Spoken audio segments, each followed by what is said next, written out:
Good morning, everyone. Your Excellencies, distinguished guests. On behalf of the ATA, we just want to welcome you and thank you for attending our event, ATA at 10, looking back and also moving forward.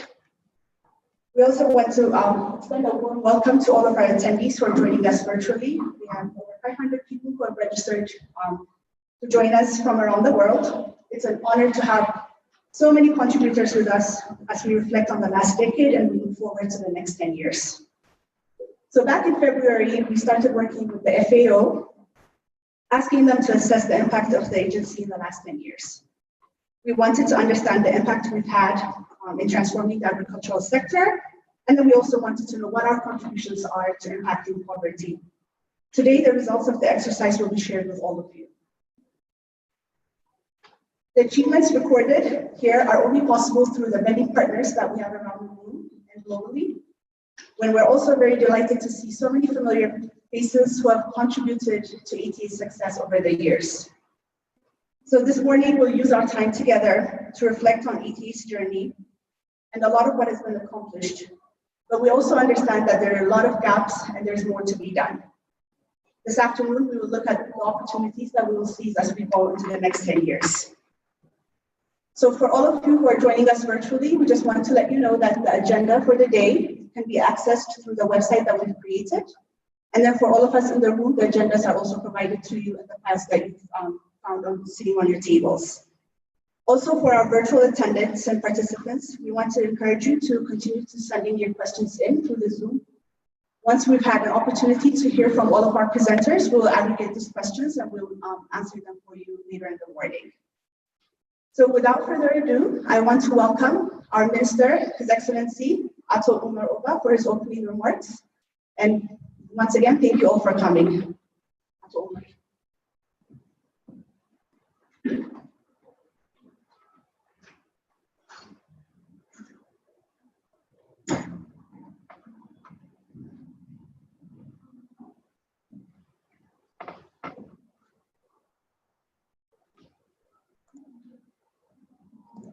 Dita Karachu.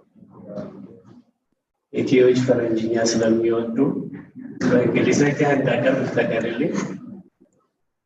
Distinguished guests, ladies and gentlemen, it is an honor and a great pleasure to be with you this morning to officially open the seminar discussion on the Ethiopian Agricultural Transformation Agency decade-long journey and its impact in the sector from 2010 to 2020, and the look forward at this strategy for the next 10 years. As we all know, agriculture is the dominant sector of Ethiopian economy, representing about 32% of our GDP. The sector contributes to 66% of employment, 76% of export as well. The agriculture sector primarily consists of smallholders, farmers who make their living from less than 2 hectares of land, yet they account for 90% of agricultural production. 18% of our population live in rural area and depends on less than 2 hectares of land for livelihood. No country has developed without first transforming its agriculture. Ethiopia is no different in this regard. As a nation, we have embarked on the right path of development with clear strategic directions and the commitment from government. We are focusing on enhancing inclusive and sustainable growth of the sector, concentrating on structural transformation. Over the years, the sector has experienced significant growth, with GDP contribution increasing from 25 billion USD in 2013-14 to 32 billion USD in 2019. Ethiopia has liberated a significant portion of its population from absolute poverty, witnessing a reduction from 30% in 2010 to 21% in 2017. As one of the fastest growing economies in the world, with a GDP growth rate of over 9%, the challenge now is to keep the momentum going. The gain is primarily driven by the government's commitment to support the agriculture sector, and we know the commitment will continue. With ongoing foreign direct investment attractions and industrial park development across the country, we are hoping to continue seeing the investment pay off for years to come. Distinguished guests, ladies and gentlemen, the gain we have witnessed are encouraging. However, we know Ethiopia has not yet realized its full agricultural potential. Farming practices are still subsistence-oriented, with low level of productivity, limited technology adoption, suboptimal agronomic practices, constrain the ability of farmers to improve yields. And our farmers are still highly dependent on rain-fed farming, making the sector highly vulnerable to challenging pests and weather patterns. Addressing such challenges and commercializing the sector could lead Ethiopia to further explore its agricultural potential, both in crops and livestock. Resolving the systemic bottlenecks in the crop and the livestock value chain will drive inclusive growth, helping us attain food security. Over the last decades, the ETA has been instrumental in supporting the Ministry of Agriculture and other partners in addressing the systemic bottlenecks in the sector through conducting valuable studies, implementing selected projects, supporting implementations, and creating linkage and coordination across federal and regional actors. Investments such as ETOSIS, direct seed marketing, input voucher system, the 1828 farmers hotline, and agriculture one-stop shops are examples of successful projects that the ETA has implemented at scale and which have contributed significantly to the growth of the sector. In the next 10 years, we hope to substantiate even more achievements with programs like Agricultural Commercialization Cluster Initiatives, or ACC, and the other pipelines which are highly integrated with the government of Ethiopia's homegrown economic reform agenda and the ministry 10-year plan. We have forged a clear path forward. The homegrown economic reform agenda highlights 6 pillars for agricultural sector, which we believe will catapult agricultural growth.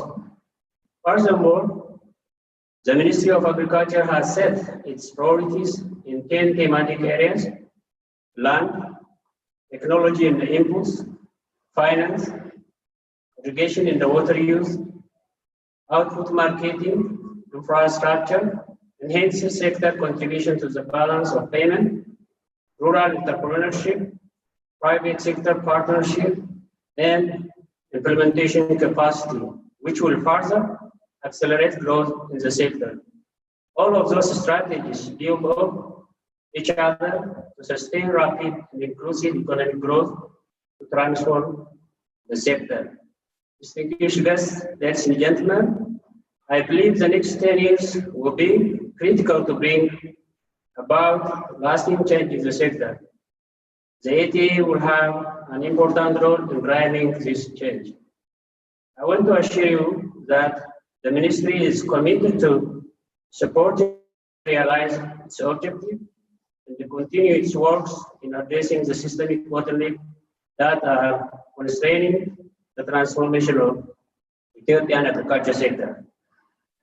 We applaud the work the organization has done to date and they expect even more in the future.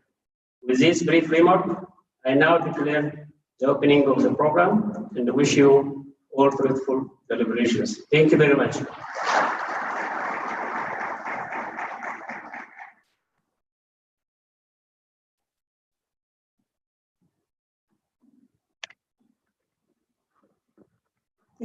that, Ako. Next, I'm going to ask our CEO, Khalid Bomba, to join us here so that we can look at 18, in the last 10 years, during our look back.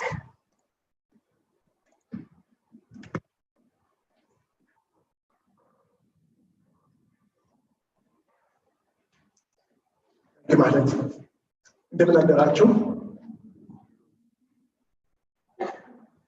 Your Excellency, Ato Umar, Minister of Agriculture, Your Excellency, Dr. Seleshi, Minister of Water, Irrigation and Energy, Your Excellency, Dr. Girma, Vice President of our region, Your Excellencies, State Ministers, other distinguished guests, welcome, ladies and gentlemen. Thank you for joining us today.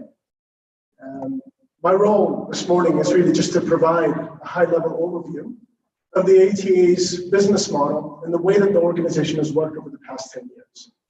As my colleague Mahlet highlighted, after my presentation, Dr. Maximo Torero-Cullen, the chief economist from the FAO, will present the findings of the FAO study on the ATA's impact over the past 10 years. But before that, as I said, my role is really just to provide a high-level overview of what is it that the ATA has been doing, how have we worked. So it provides a broad understanding of our business model and the context upon which the FAO has conducted its study. I don't have a clicker here, so, excuse me. Great, so the agenda for my presentation looks at the context and background for the establishment of the ATA, the evolution of our mandate areas, the programmatic approach, key achievements, and learnings. In terms of the context of the ATA's establishment, I think Ato Umar has provided a high-level overview of the Ethiopian agricultural sector, so I won't go too much into that. But what I will highlight is that between 2009 and 2010, about 12 years ago, the Ministry of Agriculture led a very deep diagnostic study of the agricultural sector supported by the Gates Foundation. And this diagnostic study looked at different segments of the agricultural sector, but also looked broadly about what was needed to create transformational change.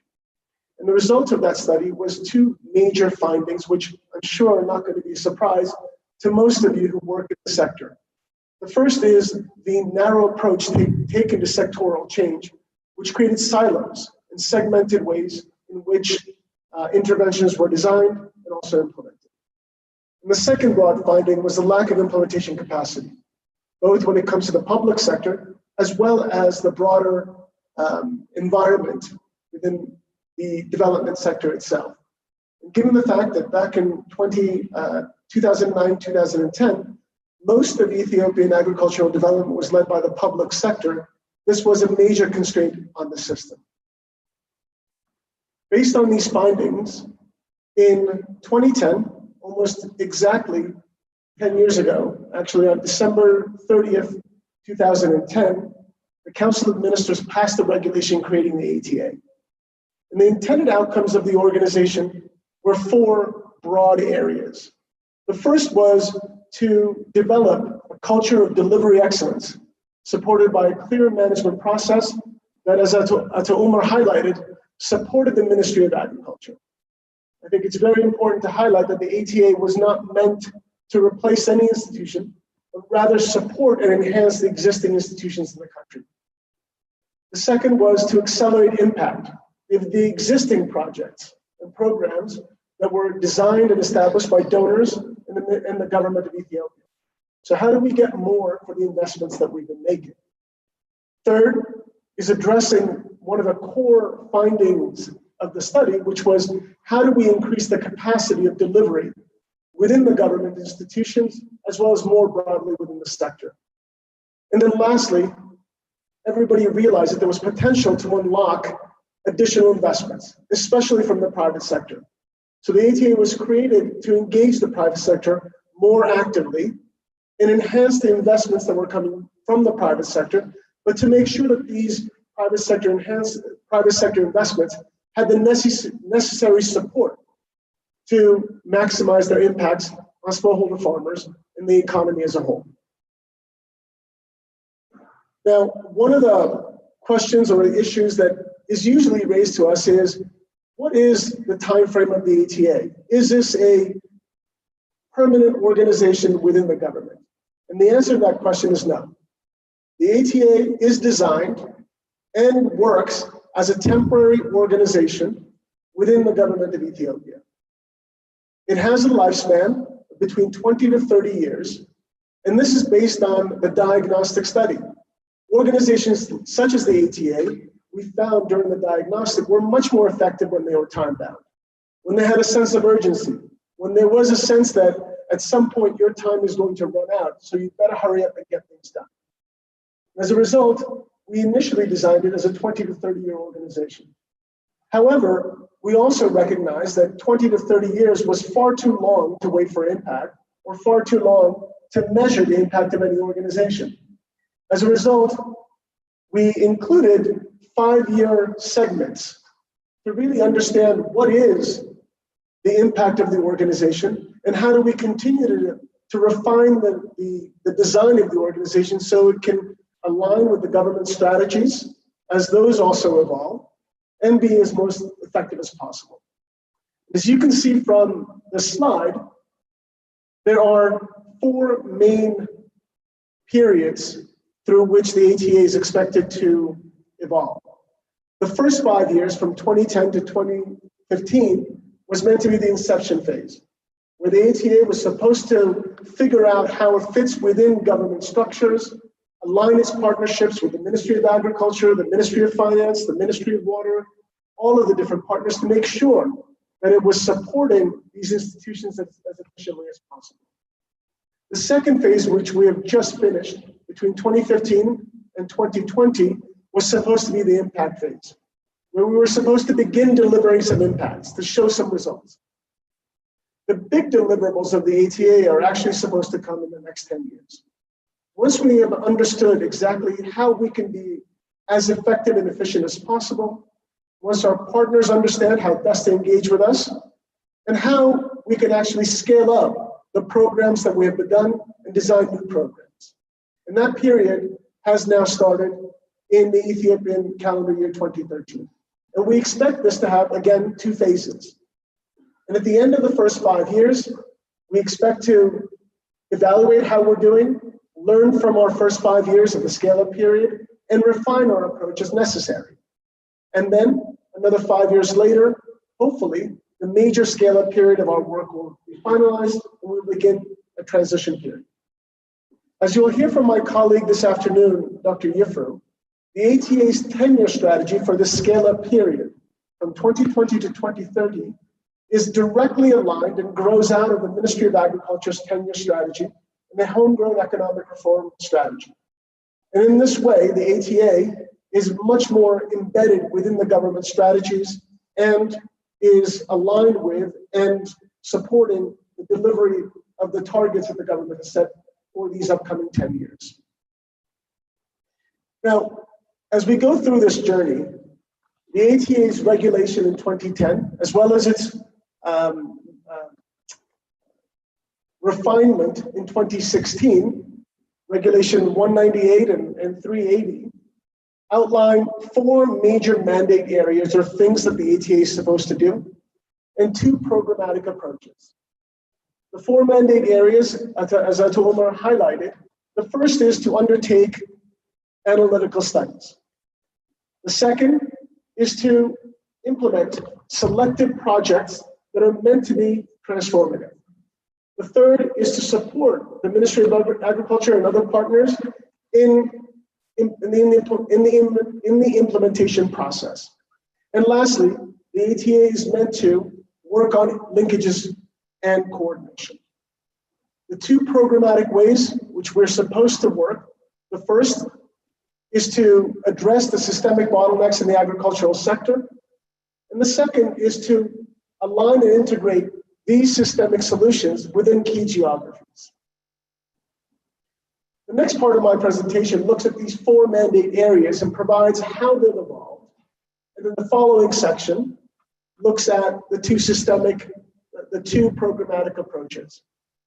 In terms of our mandate areas, what's really important to understand is, although we've been working on all 4 mandate areas throughout the 10 years, the studies, the projects, the implementation support, and the linkages and coordination, we have not been doing them. We have not been implementing them exactly the same way throughout this 10-year journey.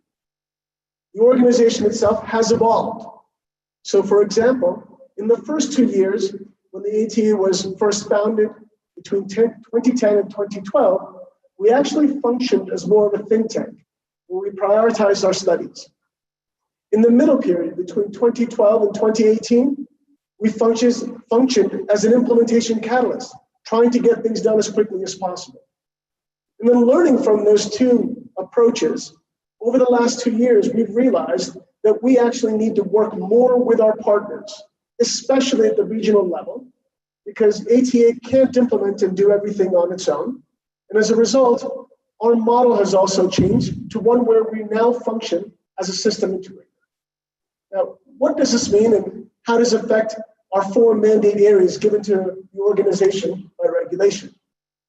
So if you look at the first phase, in 2010 to 2012, when we were functioning more as a think tank, the primary work of the organization was to develop sector strategies and identify the bottlenecks that were really constraining the agricultural sector. So during this period of time, as many of you will remember, we spent a lot of time working with the EIAR, the Ministry of Agriculture, and the regional governments to design strategies such as the seed sector strategy, or the extension strategy, or the wheat value chain strategy. So most of our work during these first 2 years was really thinking about what needed to be done. At this period of time, we didn't implement any projects.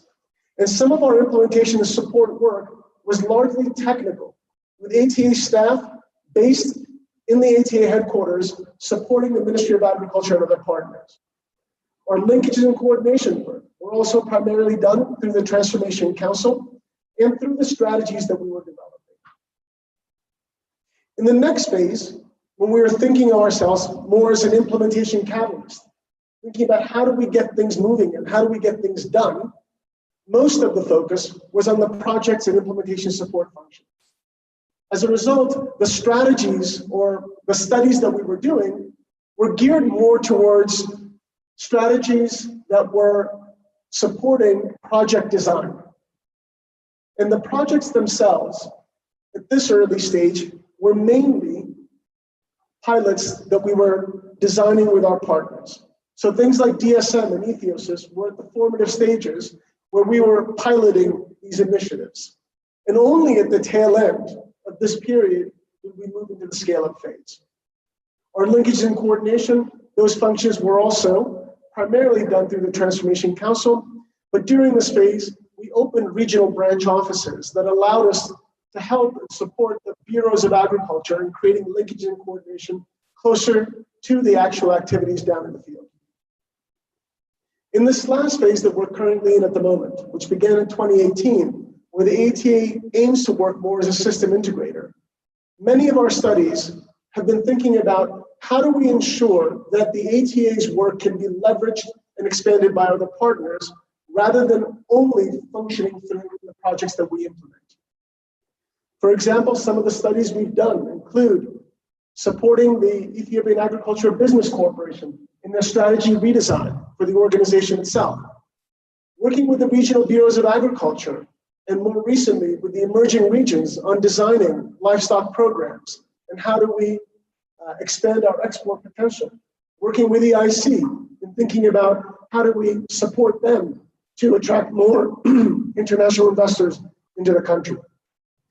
Our projects themselves have also changed and morphed, where we no longer try to implement every aspect of a project and rather work through subgrants. One of the most extensive examples of this was the work that we did with EIAR on the deaf improvement project and a new deaf research facility that has recently been opened by Ato Omar in Bishoftu. The implementation support work has also emerged and evolved so that a delivery unit has been established by the ATA, sitting at the Ministry of Agriculture and in our partner organizations, trying to support them on delivery. This work is also expanding over the past few months, and now we're hoping to develop delivery units within the regional bureaus of agriculture. So that gives you a sense of how our mandate areas themselves have evolved. Although we implement studies, projects, implementation support, and linkages and coordination over the past 10 years, it hasn't been the same way throughout this period of time. It has evolved, and I think that is one of the lessons for us as an organization, is the need to continually evolve to ensure that we remain relevant and we support our partners in the most effective way possible. This evolution process has also been seen in our programmatic work. This slide, I think, is probably the most important in the way that the ATA works.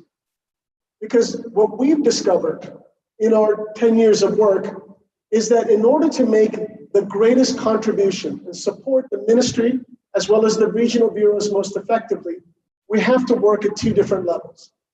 The first level is at the system level.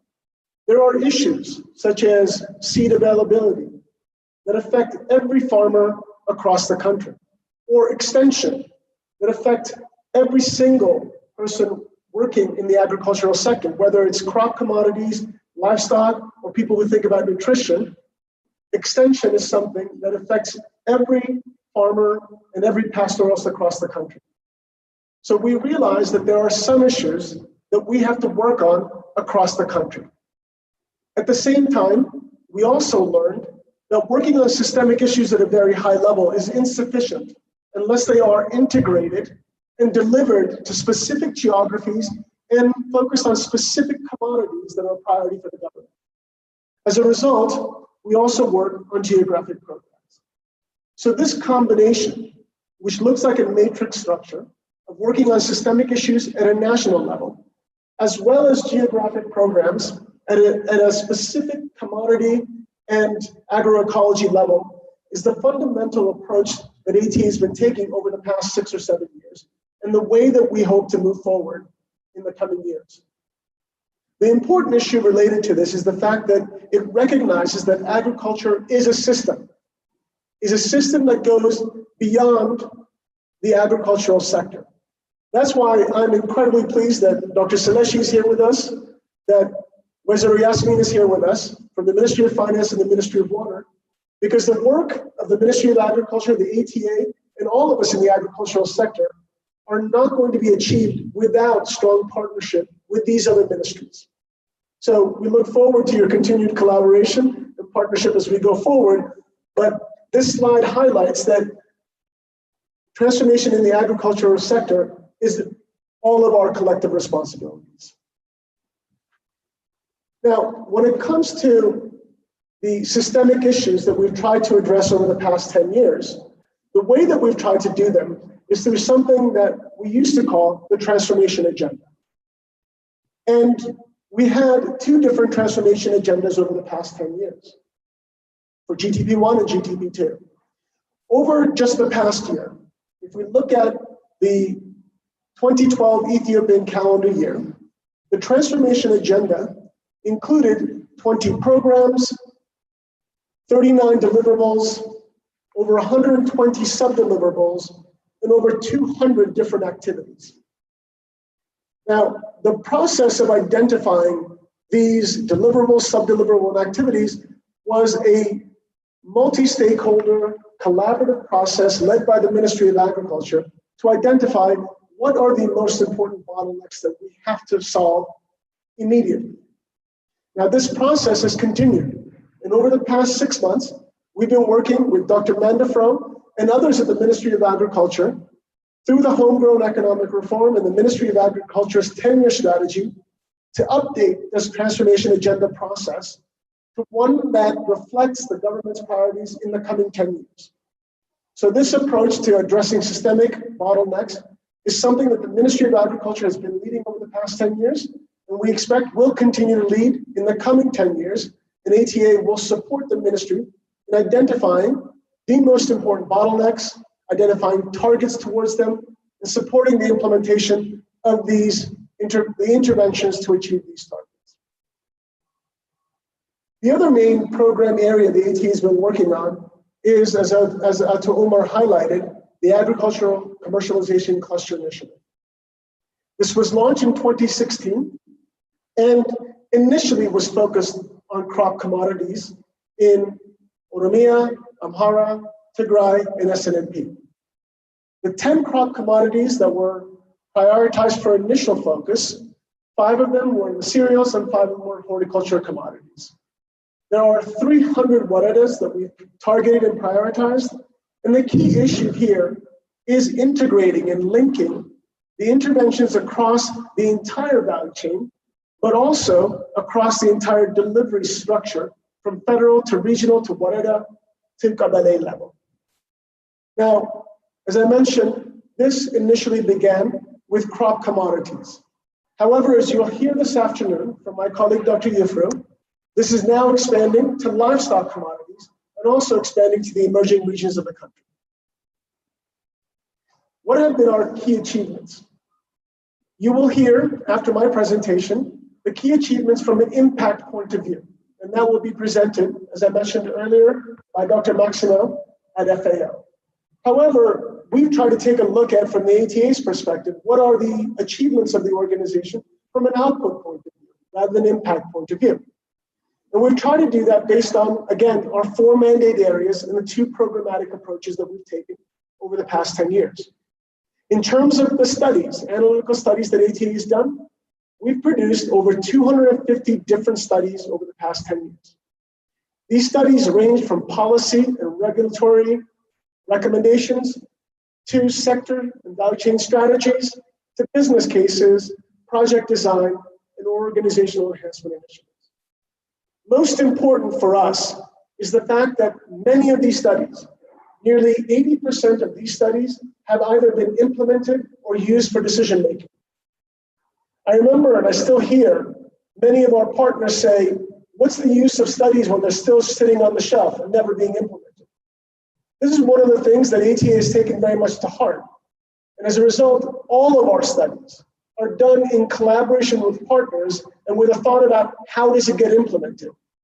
Because it's useless for us to spend time and energy generating a study that looks really good, and it's a fantastic PowerPoint, but never gets implemented. So when we do our analysis every year on the studies that we've done, one of the metrics that we look at and measure is implementability. Has it been implemented? How has it been used? And if it hasn't been used, we ask why it hasn't been used and how do we get it to be used?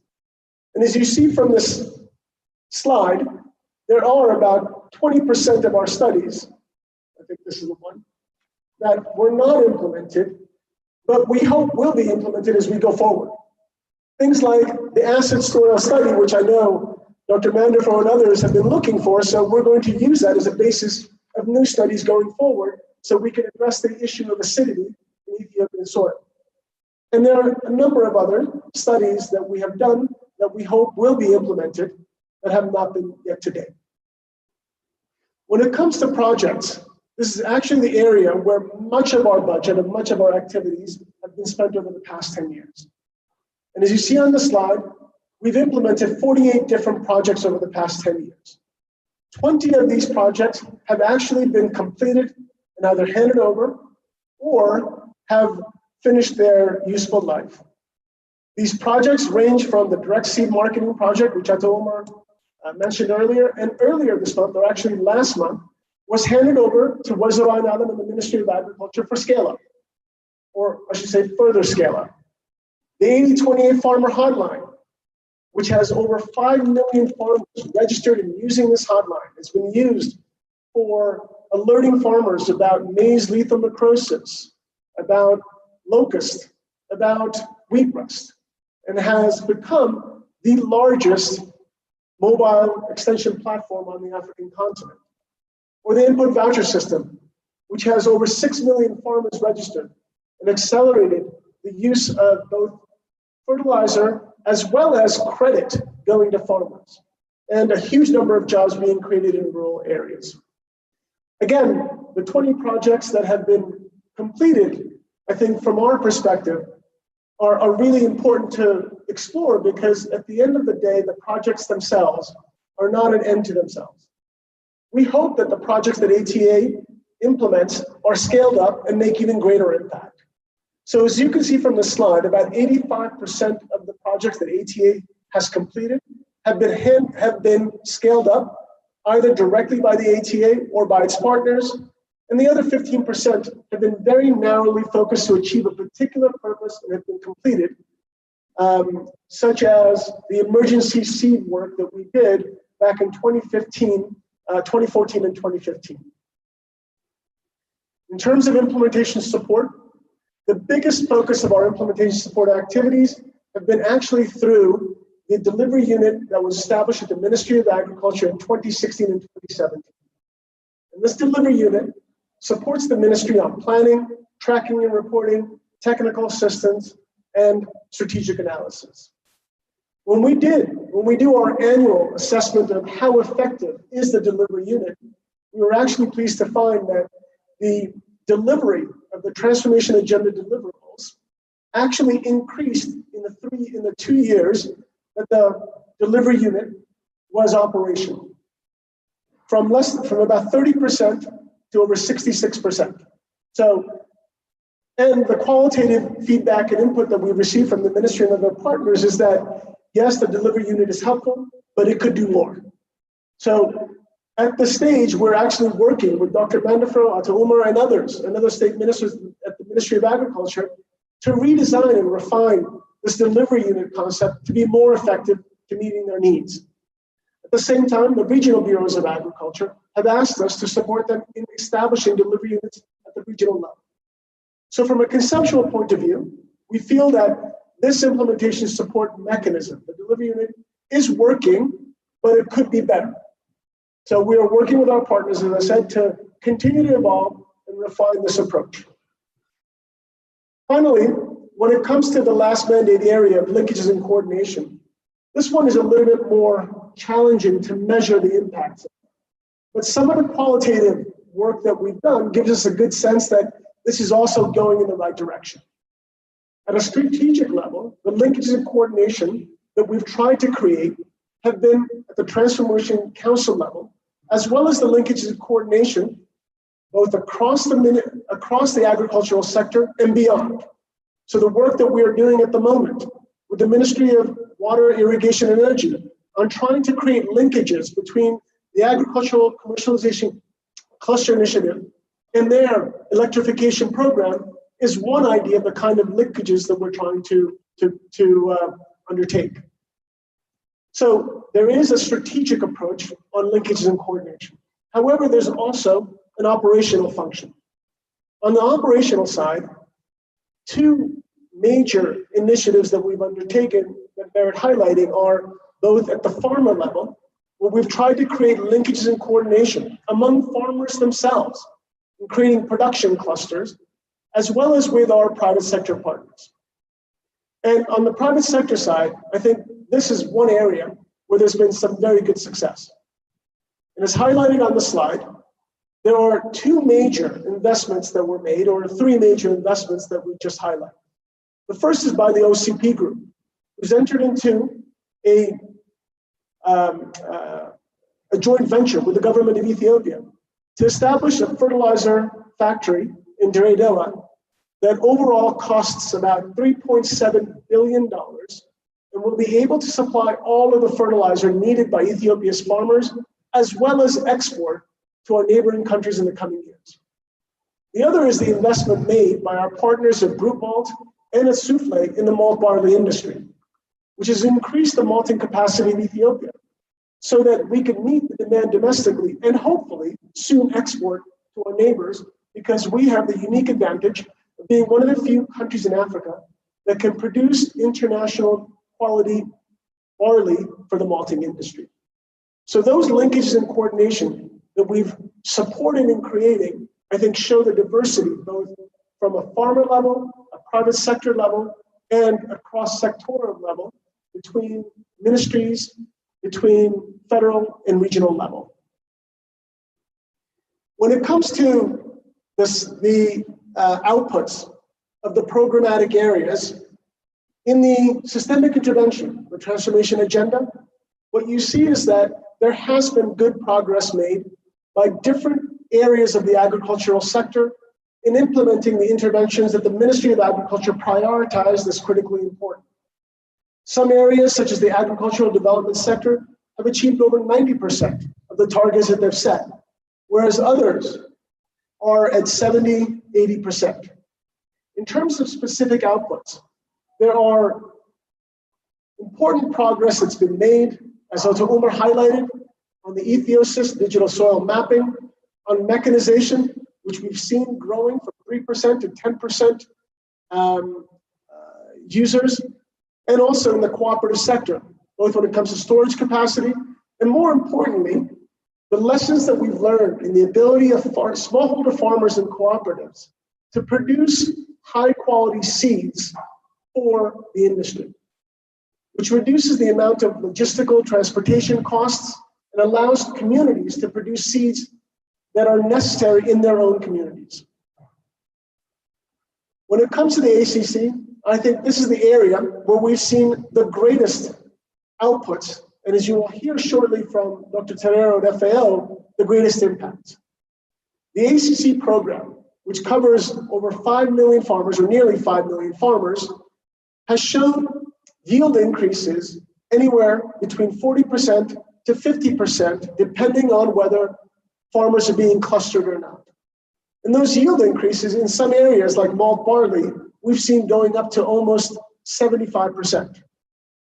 In addition, and quite exciting, is the fact that farmers themselves have bought into this concept by the fact that over 75,000 production clusters have been formed over the past 3 years. This is primarily the work of the regional bureaus of agriculture and extension agents at the ground level.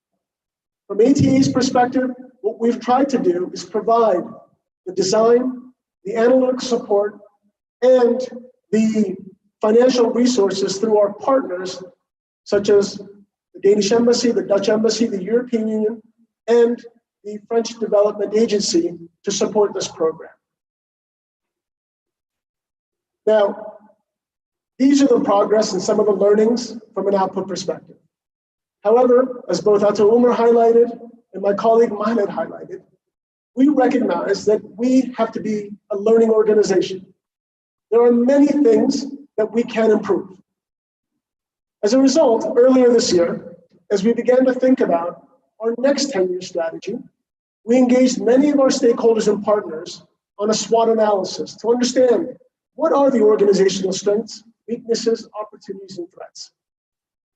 And the full SWOT analysis is on the flash drive that was given to all the participants that are here in person, as well as uploaded onto the website created for this event. So you can access the full SWOT analysis there, but just some highlight feedback that we received from our partners. In terms of strengths, is an understanding or recognition that ATA is an adaptive organization, that the focus on systemic issues and also looking at things from a farmer perspective were seen as positive, that we've been able to develop the capacity to work at scale, that the projects that we have implemented are indeed innovative, the analytical capacity that we've developed in the organization, and the migration towards a system integration approach, where we work through and with our partners was something that was very much appreciated. When it comes to the weaknesses of the organization, some of these, and again, this is not an extensive list, some of the ones that were identified was that the ATA did not sufficiently focus outside of crop commodities. And this is something that we have very much taken to heart. The livestock sector is an important component of Ethiopia's agricultural sector and will be a big focus of the organization as we go forward in the next 10 years. The fact that we needed to create even more strategic coordination with other programs, such as AGP, is something that came out quite clearly from our partners. That we have to focus on building capacity. This is another thing that came up. The delivery unit is important and useful, but that by itself is insufficient. The ATA has also to help build the capacity of our partners. That we need to focus a bit more on tracking. Although we do a lot of monitoring and evaluation, this has to be much more systematic. That there is an inconsistent relationship with different stakeholder types. With some partners, we work very closely and efficiently. With others, it's not as efficient. So we need to understand why that is and how do we improve our working relationship with all of our partners. And then lastly, and probably as important, if not more important than all of them, is the fact that we have to create a much more structured environment and platform to share our learnings and the knowledge that's generated by the ATA. In terms of opportunities and threats, some of the key things that came out were that there is and continues to be a high level of political support and an environment for prioritizing the agricultural sector in Ethiopia. That bodes well, not only for the ATA, but all of us who are working in the sector. That there has been, over the past 2 years, increased coordination and engagement with the Ministry of Agriculture and the affiliated organizations in the ministry. But there is a very strong vision and a national strategy for agriculture. That agriculture continues to be at the center of Ethiopia's economic development strategy, and that there are growing international investors coming into the country. Now, in terms of threats, some of the ones identified by partners were the fact that ATA's mandate and ways of working are not fully understood by all of our partners.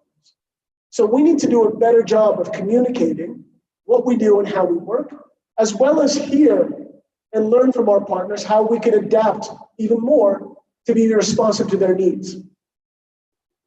We also need support when it comes to the approval of our internal strategies and policies, which will allow us to be even more effective. Another important threat is the fact that there are high expectations from the ATA from many partners. And it's a question of, are we going to stretch this organization too far? There's also a lot of changes that happen at different levels. So we need to be adaptive and learn how to, as they say, roll with those punches. And then finally, there was a question of, is there sufficient partner readiness for transformation? And that's across the board, including our own.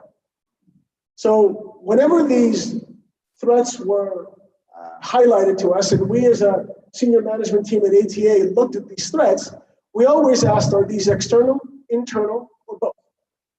And frankly, all of these threats, we can turn on ourselves and say they are threats we face within the organization itself, rather than externalize them. My last slide is about what have we gained from going through the SWOT analysis process, and how has it informed our strategy going forward? As I keep mentioning, Dr. Yiffer will talk about our strategy going forward this afternoon, but just as a lead into it, there are 4 main learnings that we took away from the SWOT analysis and the engagement with stakeholders over the past year as we developed our next 10-year strategy. The first is the need for ATA to continue to be focused. This is one organization in a very, very large sector. As a result, we can't be trying to do everything. We have to be limited in the number of programs that we undertake. This is in all our partners to help us focus, to help recognize that we can't stretch the organization too far unnecessarily. The second is that we need to expand our engagement in critical areas. This starts with the homegrown economic reform and the 10-year strategy of the ministry. To work with the ministry to identify where is the ATA going to be most impactful for you, the ministry and the government, but also identifying areas where we have not engaged in the past that are critical for the sector, such as livestock and the emerging regions. The third is this approach on system integration. What does it mean and how do we do this most effectively? Because as I've highlighted throughout my presentation, I think one of the biggest learnings of the ATA over the past 10 years is the fact that although we can build strong capacity within the organization, we will only go so far unless we work and through other partners. And that's the whole approach of this system integration approach. How do we engage our partners more effectively?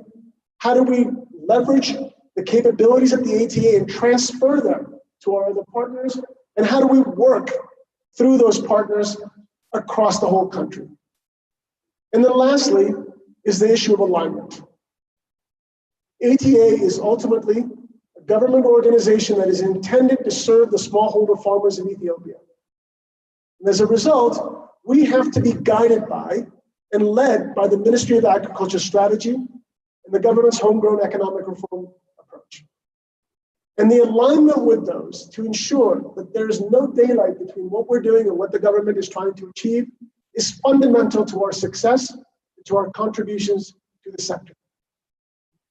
As a result, these four big picture issues have formed the development of our 10-year strategy, which you'll hear more about later this afternoon. So with this, let me conclude my presentation. And I believe that Mahlet has asked me to hand over to Dr. Maximo Torero directly so that they can work with him behind the scenes on the Zoom link, since he'll be presenting to us virtually. Thank you very much for your attention, and thank you again for all the partnership.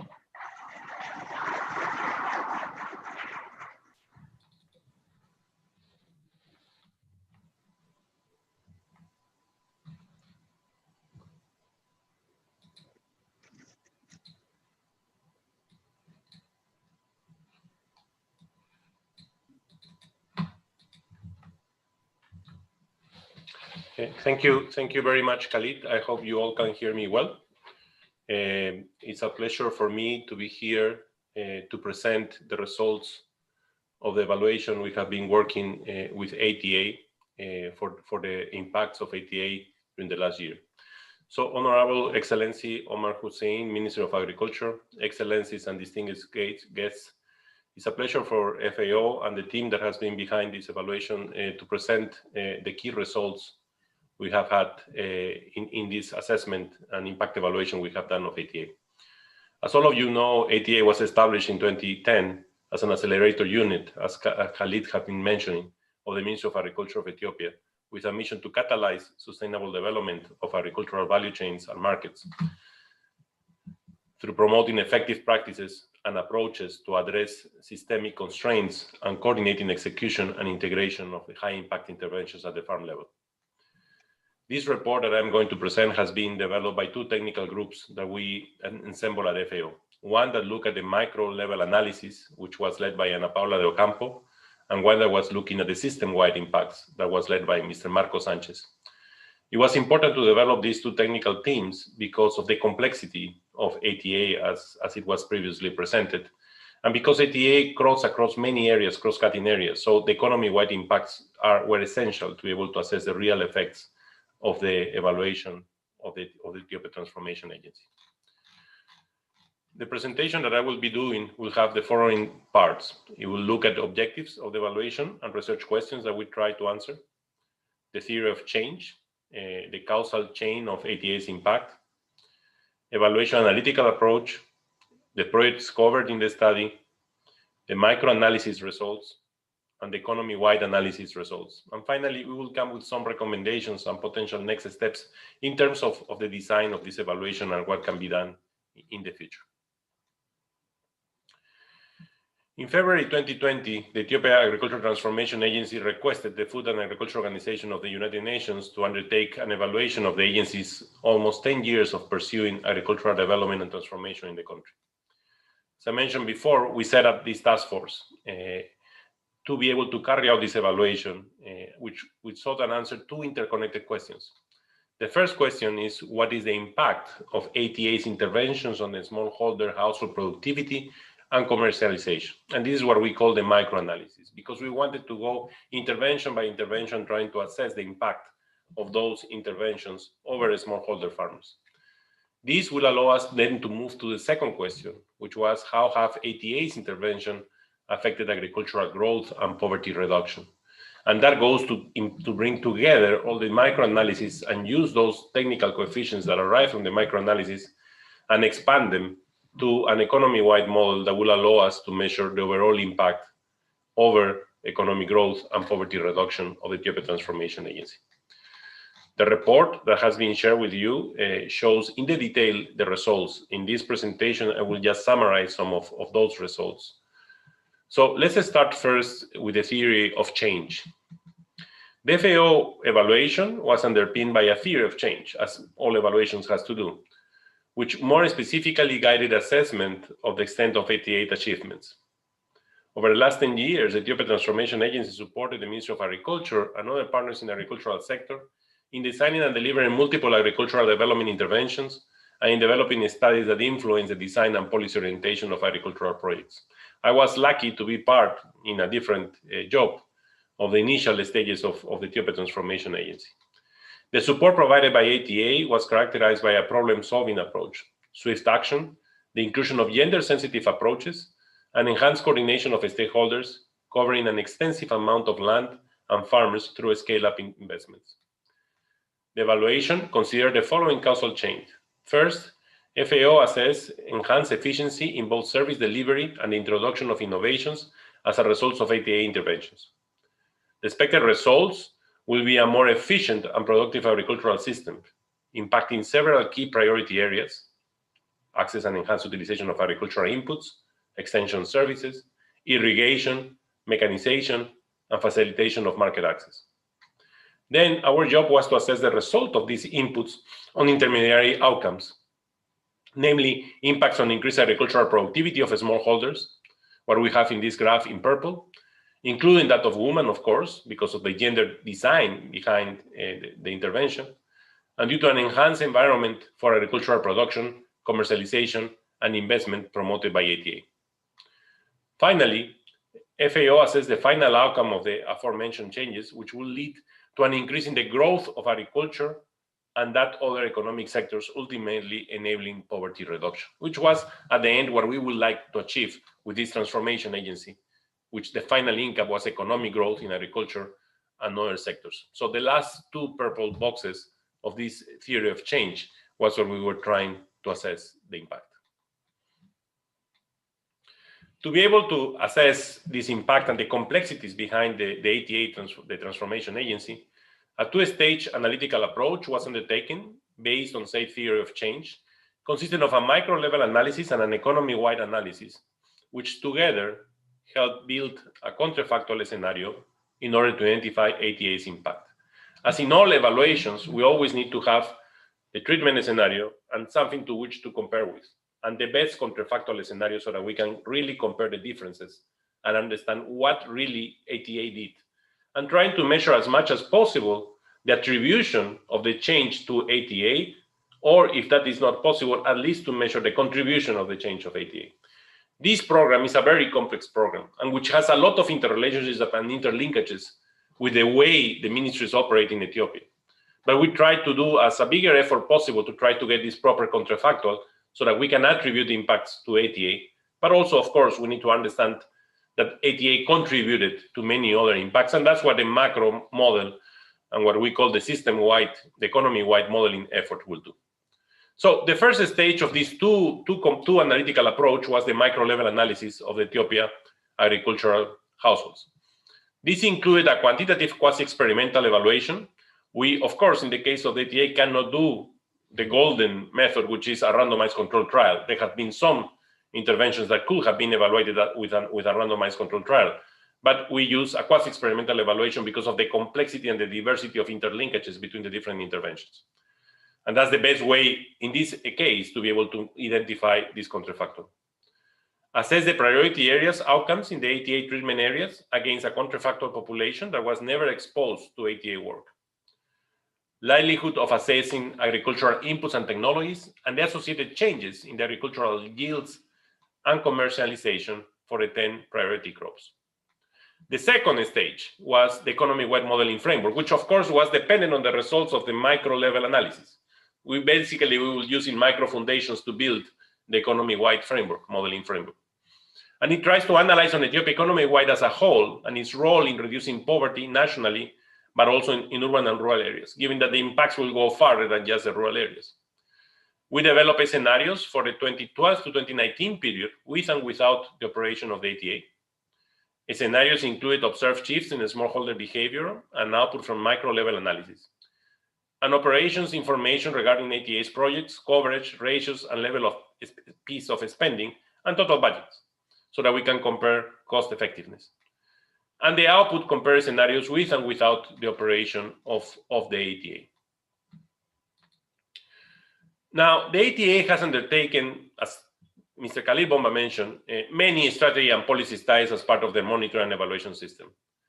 The studies, circa 250, have focused on assessing the impacts of both policies and projects, and on several outcomes related to the transformation agenda. A number of them have focused on the implementation of the agricultural commercialization cluster, the ACC, which is at ATA's flagship program, as it was previously mentioned. Other studies include individual value chain strategies, mechanization, seeds and inputs, irrigation, fertilizer, and agricultural strategy. And in this table, we are trying to summarize all the different priority systematic areas, the inputs, and also the cross-cutting initiatives. In addition to the studies, ATA has directly implemented about 47 agricultural projects. The agency main projects include the theosis, the soil mapping information, a farmer hotline, an input voucher system, a cooperative-based seed production project, direct seed marketing, an integrated swallowing groundwater irrigation development project, and the mechanization service centers. FAO focuses on 15 flagship projects, including the theosis and the ACC program.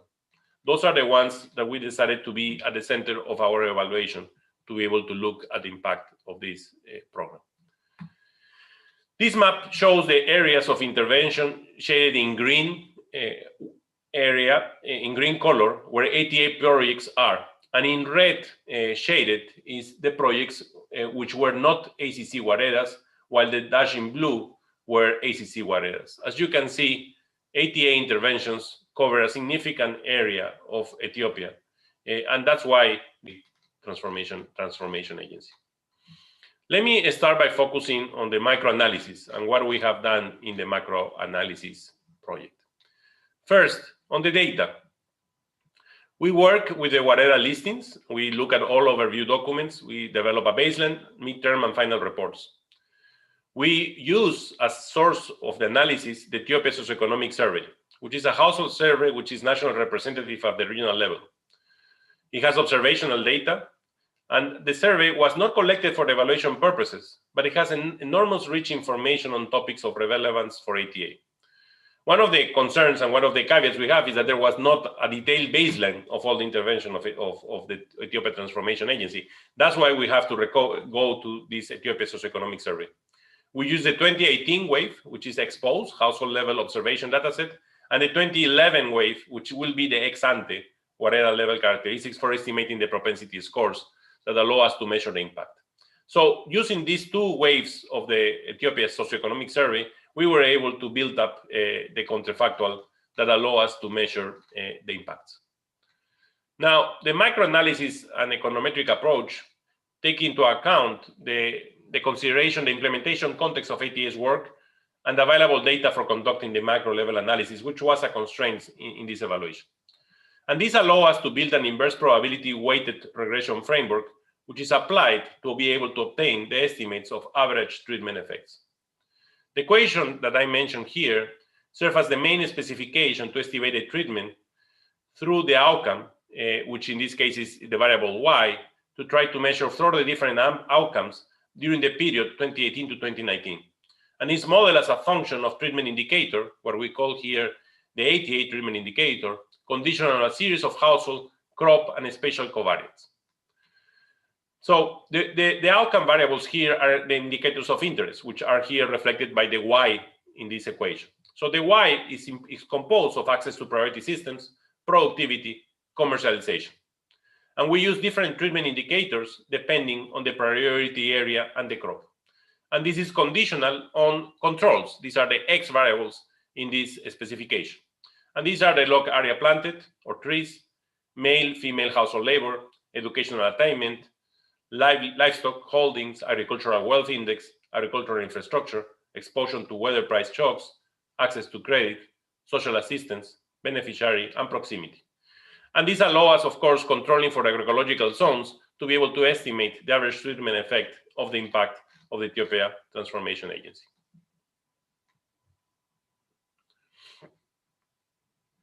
Now, the treatment indicators that we use were several. So ATA for the average treatment effect of all ATA's interventions. Agricultural Commercialization Cluster, ACC, for the average treatment effect of the overall ACC initiative. ACC crop-specific clusters for the average treatment effect of the exposure to the barley, maize, wheat, and teff on the ACC cluster strategies.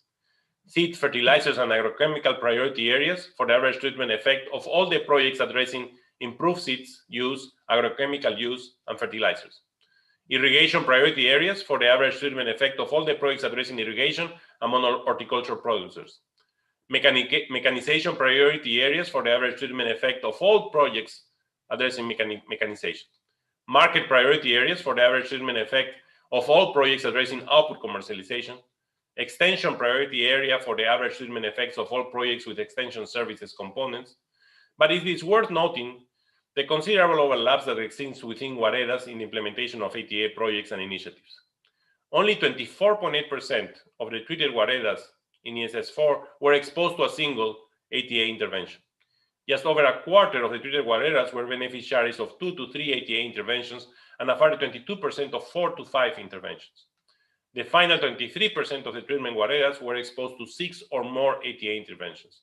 Because of this overlap, it's difficult to isolate the effect of any single ATA intervention. So at the end of the line, what we are building is a type of continuous intensity of treatment, depending on the intensity of the number of interventions that each of the different Guareras has been exposed. So it can be exposed to more than 1, 2, 3, 4, or 5 interventions, and that allows us to measure the potential impact of those interventions. But as I mentioned before, to be able to achieve and to be able to measure the impact under all the different average treatment effects that I mentioned before, it was necessary to build this contrafactor. And that's what we show in this graph. And this is the distribution of the inverse probability weights across treatment and control areas. Blue are the control areas, and red are the treatment areas. As you can see, in this inverse probability weighted distribution across treatments, we were able to achieve what we call common support, which allow us to argue that we have a common support pre to the intervention that will allow us to measure the impacts of the intervention exposed. Now, an assumption of this approach is that the heterogeneity of the households within each Guarera, conditional on the characteristics, including the vector of Z, remains unchanged from 2011 to 28. This is an important assumption, but it's what we could do with the information available. And the data confirms that this is the case for the set of variables in this vector of different controls, for which we have information in both years. So we were comfortable that the development of the contrafactual comply with the necessary conditions we need to be able to start looking at the different impacts of the intervention. So with these technical caveats, what was the overall findings from the microanalysis? First, ATA has achieved many of the outcomes it's being measured against: input use, extension services, and agricultural technology. Impact points to the effective removal of bottlenecks in the rural agricultural economy that have improved the linkages between producers, input markets, and agricultural services. Improvements in priority areas are reflected in productivity gains by smallholders for certain priority crops and in market orientation positions. Impacts are considerably heterogeneous, a reflection of the unique context surrounding each priority crop's production environment.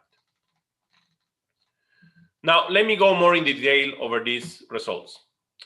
In this graph, what we are showing the findings from the microanalysis. First, for improved seeds, significant impacts emerge only for the ACC initiative, which was found to increase the likelihood of their use among households producing priority crops by 50 percentage points, due to a greater share of households using them for teff and wheat production.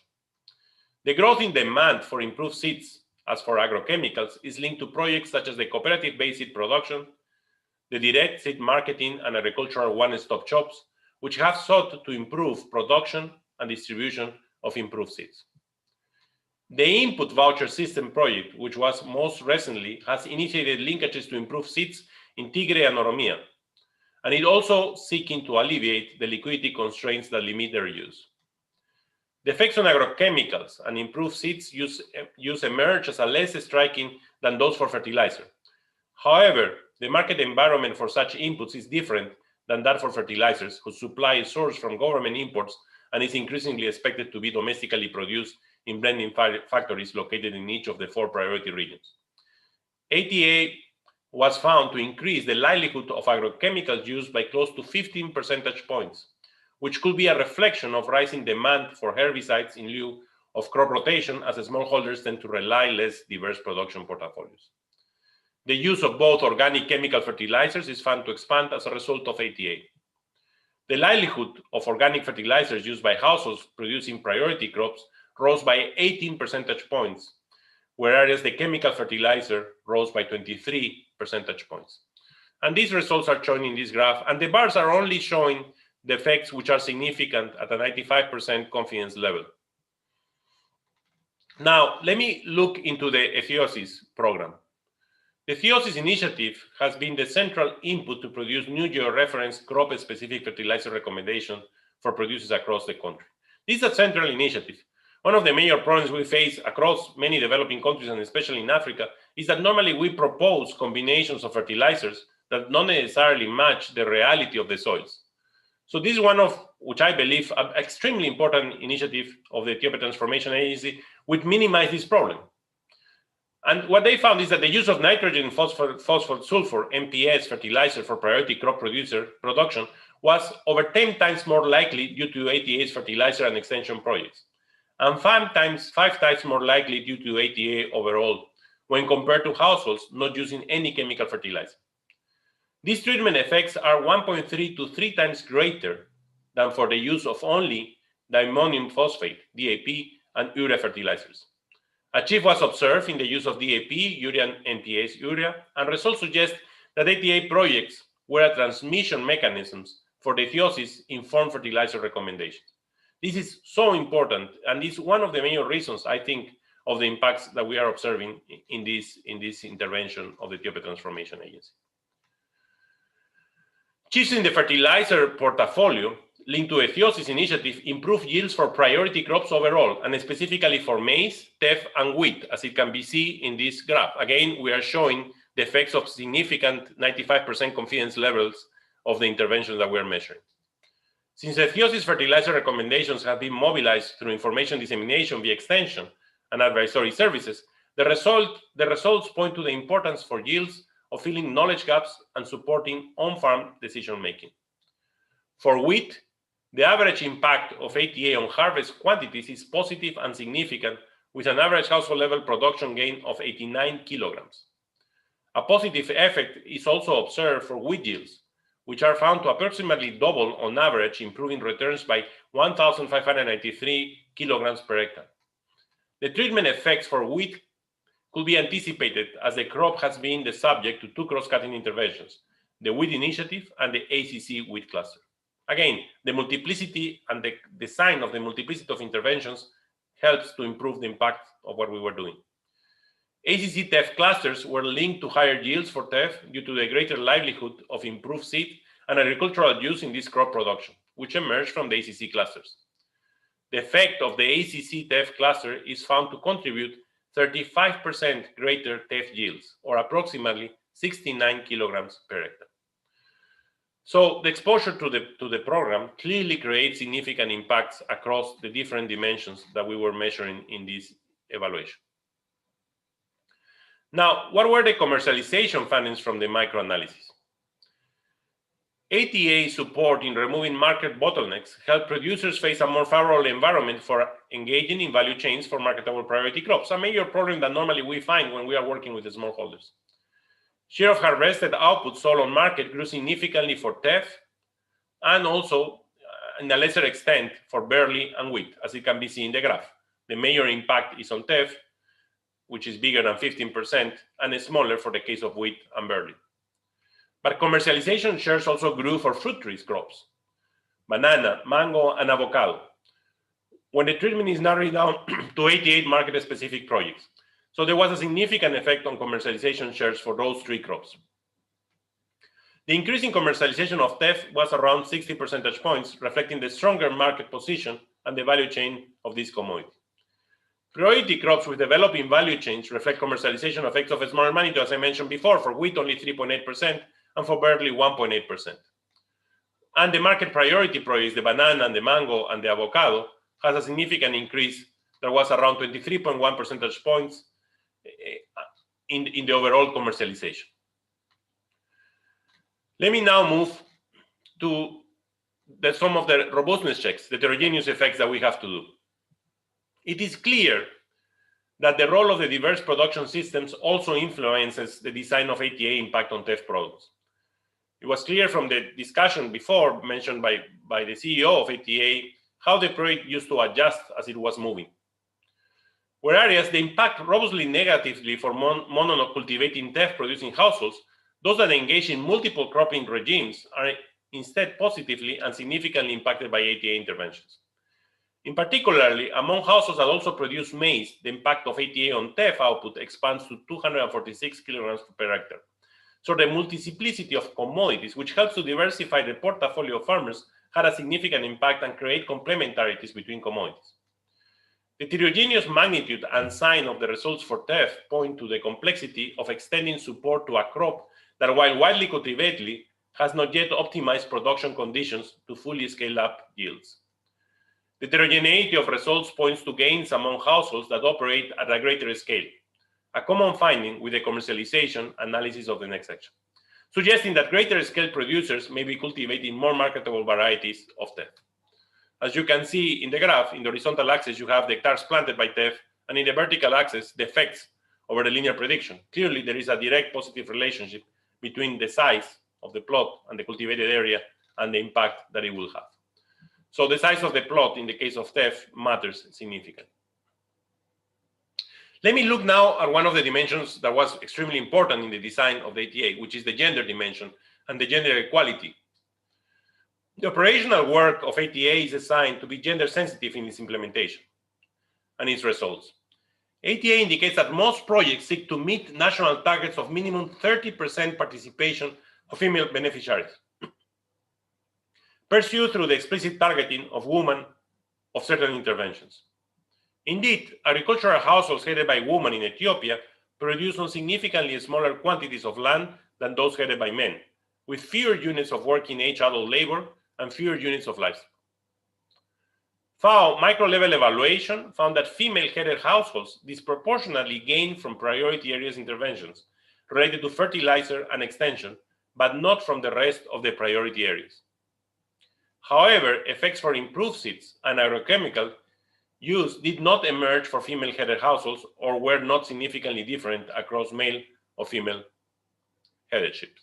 And this can be seen in the graphs here, where we see the differentiated impacts between male and female, where in chemical fertilizer there is a significant difference, and also in extension, but we cannot see the same in agrochemicals and improved seeds.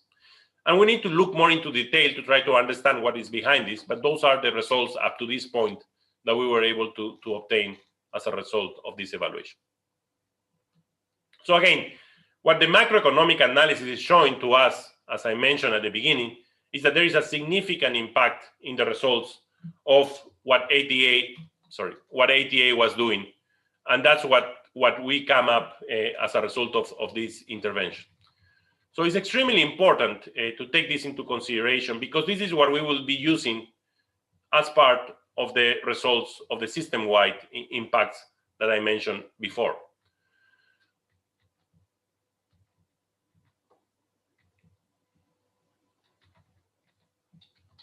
So let me now proceed with the system-wide impacts of the ATA intervention and what we did, bringing up all these microanalysis results to be able to measure the impact of the microanalysis.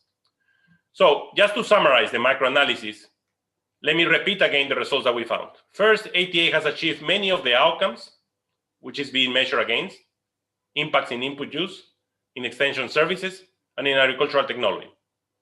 We found impacts point to the effective removal of bottlenecks in the rural agricultural economy that have improved the linkages between producers, input markets, and agricultural services. We found improvement in priority areas that are reflected in productivity gains by smallholders for certain priority crops and in market orientation positions. And we also found that the impacts were heterogeneous, a reflection of the unique context of the surrounding each priority crop production environment. And we also found, as mentioned in the last slide, important impacts on gender, especially on chemical fertilizers and on extension. So with that, let me now move to the economy-wide analysis. Here is where we take these microanalysis results and we use them to scale up at the level of the economy to be able to measure a comprehensive assessment of the Ethiopia Transformation Agency. So the economic analysis, or what we call the economy-wide analysis, is based on a computable general equilibrium model. And it takes a comprehensive view of the Ethiopian economy, including linkages between production and the income it generates, households, the government, its budget and fiscal policies, and all transactions with the rest of the world. This is trade, transfers, foreign direct investment, and financing. And this, of course, requires that we collected with the ATA all the information needed to be able to use in this model, including, of course, the budget being used and all the financial resources that were used behind the project. In each year, producers and households pursue their objective, maximizing profits and utility, while the government implements its policies. All agents live within their budget constraints. All spending must be covered by receipts, including net borrowing. For the nation, the budget constraints is the balance of payments. Markets for goods, services, and factors are cleared by flexible prices, wages and rents, endogenous and underemployment for labor. The social accounting matrix we are using is for the year 2016, and it was built by the Joint Research Center, the GRC, and extended at FAOs to disaggregate financing sources and production by region. In this social accounting matrix, we have 26 agricultural production sectors, disaggregated by regions, 9 regions, 45 non-agricultural production sectors, 6 factors, labor, land, livestock, and capital, and labor was disaggregated by region. 11 institutions, 9 households by region, nine types of households by region, government, rest of the world, and we have accounts for taxes and investment. 1 account per capital stock. The method used is a computable general equilibrium model, which was calibrated for the year 2016 using the social accounting matrix that I mentioned before of 2016, built for Ethiopia, as well as other supplementary data and results from the FAO macroeconomic analysis. It is a recursive dynamic model which runs over time. The economy grows due to changes in population, labor force, private and public capital stocks due to new investments, net of depreciation, and productivity, which is influenced by public capital. And what we did is we built a base scenario with and without the ATA transformation. So what these graphs are showing is the results of this baseline scenario without the presence of the Ethiopia Transformation Agency. Because the goal was to compare an scenario without ATA for the global economy versus a scenario where we have ATA. So the two-step logic behind the construction of the baseline scenario was as follows. First, an scenario with ATA was constructed first, which reproduces the aggregate and multi-sectoral functioning of Ethiopia's economy for 2012 and 2019. Starting from the year 2016, we use the model to backtest or backcast the economy to the year 2012 using observed growth rates for the period 2013 to 2016. Starting from 2016 onwards, we projected the aggregate functioning of the economy using the observed growth rates for the period 2017 to 2019. The second step was to measure the ATA impacts and to remove them to build the baseline scenario. So starting from 2012, we ran the scenario that excludes ATA interventions, which becomes the baseline scenario. So essentially what we are doing is building a basic contrafactual scenario, like we did in the microanalysis, but here for the economy-wide, by excluding from our backtesting the ATA intervention. And that allows us later on to compare the impacts of the situation without ATA with ATA. This graph shows some example of the macroeconomic aggregates, and we need to understand that they do not reproduce what happened in practice because they are already excluding ATA. So if you compare that to the real data on these years, we won't match because, of course, here we are excluding ATA, which the real data already incorporates. So these are what we call the baseline scenarios over which we estimate the impacts of ATA. In this case, we are just presenting some of the key indicators of the baseline scenario. And notice that these GDP shares and growth rates, as I mentioned before, will not exactly match what happened during that period because they are already excluding the impacts of ATA. So this is just for reference of the information of the different GDP share indicators and the different growth rate indicators for the baseline scenario over which we will be comparing the impacts of the ATA intervention. Now, what were the scenarios that we measure against for of the intervention of ATA? Non-based scenarios evaluate the economy-wide effects of ATA-related investments during the years 2013 to 2019. In these scenarios, we focus on ATA impacts through an increase in agricultural productivity and the corresponding investments triggering it and its financing source. To that end, the yields result from the microanalysis, as I mentioned before, that are representative at the national level are interpreted as increases in agricultural total factor productivity. Productivity increase for total hectares for selected crops covered by ATA is scaled to be representative at the national level. We use cost estimates, investments based on the information provided by the ATA agency. All ATA interventions are financed through foreign grants, transfers from the road to the government, as indicated by ATA. We built a total of 12 scenarios, but one is a central one. 7 different scenarios for different components of ATA and ACC. One scenario or central scenario where all is assessed in a combined form. This is what we call the combi scenario. So when we look at the results, the combi scenario will bring together all the interventions, and we call it the central scenario. And there were 4 different scenarios for sensitivity analysis. If you look at the report, you will see in detail all the 12 scenarios that we built as a result of to be able to measure and capture the impact of the Ethiopia Transformation Agency. In this table, we are bringing the ATA impacts on yields and for the simulations. So from the microanalysis, we extract statistically significant ATA impacts on yields for priority crops and scale them down with coverage ratios for meaningfulness at the national level. These are barley, maize, teff, wheat, sesame, tomato, and onion, banana, mango, and avocado. Of course, understand that the yield estimates are obtained under the ceteris paribus assumption for labor and capital. Thus, we interpret them as total factor productivity increases in the CGEs, as we mentioned before. Now, the coverage ratio followed 2 steps. The first step is using hectares and weights from the household survey. We calculate the ratio between treated hectares and total hectares by crop from the microanalysis.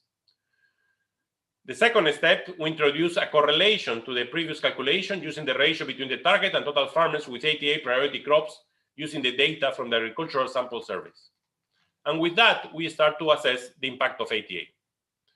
This graph is showing the shock to wheat productivity in the central scenario, the combi, that brings all the elements together, including confidence intervals. As you can see, this graph clearly demonstrates the important impact, especially from 2016 onwards, of the ATA, both in the combi, which is the blue line, but also in the combi low, which is the lower confidence of intervals, and in the combi up, which is the upper confidence of interval of confidence. We decided to work with confidence of intervals because that gives you more solidity to the results, so that you know which is the range in which the impacts could be looked. But the one to look and to assess is the blue one, which is basically the average impact that we're trying to bring as a result. So let me go in detail through the results. This graph is to show that ATA project expenditures, which are part of the ATA scenarios, start to increase notably only in 2017. This explains why the jump that you observe in the previous graph, for example, starts after 2016, because the major amount of expenditures start in 2017. Overall, the total 2012 to 2019 spending, considering the economy-wide analysis of ATA impacts, was $138.9 million, with 13.4% spent, $80.6 million on support of functions and overheads. So this was the size of the overall total spending in ATA, and clearly the big jump of the selected projects and other spending happened in 2017 onwards. Now, what is the role of the ATA in Ethiopia's economic growth? In every year of the period 2013 to 2019, the level of GDP was on average 0.30%, or the equivalent to US dollars 243 million, higher due to the productivity effect that is triggered by the spending associated with ATA interventions in the priority areas and crops covered by the FAO's evaluation. Now, remember the level of the cost we were talking before. We were talking of an investment of 138.9 million. So, as is shown here, in every period since 2013, there was an increase of 0.30%, US dollars 243 million, higher due to the effects of ATA. These gains were much higher towards the end of the period when the spending was most significantly stepped up, which brought up more impactful productivity gains. Thus, the level of GDP in 2019 was 0.75%. This is $666 million higher as a result of ATA intervention. As a whole, the ATA has contributed to $1.7 billion to the GDP of 2013-2019 period. So $1.7 billion relative to the investment of $138.9 million of the intervention. Also, ATA interventions have increased private consumption by a total of $1.3 billion during the same period. Faster priority crops growth as a result of ATA interventions stimulated additional growth in the non-agricultural sectors. The demand for priority crops has risen as their price has fallen given the increase in their supply, the typical result of more supply, lower price.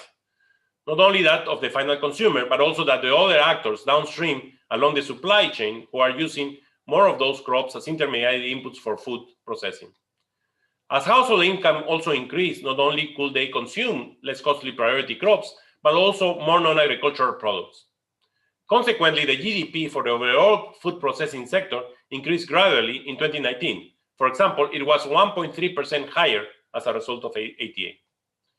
Besides, increased production of priority crops was also found to generate additional demand for chemicals and transport services, which further stimulate the growth in other manufacturing services and sectors. In the face of such results, the investments of ATA are found to have been largely cost-effective.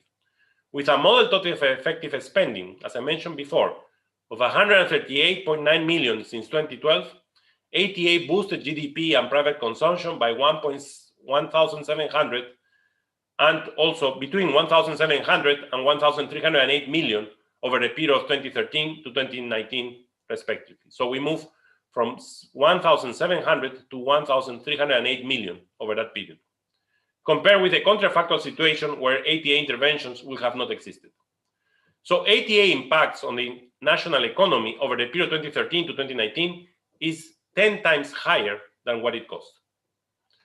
This is an indicative that the ATA projects have been highly cost-effective in its own right, but also indicative of the significant impact of this intervention. It is correct to say that intervention went through several changes, and there were, of course, situations in which it didn't work properly and situations in which it was successful. But what we are observing based on the microanalysis and now implementing this into the economy-wide impact model is that this was a really cost-effective intervention and create a significant impact in the economy because of what ATA did.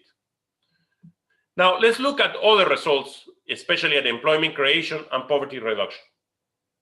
And this table is trying to bring the results across the timeline that we are assessing. So we have jobs, rural poverty, urban poverty, and total poverty reduction. So due to the favorable economic effects on non-agricultural sectors, the operation of the ATA contributed to create a total of 11,000 jobs between 2013 and 2019 period. The productivity gains from ATA interventions resulted in wage growth in agriculture and in reduction in food prices, which combined with employment creation resulted in a considerable effect on poverty reduction. The number of rural and urban poor individuals shrinks by about 210,000 and 76,000 respectively by the end of the evaluation period. So 76,000 for urban poverty, 210,000 reduction for rural poverty. The cost of reducing poverty by ATA over the 7-year period is between $485 per person per year in average. And the range, as is mentioned below, goes from 352 to the highest of 2,801. But even looking at the highest investment, assume that we are in the worst scenario, so in the higher cost, the 2,801 per individual, the impact is still extremely important of the intervention. So in average, it was $485 per person per year to move them out of poverty. So this intervention really contributed substantially to achieve SDG 2 and SDG 1 in the case of Ethiopia, which is the case of poverty. So the impacts are really important at the economy-wide, and that's something to learn from this experience and something to document properly. And one of our major recommendations is that all these processes of changes that happen through the transformation agency should be properly documented, so that whoever wants to replicate, or even within Ethiopia, if this want to continue to be scaled up, it's important to understand and to learn from those lessons. So let me conclude by saying that ATA has demonstrated effectiveness for achieving measurable changes in the Ethiopian agricultural sector, both at the micro and the macro levels. The innovation we did in this evaluation was to try to incorporate to the micro evaluation that measures the specific attribution of the effect of ATA interventions to the economy-wide effects. And that allows us not only to have micro-level results, but also create and understand the potential macro-level impacts of ATA. Increased use in priority systems depending on crop and clusters between 10 to 23%. Doubling productivity of wheat, but also that of teff, maize, and sesame, depending on the type of intervention and cluster. Focused market access projects increase commercialization across teff and fruit tree crops by 23%. ATA, economy-wide effects, contributing to the creation of a total of 11,000 jobs from 2013, and reduce rural poverty and urban poverty by about 210,000 people in the case of rural poverty and 76,000 people in the case of rural poverty, at a very low cost to be able to move them out of poverty.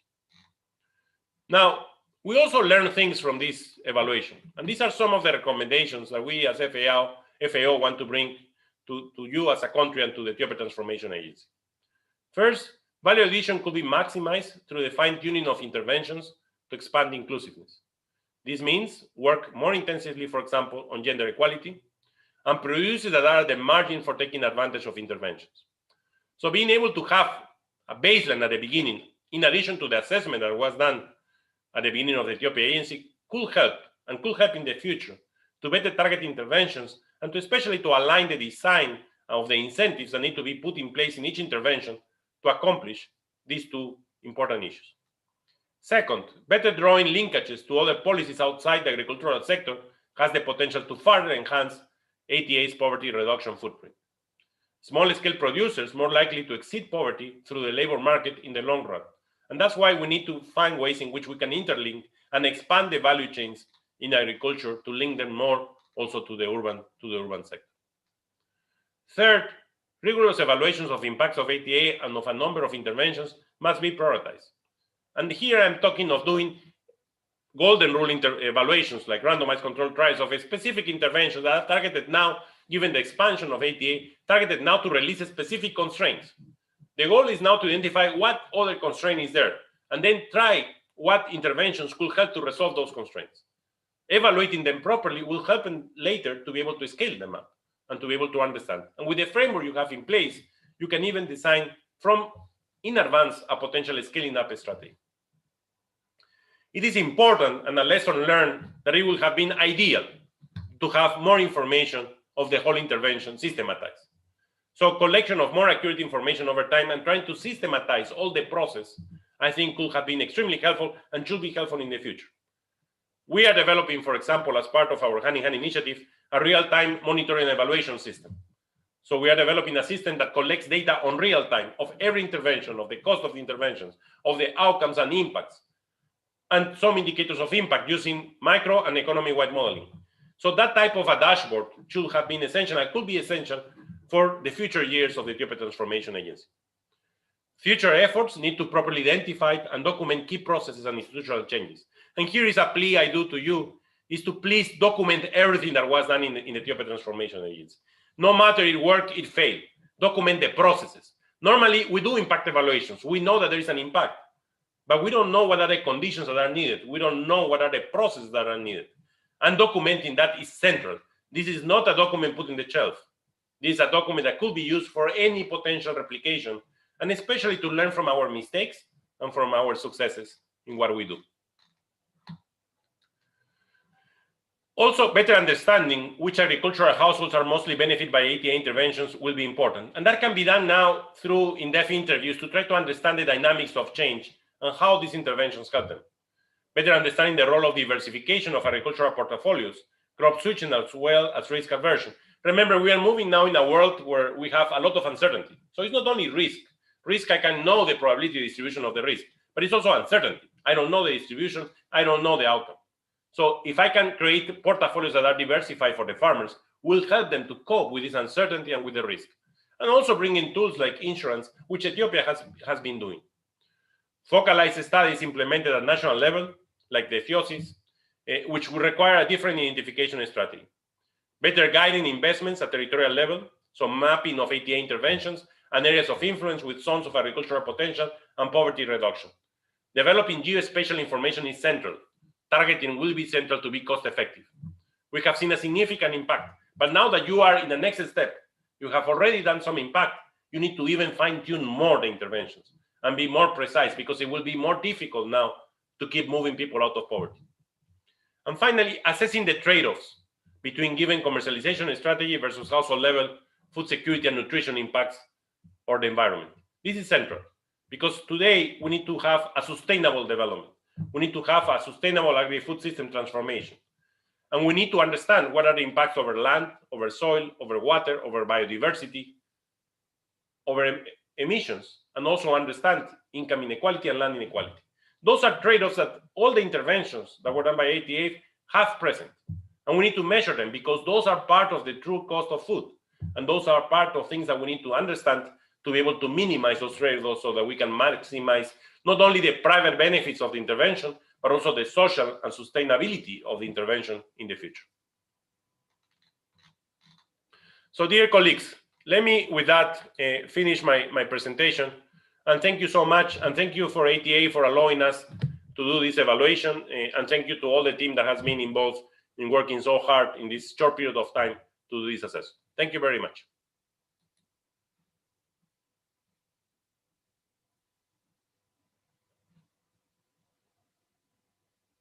For the insightful comments and walking us through the assessment. I'm just going to ask you to stay on the line. We're going to go on a short coffee break for about 15 minutes, but we'll be back for the panel. And then any questions that the audience has for you, we'll redirect back to you. So thank you. Let's go ahead and take 15 minutes. It is now 11 o'clock, and we can be back at 11:15 to start our first panel discussion. Thank you, everyone.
forman fecha.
Test 1, 2, 3.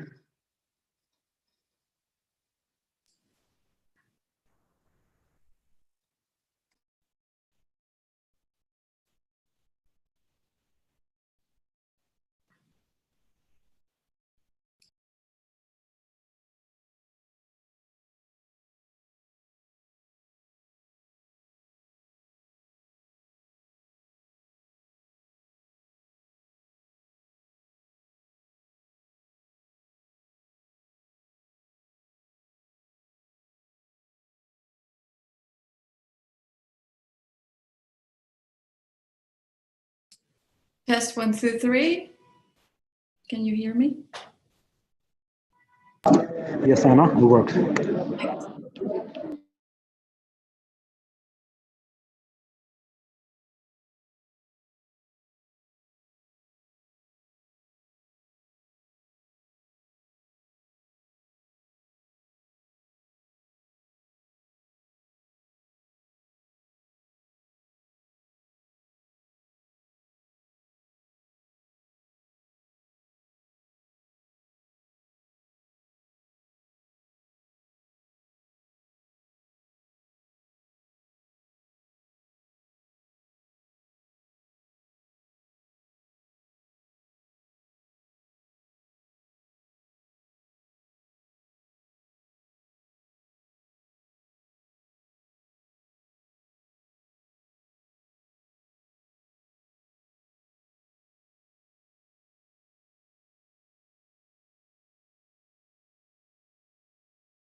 You ready? Yes, that's what I thought then.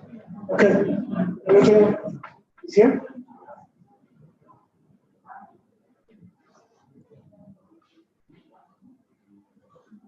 The ridge is here. Okay, I see. They're about to come in, so we'll just get started in hopefully a minute or so as the state ministers enter. I will keep talking just to make sure that they know that we are about to start, but maybe not. Here we go. Yifru, can you please help to usher in the state ministers?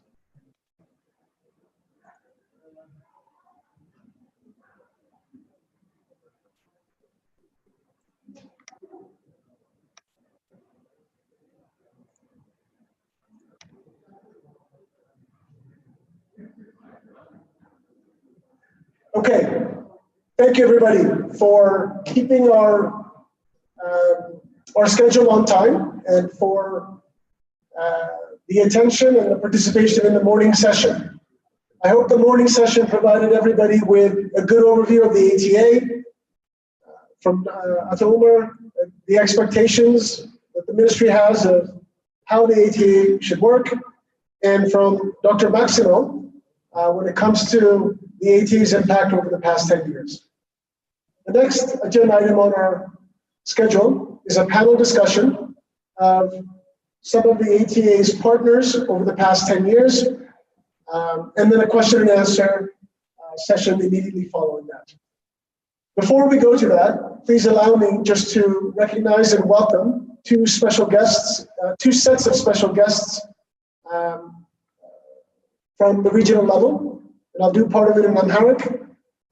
One group of guests that have joined us today are the regional bureaus of agriculture heads, as well as other members of the regional governments in all of the regions of Ethiopia, from Oromia and Amhara to Benishangul, Harare, and others. So thank you very much for joining us. The other group of special guests that have joined us today are some smallholder farmers, especially from Oromia, Amhara, and Southern region. So I'd like to thank them for joining us today. So let me just briefly switch to my broken Amharic to welcome them and thank them for joining us. እንግዶቻችን ከክልል የመጣችሁ አነስተኛ አርሶ አደሮች እናንተ ዛሬ ስለመጣችሁ በጣም ደስ ብሎናል። በጣም እናከብራችኋለን፣ እናመሰግናለን ስለመጣችሁ። ዛሬ እናንተ ከተቻለ ሌላ እንግዶቻችን ጋር የእናንተን ኤክስፒሪየንስ ከኢቲኤ ጋር የሰራችሁትን እናንተም ዳይሬክትሊ ብትገልጹላቸው በጣም ደስ ይለናል። ከእናንተ ጋር መስራታችንም በጣም እኛ አፕሪሺየት እናደርጋለን። እኛ የምንሰራ ሆፕፉሊ እናንተም የግብርና ሴክተራችን የሀገራችን ኢኮኖሚ ባክቦን ስለሆነ እናንተም በእናንተ ስራ ነው ኢኮኖሚያችንም ግብርናችንም የሚያድገው። ስለዚህ በጣም እናከብራችኋለን፣ በጣም እናመሰግናለን ዛሬ ስለመጣችሁ። With that, let me hand over the microphone and the platform to my colleague, Todereja Brook, who will be moderating and facilitating the panel, the first panel discussion. Thank you.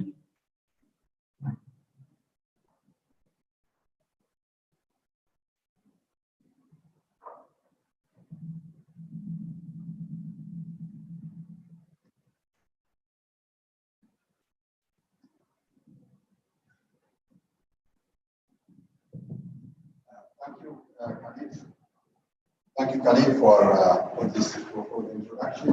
Thank you, Excellencies, State Ministers, and distinguished guests. And building on the presentations just made, the last two presentations, this panel will look back on what ATA has achieved over the past 10 years and features of the ATA model that led to these results. So let me begin by introducing our panelists. The first panelist, I don't think he needs much introduction, is His Excellency Dr. Mandafur Nuguse, currently State Minister for Agriculture Development in the Ministry of Agriculture, Ethiopia. Dr. Mandefro has extensive experience across diverse areas. He has been Director General for the Ethiopian Institute of Agricultural Research, Country Manager for AGRA, and Deputy Regional Director of Oxfam America. He has extensive engagements in agricultural development policy formulations, published various articles in books and research journals in the area of crop sciences, marketing and entrepreneurship, and biotechnology and biosafety. He is also a fellow member of the Ethiopian Academy of Sciences. And thank you, Your Excellency, Dr. Mandefro. Please join me on the stage. My second panelist is, again, may not need much introduction. He is Dr. Getachew Diriba, specialist in institutions, agricultural and rural transformation. And Dr. Getachew has extensive experience working with national governments and international organizations, and he has taken progressive leadership roles in national and international agricultural and rural development. He has served in quite a number of countries in Africa, the Middle East, and Central Asia.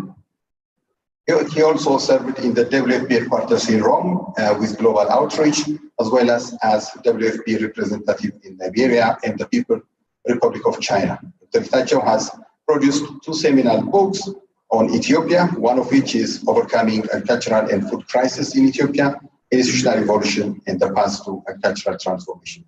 More details on the profiles of Dr. Getachew and Dr. Mandefro on the ATA website, on the events website. Please, Dr. Getachew, please join me on the stage.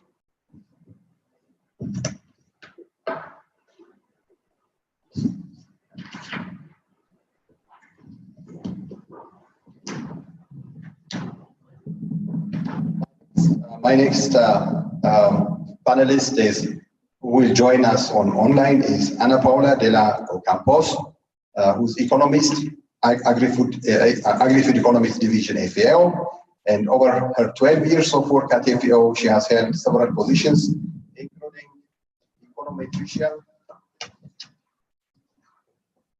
gender policy officer, and advisor for FAO's strategic program for rural poverty reduction.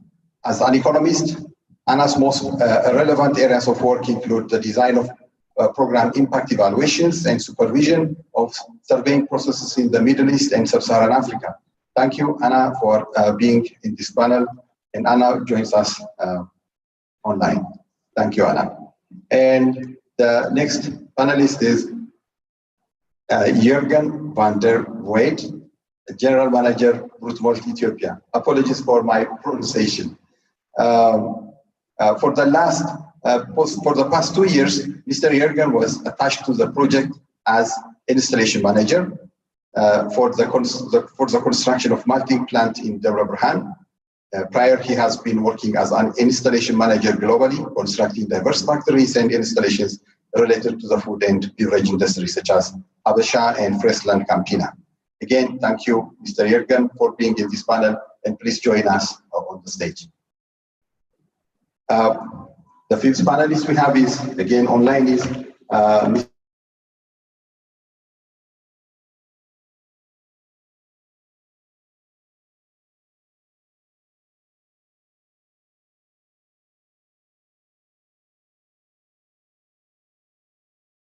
knowledge of environment in different agri-food sectors and a professional network across government, civil society, science and industry in Ethiopia, Ghana, India, Kenya, and many more African countries and the Netherlands. His real passion and expertise lie in guiding seed sector transformation. Mr. Gerez currently leads the multi-annual program on integrated seed sector development in Ethiopia, ISSD in Ethiopia, and more extensive details on his profile on the event website.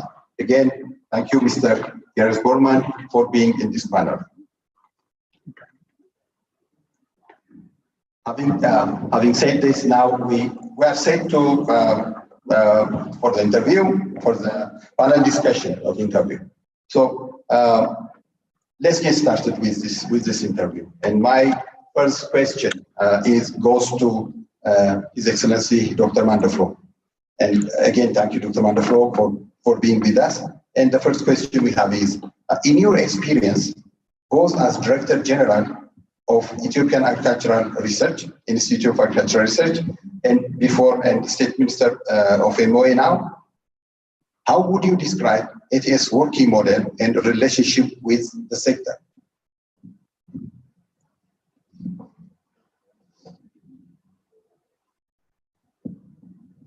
Thank you, Ato Daraje. Good morning, ladies and gentlemen. I'm very honored and privileged to be among the panelists, and thank you, ATA, for the opportunity. So the question raised by Ato Daraje has two main elements: working modality of ATA with the perspective of Ministry of Agriculture, and the relationship of ATA with Ministry of Agriculture. In terms of working modality or business model, operation model, this can be emanated from the mandates of the organization. So ATA begins by identifying strategic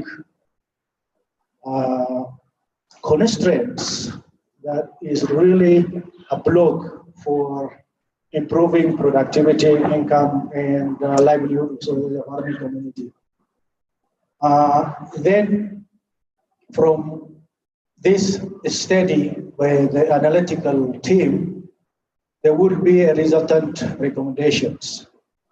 And the recommendations are turned into projects or programs, and then it goes to implementation.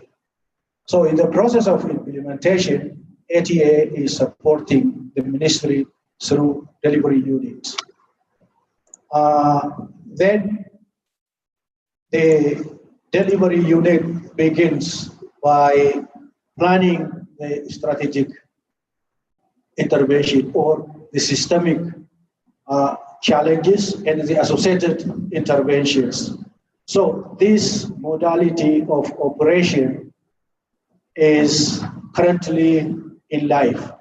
In the olden days, before 2016, the pilots were initiated by ATA, and the programs were initiated by ATA and run by ATA. And the result is given to either ministry or bureau for scaling up. That approach has changed, showing that the working modality of ATA is very dynamic, and this is up to the standard for me. So the operation model is this. The last piece is on linking or coordination. As Khalid said in the morning, that part didn't go very well, and my understanding of linking the different actors in the value chain of a specific commodity or many commodities goes beyond the mandates of Ministry of Agriculture. It goes outside the sectors within agriculture. So it touches different sectors like Ministry of Trade and Industry, Ministry of Water, Irrigation and Energy. So that coordination is difficult, but the attempts are very good. So that's how I see the working modality. The second piece is a relationship.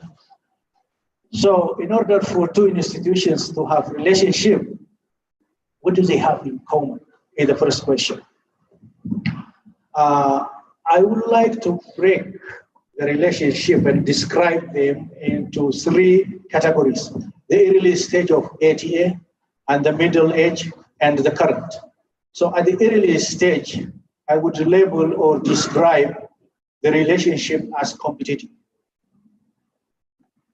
And this is due to lack of clarity in terms of roles and the responsibility of the two institutions.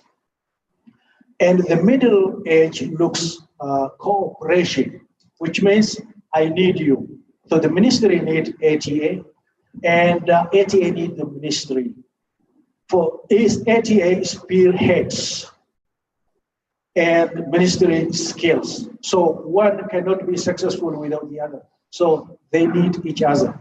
The last piece, the current state for me is about collaboration. I want you. So we would go together. And when we go together, we need to have a shared vision. Our shared vision is transforming agriculture. So that is where ATA is contributing to, and the ministry is contributing. Other institutions accountable to Ministry of Agriculture are also contributing to this goal. So we have a shared goal and a unified mission that brings the two institutes together. And together we can do a lot better than we do alone. That's how I see the relationship, and the relationship is very dynamic, it's improving. We expect the relationship even to go higher and be better so that we can serve the farming community in a better way for greater impact. Thank you. Thank you very much, Dr. Mandafro, for a very interesting insight.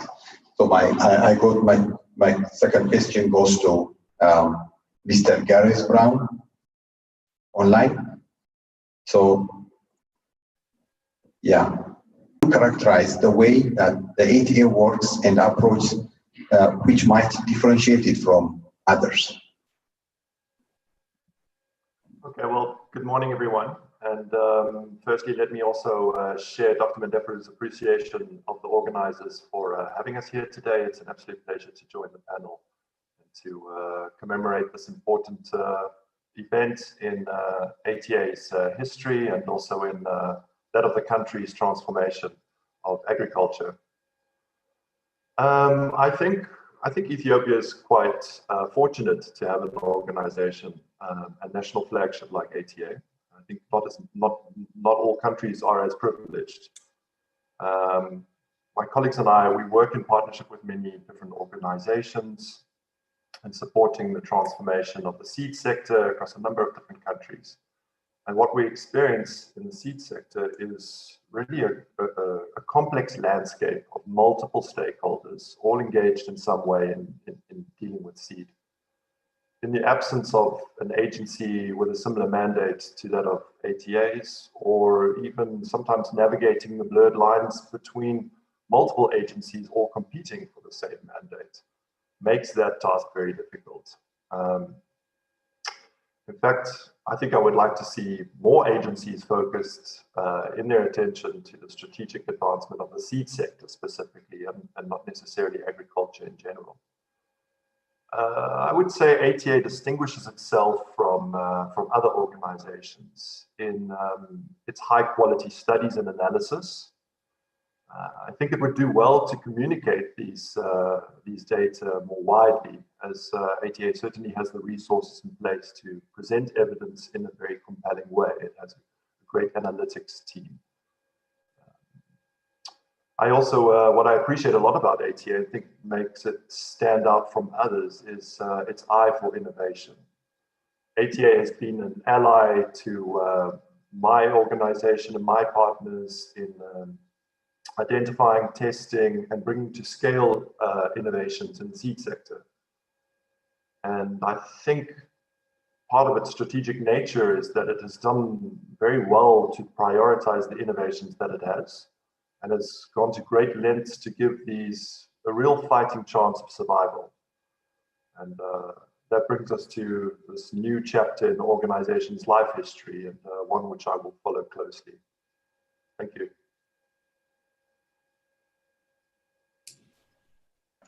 Thank you, Gareth, and that was an interesting insight again.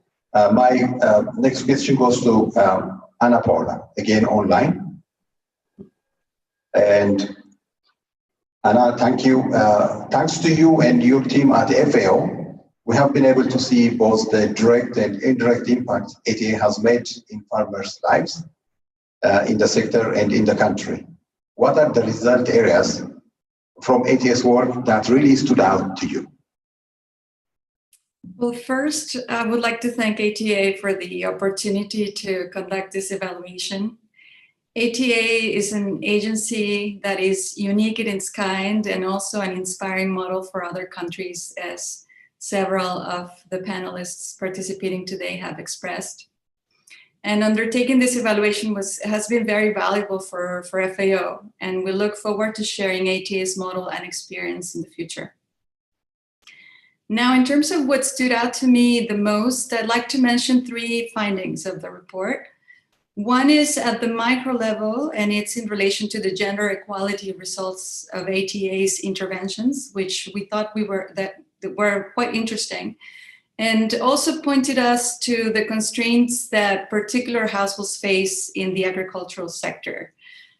What we assert from these results is one that we observe over and over, which is that there continues to be a persisting idea that for transforming agriculture, it's only a matter of fixing the supply and the quality of priority systems.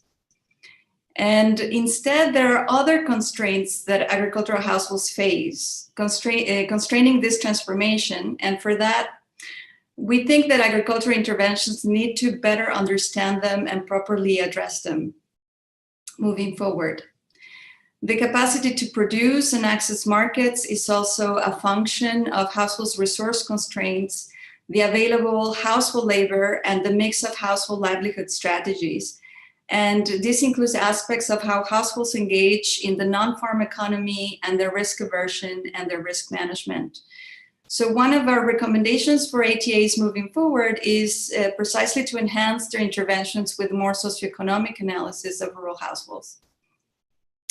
Second, at the sectoral level, we found that the impacts on use of technologies, productivity, and commercialization were also highly heterogeneous across crops and types of interventions.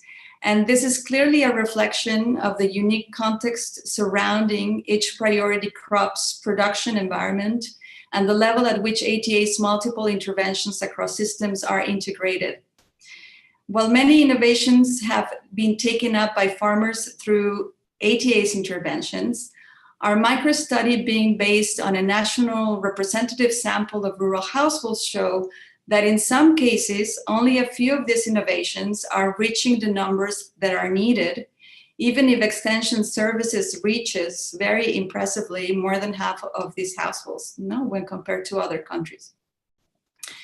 Positive impact results of ATA's ACC project, for example, suggested that outcomes may be enhanced or further enhanced when all priority systems are delivered at the right place and at the right time. And when interventions are tailored to address a specific demand constraints of producers. Of course, this is the challenge. This is the big challenge in our sector, to bring them all together.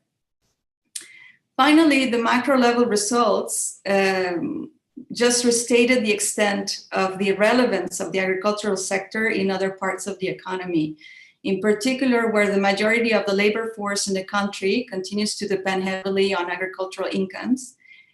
So in addition to reducing poverty in rural areas, ATA's impact in enabling a more dynamic agricultural sector clearly show its power for creating jobs, as well as its catalytic positioning for helping reach the industrialization targets of the country. As shown in our report, impacts in the agricultural sector also led to sizable effects in the agro-industrial and transportation sectors, and with effects in reducing urban poverty as well, in addition to rural poverty. Therefore, creating jobs and industrialization, well, as you know, there are key priorities in Ethiopia, so investing in agricultural-related sectors make a lot of sense for the country. Thank you.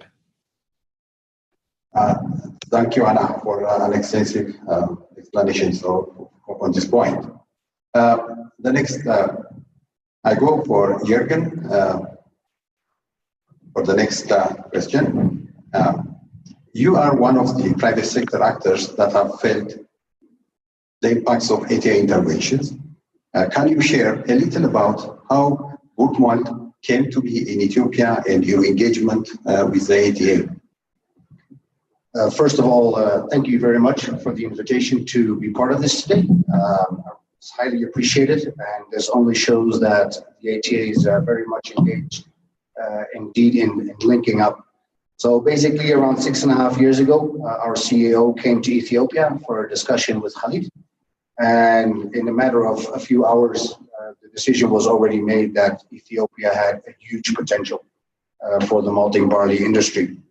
Obviously, there's more factors involved.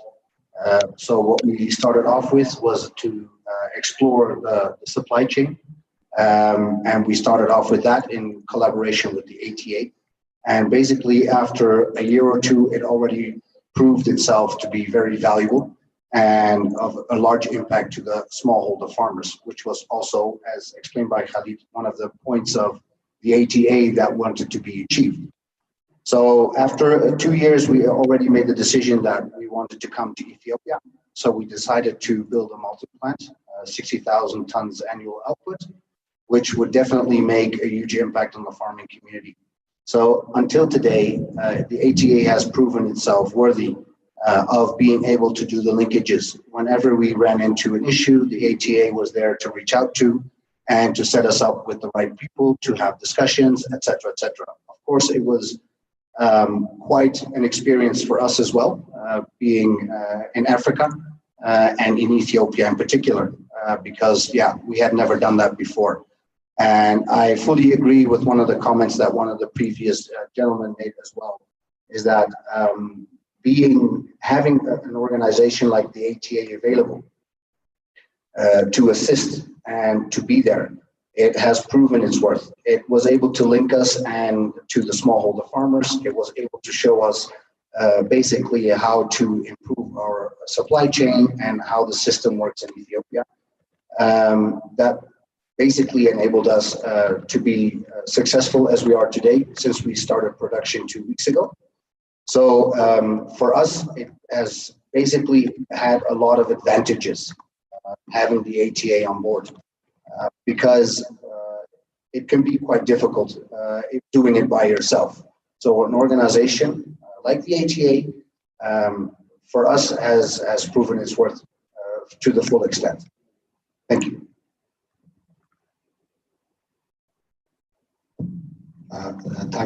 Thank you again. And the last of the first round of questions goes to Dr. Gitacho. Dr. Gitacho, you have worked in food systems development across the world with a wide variety of working models. Can you share your views on how the government of Ethiopia has leveraged the ATA to catalyze agricultural transformation? Good morning, and it's good to see many of my colleagues. And I've tried to focus on the issue of how the Ethiopian government has leveraged ATA. As a starting point, agricultural transformation beyond the acronym, as a concept and as a practical application, was a very new approach in Ethiopia agricultural development discourse at the time ATA came into the scene. ATA was given a huge name, even a greater task of transforming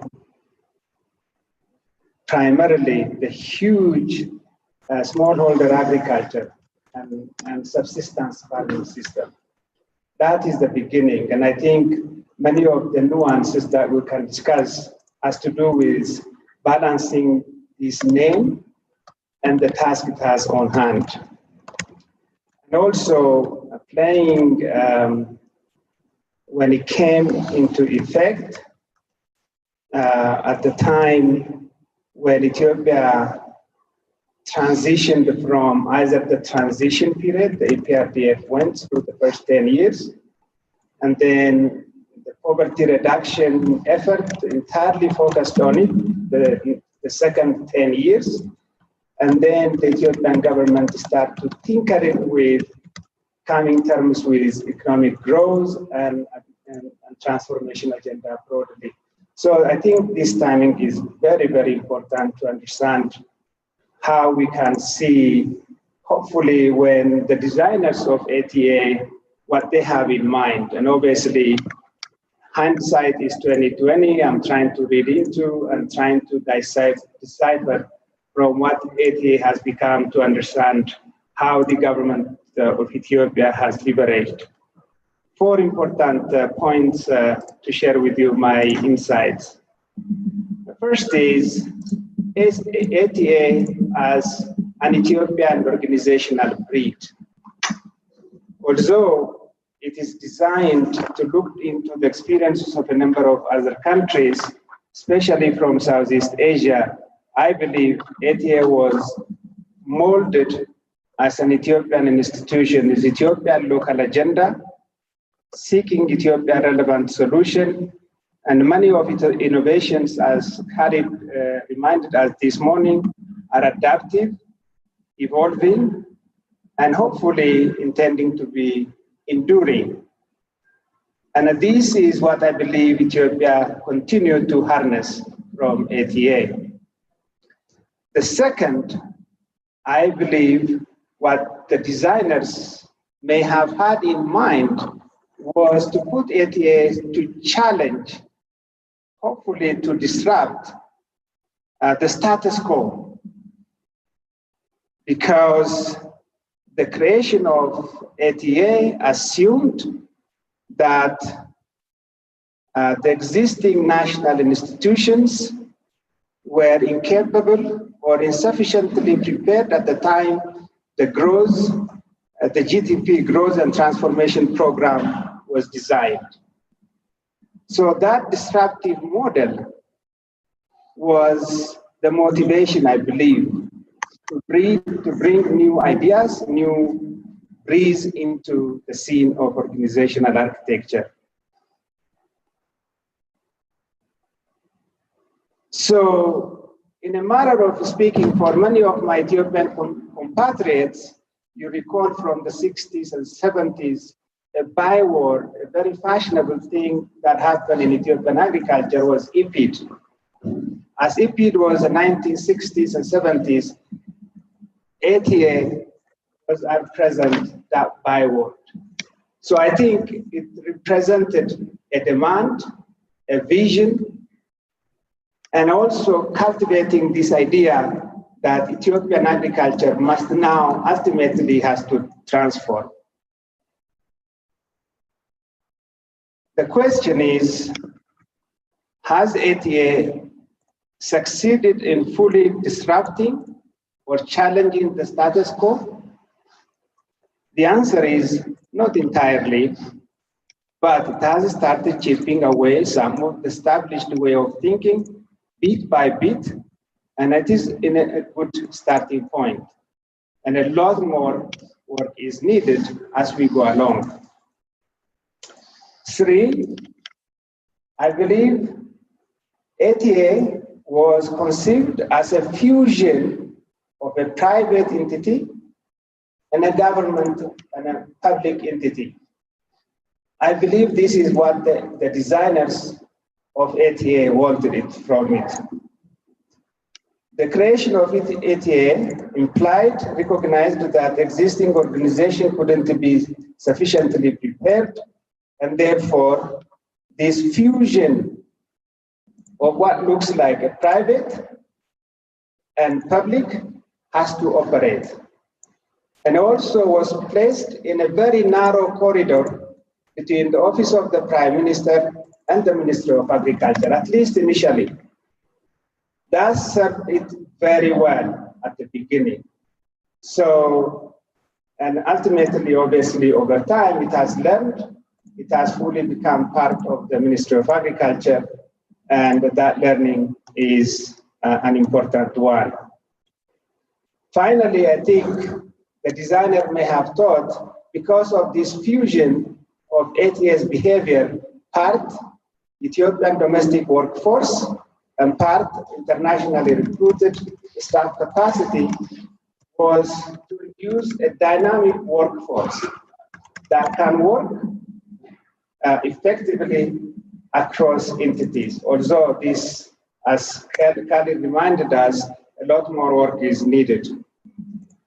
In my view, ATS workforce benefited from and are energized by the unique organizational arrangement that facilitated talent acquisition and encouraged high-performing work culture. Some actually were recruited from local systems, but kept pace with ATS high-performing and innovative culture. The question is, how can ATS performance culture, innovation, and commitment be transferred to federal and a regional workforce? How can collective synergy be created going forward? So I stop here.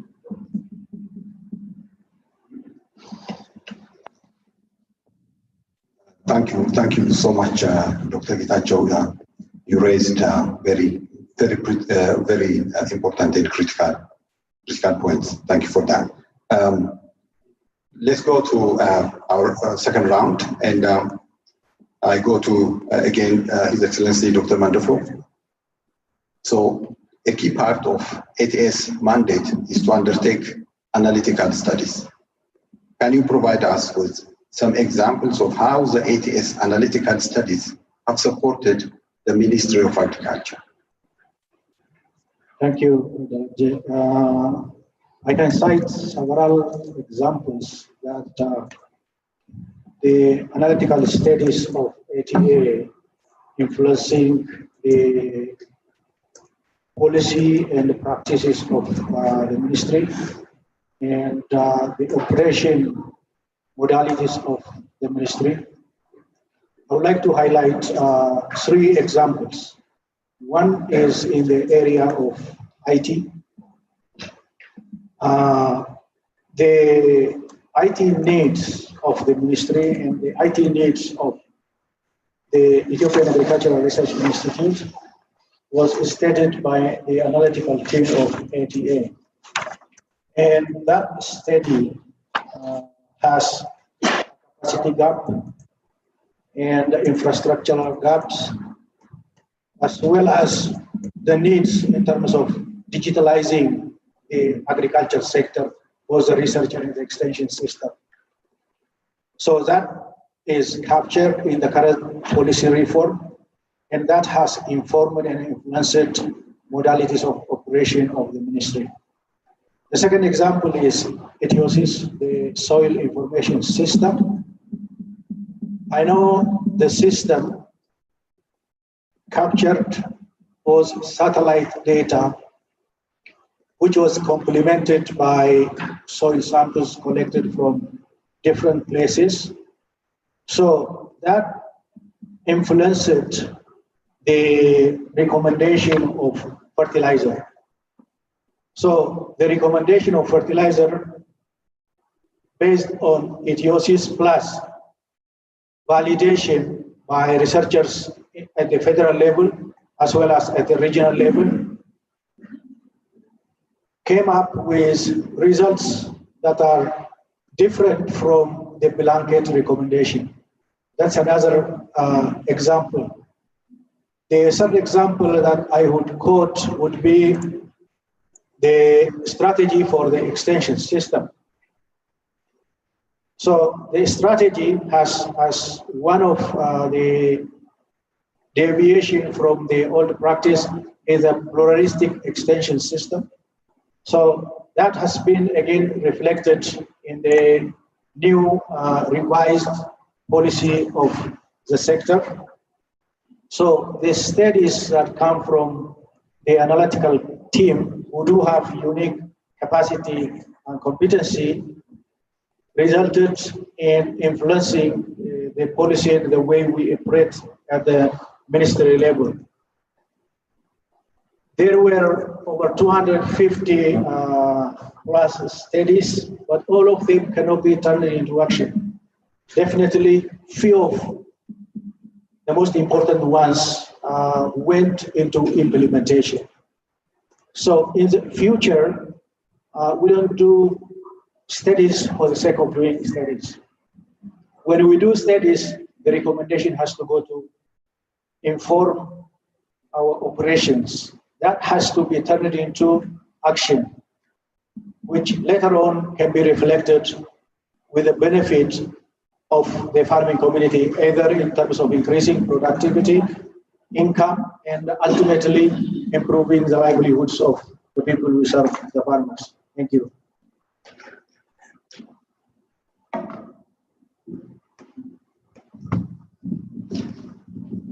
Thank you again, Dr. Mandafro. I am with the analytics team, and there are, as Dr. Mandafro said, lots and lots of studies effectively which influenced the sector. So my next question is for Jürgen. So how did you see implementation support and linkage and coordination work for the activities of the ATA in the malt barley industry? As I have mentioned previously, our first point of contact from day one has been the ATA. So taking it from there, the ATA has made it very clear and stipulated it very well for us to enter into the malt barley business. Having said that, I think at the moment the project that we as a commercial player in the market benefit from very highly is one of the projects that was also launched by the ATA is the clustering project, which is definitely of a high impact, which also allowed the malting barley industry to grow in a relatively short time. I also believe that working closely together with the ATA has made us benefit from the knowledge that was already present in the ATA from day one. Having the full picture and being able to link as well with the Ministry of Agriculture and the cooperatives and the smallholder farms allowed us to have a widespread impact on the business. I think also it was clear from the beginning that port malt being present in the malt barley supply chain and having the malting plant ready would benefit the smallholder farm hugely. So I think that was a very good position uptaken by the ATA to be able to assess that and to make sure that once we were here, we would also definitely have that impact, not only on the commercial industry, as you know, but also on the downstream. That means the smallholder farmer in the end. So the linkage and the cooperations that were put in place were very strategical. It allowed us to have a good strategy also for the coming years to be successful as a commercial maltster in Ethiopia. Basically, having said that, I believe that looking forward, if I may, I think having the ATA as a sidekick, as a partner, for us in the agro industry has proven very vital. It's definitely something that we appreciate, and it allows us once again to be successful as well. Obviously, as a commercial maltster, that's also a priority, nevertheless. But overall, I believe that strategically doing the right projects at the right time, also in coordination with the commercial players, is key, and it will remain key for the future as well, because we're not there yet. We still have a long way to go. We have done an investment for a longer period of time. Definitely, we're going to be present for the next decades, and having the ATA on board to set up a good baseline and to set up a sustainable value chain is inevitable. So it has proven very worth it. Thank you. Thank you again. My next question goes to Mr. Gareth online. And the DSM project that Wageningen University has been engaged on with ATA and other partners has had a very interesting journey.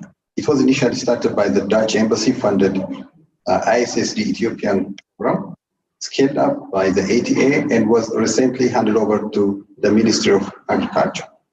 Can you comment on that journey and ATA's engagement with various partners? Okay, great. Thank you, Dr. Dereche. I'm pleased you asked this question. We actually recently organized a webinar in collaboration with ATA, ISSD Africa, and IFPRI on this very subject, on Ethiopia's seed market transformation, a couple of weeks back.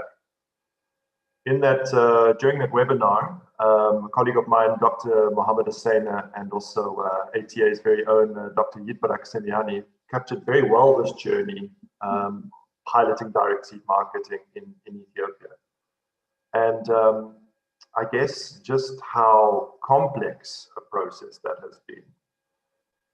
So in my view, in the interests of smallholder farmers and household food security in Ethiopia, the government has worked tirelessly to ensure equitable access to quality seed.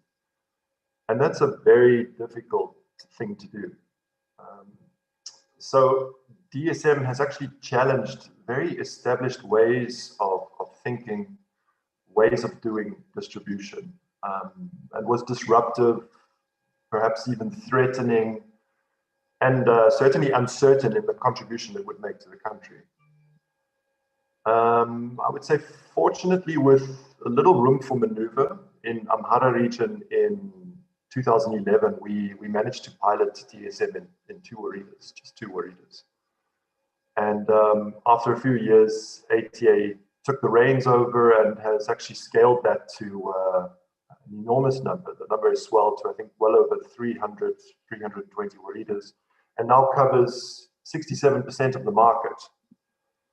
And more importantly, DSM has reduced costly rates of carryover seed. So that is seed that's left unsold in store at a great opportunity cost to farmers. And at the same time, has saved government billions of Ethiopian birr, not just in the value of that commodity, but also in the administration of a more centrally planned system of distribution. So this journey of what is now almost a decade may seem like a long time to some, but it should not be underestimated just how important that process has been in building trust in private companies and agents, in really shifting paradigms of very established ways of thinking about how to do distribution. And it's even transformed the business of government in doing so. Now, all along this way, I would say that ATA has really guided the process with evidence. It's also done a lot to build the capacities of those involved to do seed marketing, which was completely novel for many stakeholders in the country, and ultimately has actually helped achieve policy change. So ATA has really shown its dynamicism in that process by being a house of knowledge, but also being an active manager and coordinator of the process, and building capacities at the same time. So I think it's a real true testament to the dynamicism of ATA, which we've spoken about today. So thank you. I'm going to Anna online again, and the FAO report looks at the ATS impacts at both micro and macro level, and this is somewhat a unique approach, and wonder if you can comment on its application in other contexts. Thank you. Indeed, it is a unique approach, but you get to wonder why it is so unique, no? As the micro and macroeconomists could work more together and complement each other's strengths. I think it's important to mention that several other analytical models were considered, but had to be discarded given data limitations. In particular, we were not able to access the microdata from the agricultural sample surveys, which would have enabled us to have a representative study at a higher disaggregated level. Identifying ATA's interventions in secondary data was not an easy task, and it heavily relied on the administrative information provided by ATA.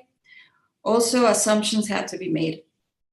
Now, in order to apply this methodology in other contexts, good data is required, one that is representative of the interventions of interest or crops or agricultural systems, as well as data that help us build a counterfactual in order to establish causal impacts. Having said that, and also building on Mr. Torero's presentation today, assessing agricultural interventions through experimental approaches like RCTs is not an easy task, and sometimes impossible. No? These in practice are often hard to do because of the nature of agricultural interventions, which are hard to control for. So we're confronted by the nature of our sector, and that is reflected also in the fewer rigorous impact studies, as they often suffer from selection biases and external validity issues. So basically things that we learn from one experience may not be useful for another context, no? And this is a problem.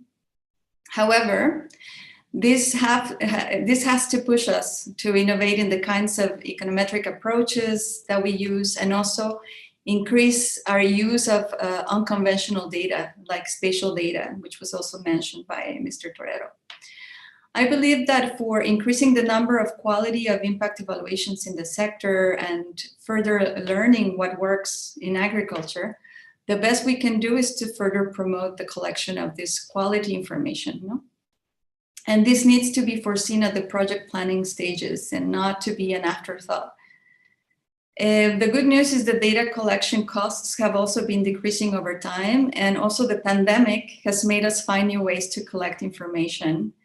This is also the need to, there's also the need to build the capacity of people and organizations on the ground to do this and help us retrieve this information and use it. Moving to the macro level analysis of the report, one of the challenges of these economy-wide models is that they required an updated macro social accountability matrix, or SAM, and we were very lucky to have one, a very good one. In addition, good accounting of coverage of interventions and its costs is needed, which in our case was provided by ATA, as well as information readily available on agricultural and trade policies that also affect the outcomes of interest, for example, import quotas. And this is what informs the model, and the information, the quality of this information really helps enhance the model that is used. So to summarize, these approaches that we've taken are data intensive and heavily rely on assumptions that at best are minimized by a deep understanding of the country's economy and sectors, including the macroeconomic policies and policies orientation. FAO has conducted a number of impact evaluations at the micro level, notably in the interlinkages between social protection programs and agriculture, but also of agricultural interventions, and increasingly in the context of climate finance projects. Our CGE model has also supported policy decisions in many countries, and we will continue to apply these methods and foster opportunities for methodological innovation in this area that is also actionable on the ground. Thank you.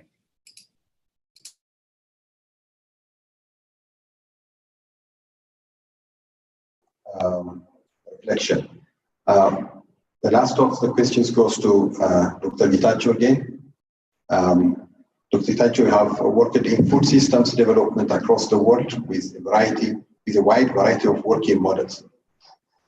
How would you characterize the ATS model and approach relative to others used in other countries and the levels of effectiveness?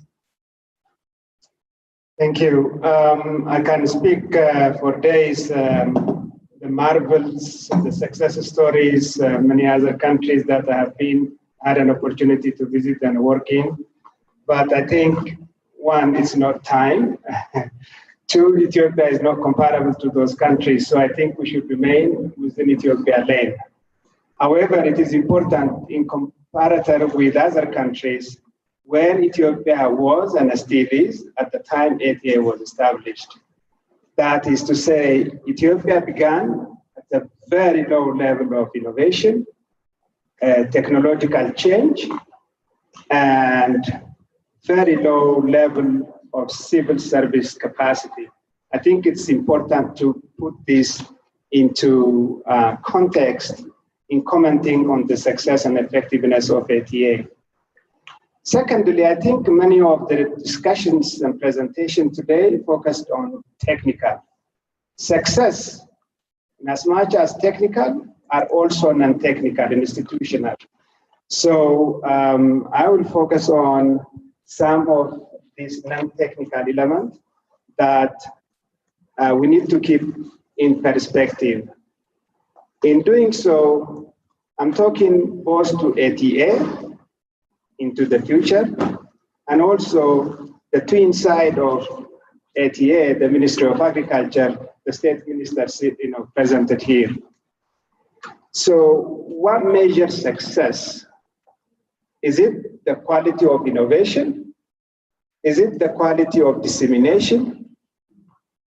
What do we mean success and effectiveness? This is the key thing that we need to keep in mind.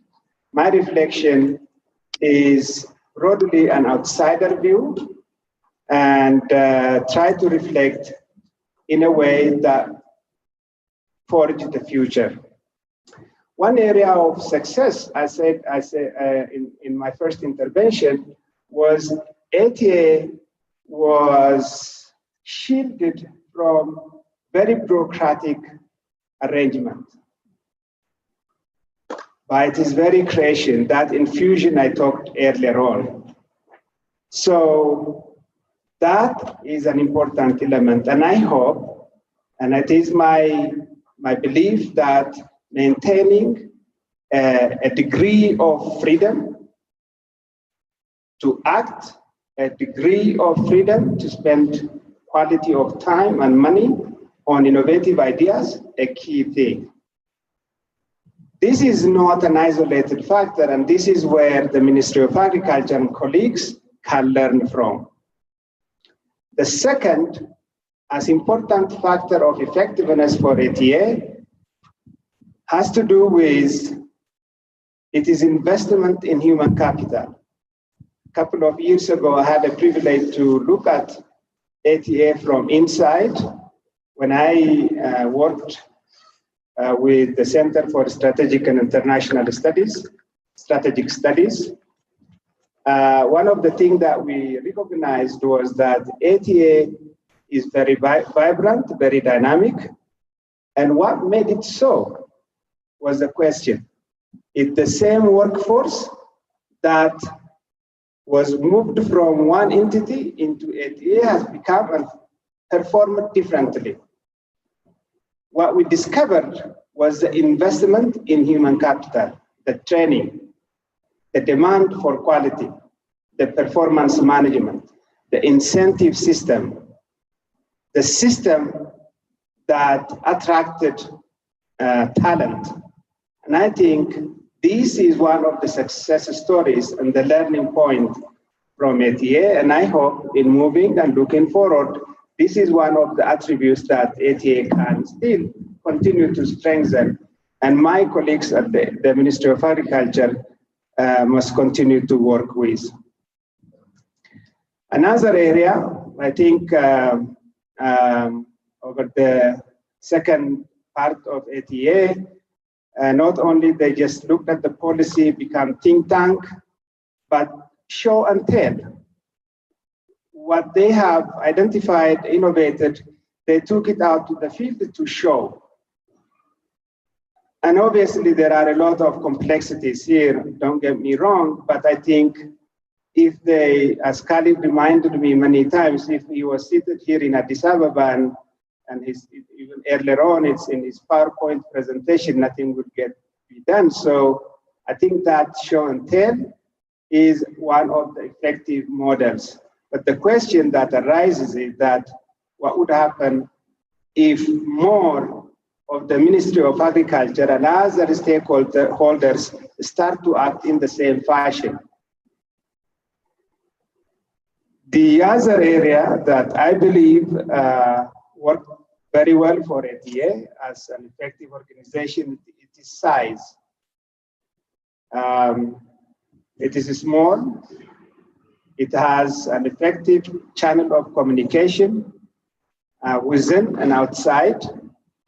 And Khalid and I often debate about this, and he tells me that ATA cannot grow more than this. I didn't mean ATA in a physical sense.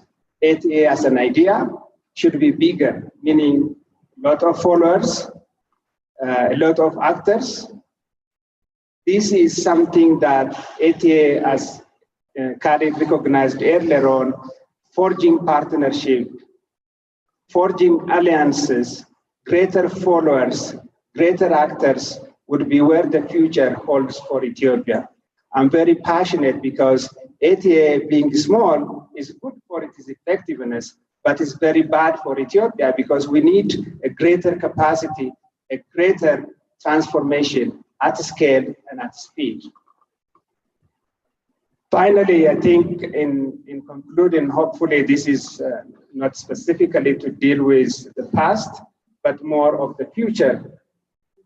I believe what is missing in ATA's arsenal of transformation agenda is how to focus on facilitating primary investment in agriculture. I mean, primary investment in agriculture.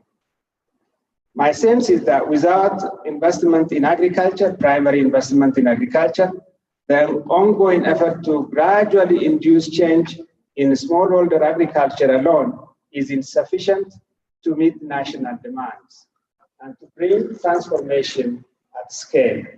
I think moving forward, both within the Ministry of Agriculture and ATA, how to bring the private sector hugely investing primarily in agriculture and primary sector is the key next agenda item that needs to be considered. Thank you very much.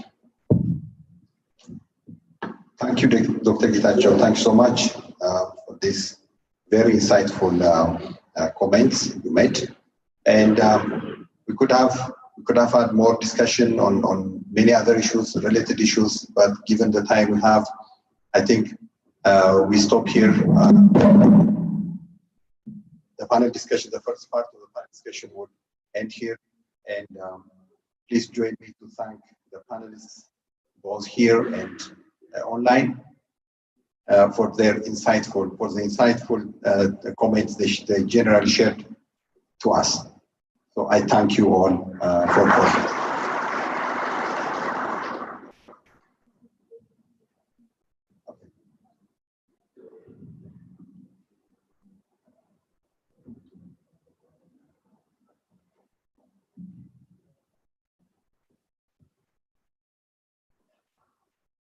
So we have a few questions that we have gathered from our online audience, but then also I just want to open it up for questions from the room first.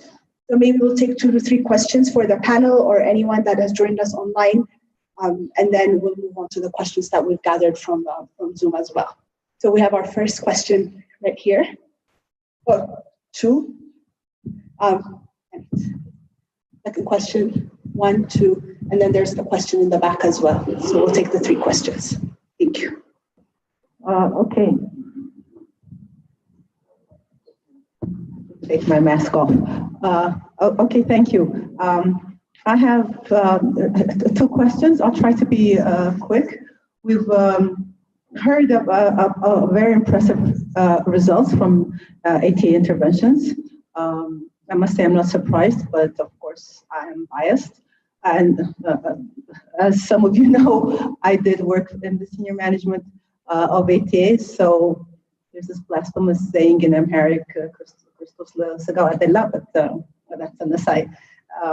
I also think ATA has introduced quite disruptive innovations, especially in relation to opening up space for the private sector in both output and input markets and in services. Having said that, I mean, we've heard about impacts of projects, and we've heard about very high level impacts on, economy-wide. But if we're looking back to inform the way forward, I think we should be looking more at how then that is translated and integrated into systemic changes within the sector. There's questions like, yes, we have achievements from projects, but are those projects, have they been strategically selected? How have they been selected? Do they build on each other? How do they contribute to the agricultural transformation process? Is there something that is more important that perhaps ATA should have focused on? And I think we should be looking at, and then how did we draw lessons from those projects so that that could inform identifying and addressing systemic bottlenecks in the sector, so that the shared vision that Dr. Mandafro talked about in terms of promoting agriculture transformation could really be realized at an optimum level. So I would really suggest quite emphatically that we look at those linkages and not just the impact of our projects and interventions. But Khalid mentioned that we are now in the stage of system integration. And to get there, we must really explore and understand these issues and build up upon them as we move forward. My second issue, I'm just raising this because I worked on cross-cutting issues and sustainable and inclusive growth, and I was quite dissatisfied with how cross-cutting issues were addressed in the impact evaluation. When we look at environmental sustainability and climate change issues, these appeared not to have been touched upon, not to have been addressed, and they were only touched upon at the very end in terms of trade-offs. I do think that environmental sustainability and agricultural growth, there are win-win solutions there. And ATA did try to integrate environmental sustainability into its projects, programs, and how the transformation agenda was designed. Perhaps there's a need to look at that a bit further. In terms of gender, the focus was on female-headed households. I think the real impact is to see, or we need, I think, better understanding of whether there was where women in male-headed households have been reached, and how successfully have they been reached, and has there been greater impact where, in terms of overall productivity of the household unit, where women in male-headed households have been reached, because that is the real gender impact. So I know there's limited time, and people who know me know that I tend to go on and on, but I'll limit myself here. Thank you. So maybe we can answer these questions, because there's something that's related to the first question that came from the online question bank as well. And that's how has ATA selected the 48 projects that we spoke of during the earlier presentation? And then the question also asks, were these part of the original design or the original mandate of the ATA, or as we were growing and expanding, were these roles added on to us? And then also, how has this impact? How has the additional work impacted ATA's capacity and capability? And do you feel like we're a little stretched at this time? So, Khalid, if you can answer project impact along with these questions, and then we'll address the cross-cutting issues. Sure, thank you. So in terms of the selection of the 48 different projects, I have to admit we were somewhat opportunistic in the identification of these projects. In that, with the Ministry of Agriculture, the Transformation Council, we were typically assigned these projects because they were deemed to be highly impactful or issues that needed to be addressed. So for example, the Ethiosis project was an assignment from the Prime Minister at the time who said, it doesn't make sense to have 2 types of fertilizer for the whole country. ATA, please help us solve that issue. Come up with a project and design that. So the project selection in many ways was opportunistic. And even there, we went through a process of identifying whether the ATA was the right organization to implement those projects. So typically, we will implement projects only as an implementer of last resort. We would prefer that somebody else implement the project and we support them. But if there's a sense of urgency or a lack of capacity, then we will take on the project and implement it. But we always implement projects similar to what we did with DSM with our partners because we want to hand over these projects eventually. So every project that ATA implements has an implementing partner with whom we implement. So that's just the story of how projects are selected, projects are implemented, and hopefully handed over to our partners. To Wazir Alakach's 2 questions, I would say when it comes to the analysis done by FAO, that was purposely focused on the impact aspect of the ATA's work.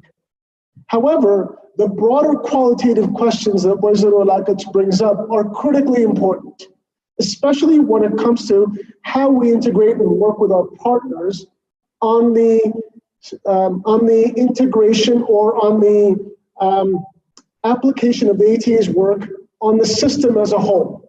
And for this, we've actually done a separate ATA assessment of the ATA's work by our analytics team, which we will release in the coming months. We didn't want to release both at the same time. That one is much more qualitative.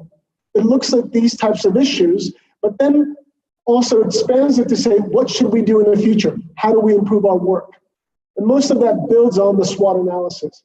So there will be another analytical output coming from the ATA's work that looks at the qualitative impacts. And then lastly, on the environmental sustainability inclusiveness issues, the design of both the previous transformation agenda and more importantly, the ACC program actually has a major component on environmental sustainability and inclusiveness. The entire program, the ACC program, has those 2 issues at the center because we believe that they've been neglected in the past and quote unquote mainstreamed, which means that in many ways it's an add-on to the project. However, we're actually very thankful for our development partners, the Dutch Embassy, the Danish Embassy, the European Union, and the French Development Agency, as well as the Ministry of Agriculture, that forced us to make those issues a central component of the ACC program. As a result, we will be tracking these issues of environmental sustainability and inclusiveness as a main component of the program. And the big issue when it comes to inclusiveness that I'd like to highlight, as Wazir Alakach mentioned, is that when we think about gender aspects, it's not just about women-headed households, but women in male-headed households. And in that area, there are 2 specific metrics that we will actually be measuring on a regular basis. One is labor-saving technologies for women. And the other is women decision-making in male-headed households. So how are women involved in the decision-making, even if they're not the kind of women, the leaders in that male-headed household? How do we change that dynamic? So those are 2 metrics off the top of my head that I can tell you are within the ACC program. So that program for us, hopefully, will be the game changer on how inclusiveness, especially, but also environmental sustainability is designed and implemented in a major program such as the ACC. Sorry that I went on a little bit too much there, but similar to Lakach, I can go on and on this as well. Thank you, Khalid. So as a follow-on question, I think this one is directed to Dr. Amanda, who came from online. It's a little tied to what Khalid just explained, which is as projects are being handed over to the ministry, how is the ministry coping with the uptake of the projects and making sure that they're sustainable and also being scaled up?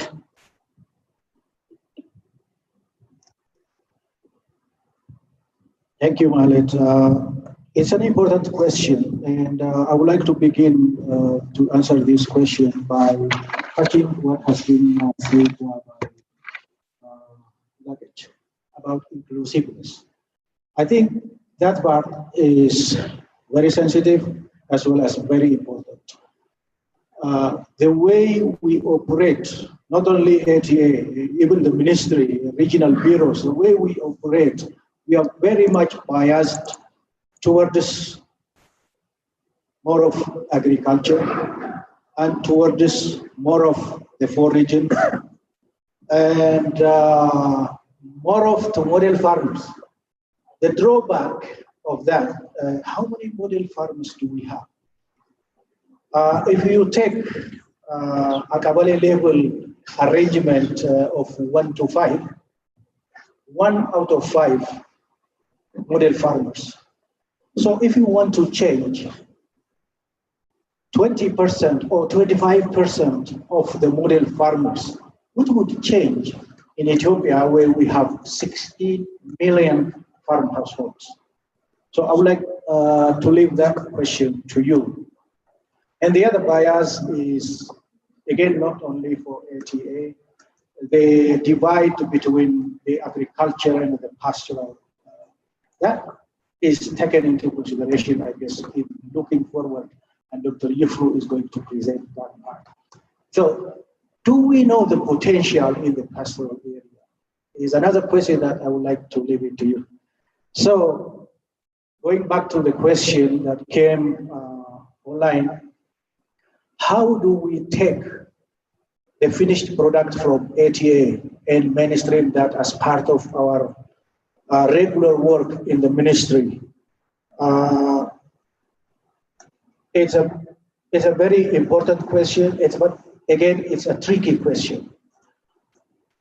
If the initiative is identified by ATA, implemented by ATA, and the result of that pilot project came to Ministry of Agriculture in a write-up to scale it, I tell you it's very difficult because the analytical capacity at ATA and the expert capacity at the ministry or regional bureaus, we have a huge gap.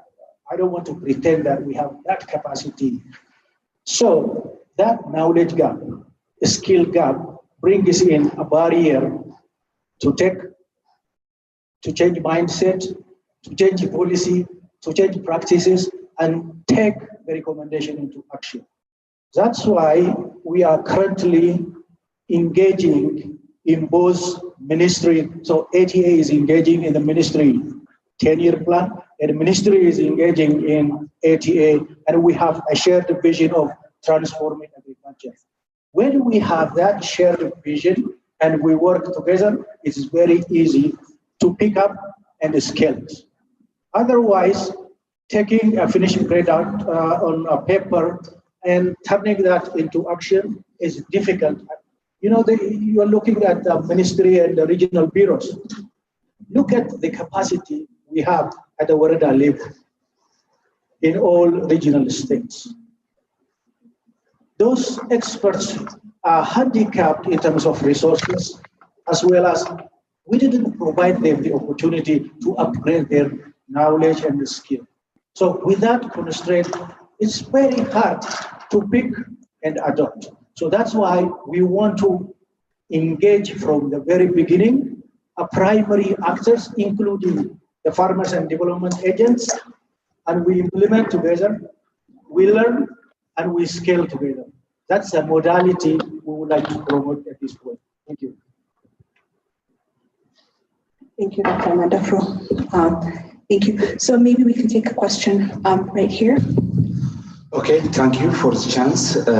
My name is Girma from Oromia. First of all, very thankful to ATA because most of the outputs and impacts presented today the majority of it, we are beneficiary of that impacts and outputs. And secondly, as a board chair of the Ethiopian Agribusiness Corporation, really I requested Khalid to support us to align the corporation itself to make it relevant to the National Agricultural Transformation Agenda. And the support provided to us was really excellent. We have really revisited the strategic document of the corporation based on that analytical study, and thank you really for that input as well. My question is partly really, the pieces are already raised, of really huge concern on how to sustain the outputs and interventions we have really even presented today because of the human and institutional capacity that Dr. Mandefro has already raised.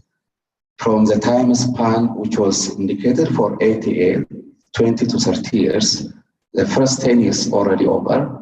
In the remaining part, from my point of view, I don't see ATA as a parallel structure. ATA is just a transformation nucleus for me. So those analytical, whatever professional skills are within the nucleus should be really built in a way within the research capacity of the government system and agricultural bureaus and even universities, because the way our system was really established for the subsistence level of agriculture. Now we are shifting from subsistence to commercial or agriculture as a business. So the whole system should be written in a way if all these interventions we are talking about is going to sustain. Who is going to do that?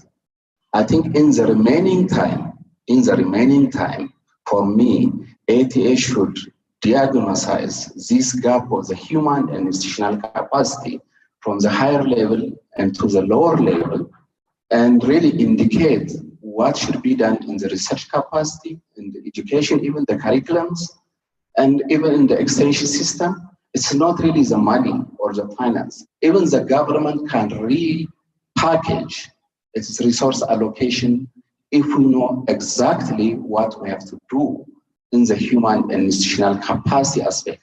Otherwise, my concern is at the end of 20 or 30 years, when ATA phase out, we'll go back to the corner number one, and all the good results and outputs will not be sustained.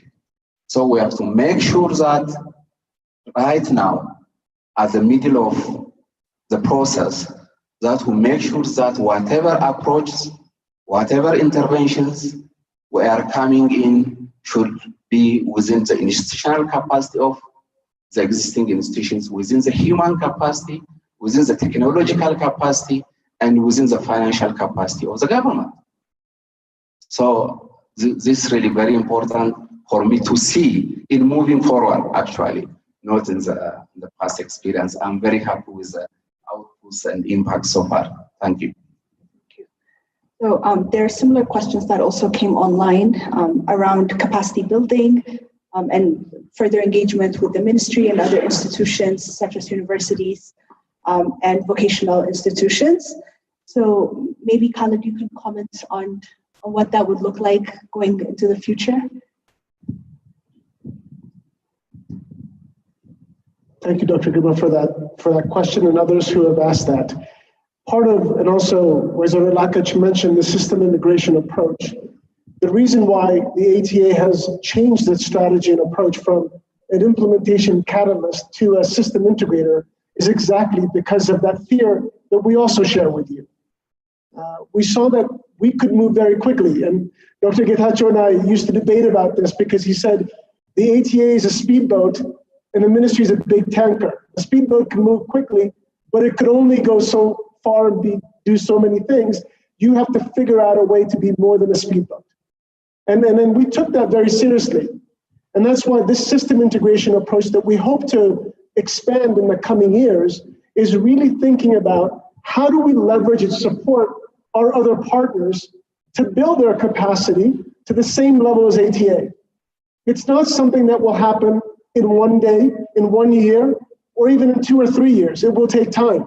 Even ATA's own capacity today is very different from what it was 3 years into the founding, because we were still trying to figure out what we were and how to build that capacity. I think we now know, for example, the analytical capacity that both you and Dr. Mandafar mentioned is a critical component that is unique and missing from other organizations. Similarly, the delivery unit with the content experts that we have deployed to the ministry is something unique that we can support others with. So while I don't have an answer to your question, my answer merely is we hear you, we understand the criticality of it, and that we have begun to work in this way. But we do need the support from all of our partners, because capacity building in the way that we have been doing it in the past, which is training for the sake of training, sending people to go and attend a conference or a workshop, does not work. Training and capacity building has to be learning by doing, by actually executing, by, like Dr. Mandafar said, by working together on the project. So when we hand over the project, as we did with DSM, the people who we're handing over the project to have been actually implementing it. So our role becomes one of backstopping rather than giving somebody the project and saying, now you go ahead and do it. So while we are learning on how to do this better, we are very mindful that this is a critical part of our work as we go forward. And as Dr. Girma has said, unless we do this now, in 10, 15, 20 years, we will fail. This is a big part of our strategy. So thank you for highlighting that. Thank you, Khalid. So there's one more question from the online audience that's completely not related to anything that we've discussed so far. And it's for the FAO. The question is, what baseline data would ideally be available for measuring impact if other countries decide to set up their own ATAs? So maybe Ana Paula, you can comment on this very briefly.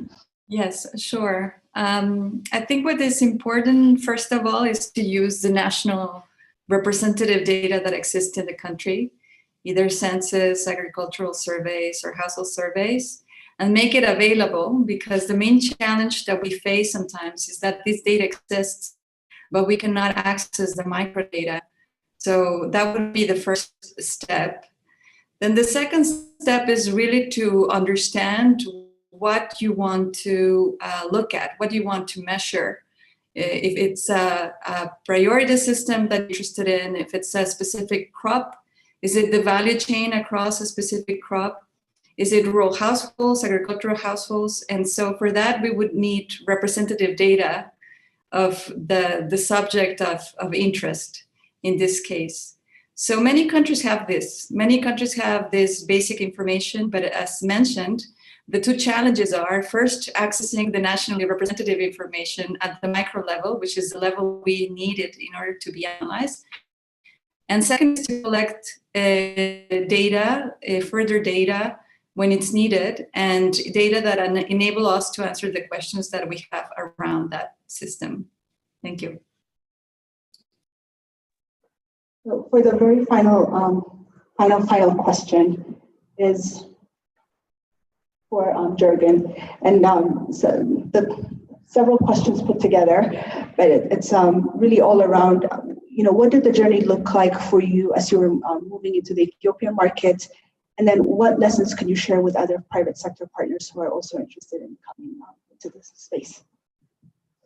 The journey was long, and it presented many challenges. And I think we entered the market in a coherent line with the strategy of the ATA as well. So we were able to be part of that strategy. So having said that, that means that we were able to exchange learnings and to exchange the experiences that we were having in the market. Basically, in Ethiopia, what we have learned is that you should be patient. You have to be patient. And I think one of the targets from the ATA is also to increase the dynamics of the agronomical change, the transformation. But for us as a commercial player, it was made very clear from the beginning that it would take time. We have to realize that by the time we came to Ethiopia, the malt barley supply chain, the value chain is not at its peak, and it still is not. There's still a lot of work that needs to be done. But being part of this and working together with the ATA on that from a commercial perspective is allowing us to do this at a higher speed than because there's a commercial basis. So that was perfectly the right timing. Lessons learned, like I said, yeah, there's no quick win. We have to be very clear that agriculture is a long life cycle, and agriculture investments take time. And of course, to have a steady base, a steady supply chain, it also takes a lot of time. So we have to be very, very well aware of that. Thank you. I think that's all the time we have for Q&A, but for everyone who submitted questions online, we will go through them again, and if we need to reach back out to our panelists to get responses for you, we'll try to do that as well. So if you would all please stay seated, our ATA team will come and they'll escort you to lunch. We just want to make sure that we're not overcrowding the space, so please stay seated while they direct us on how to go to lunch. Thank you.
ለውጡ ይሄ ነው እና የባለሙያ ስሜ አርሶ አደር ትልቁ ጌታሁን ይባላል።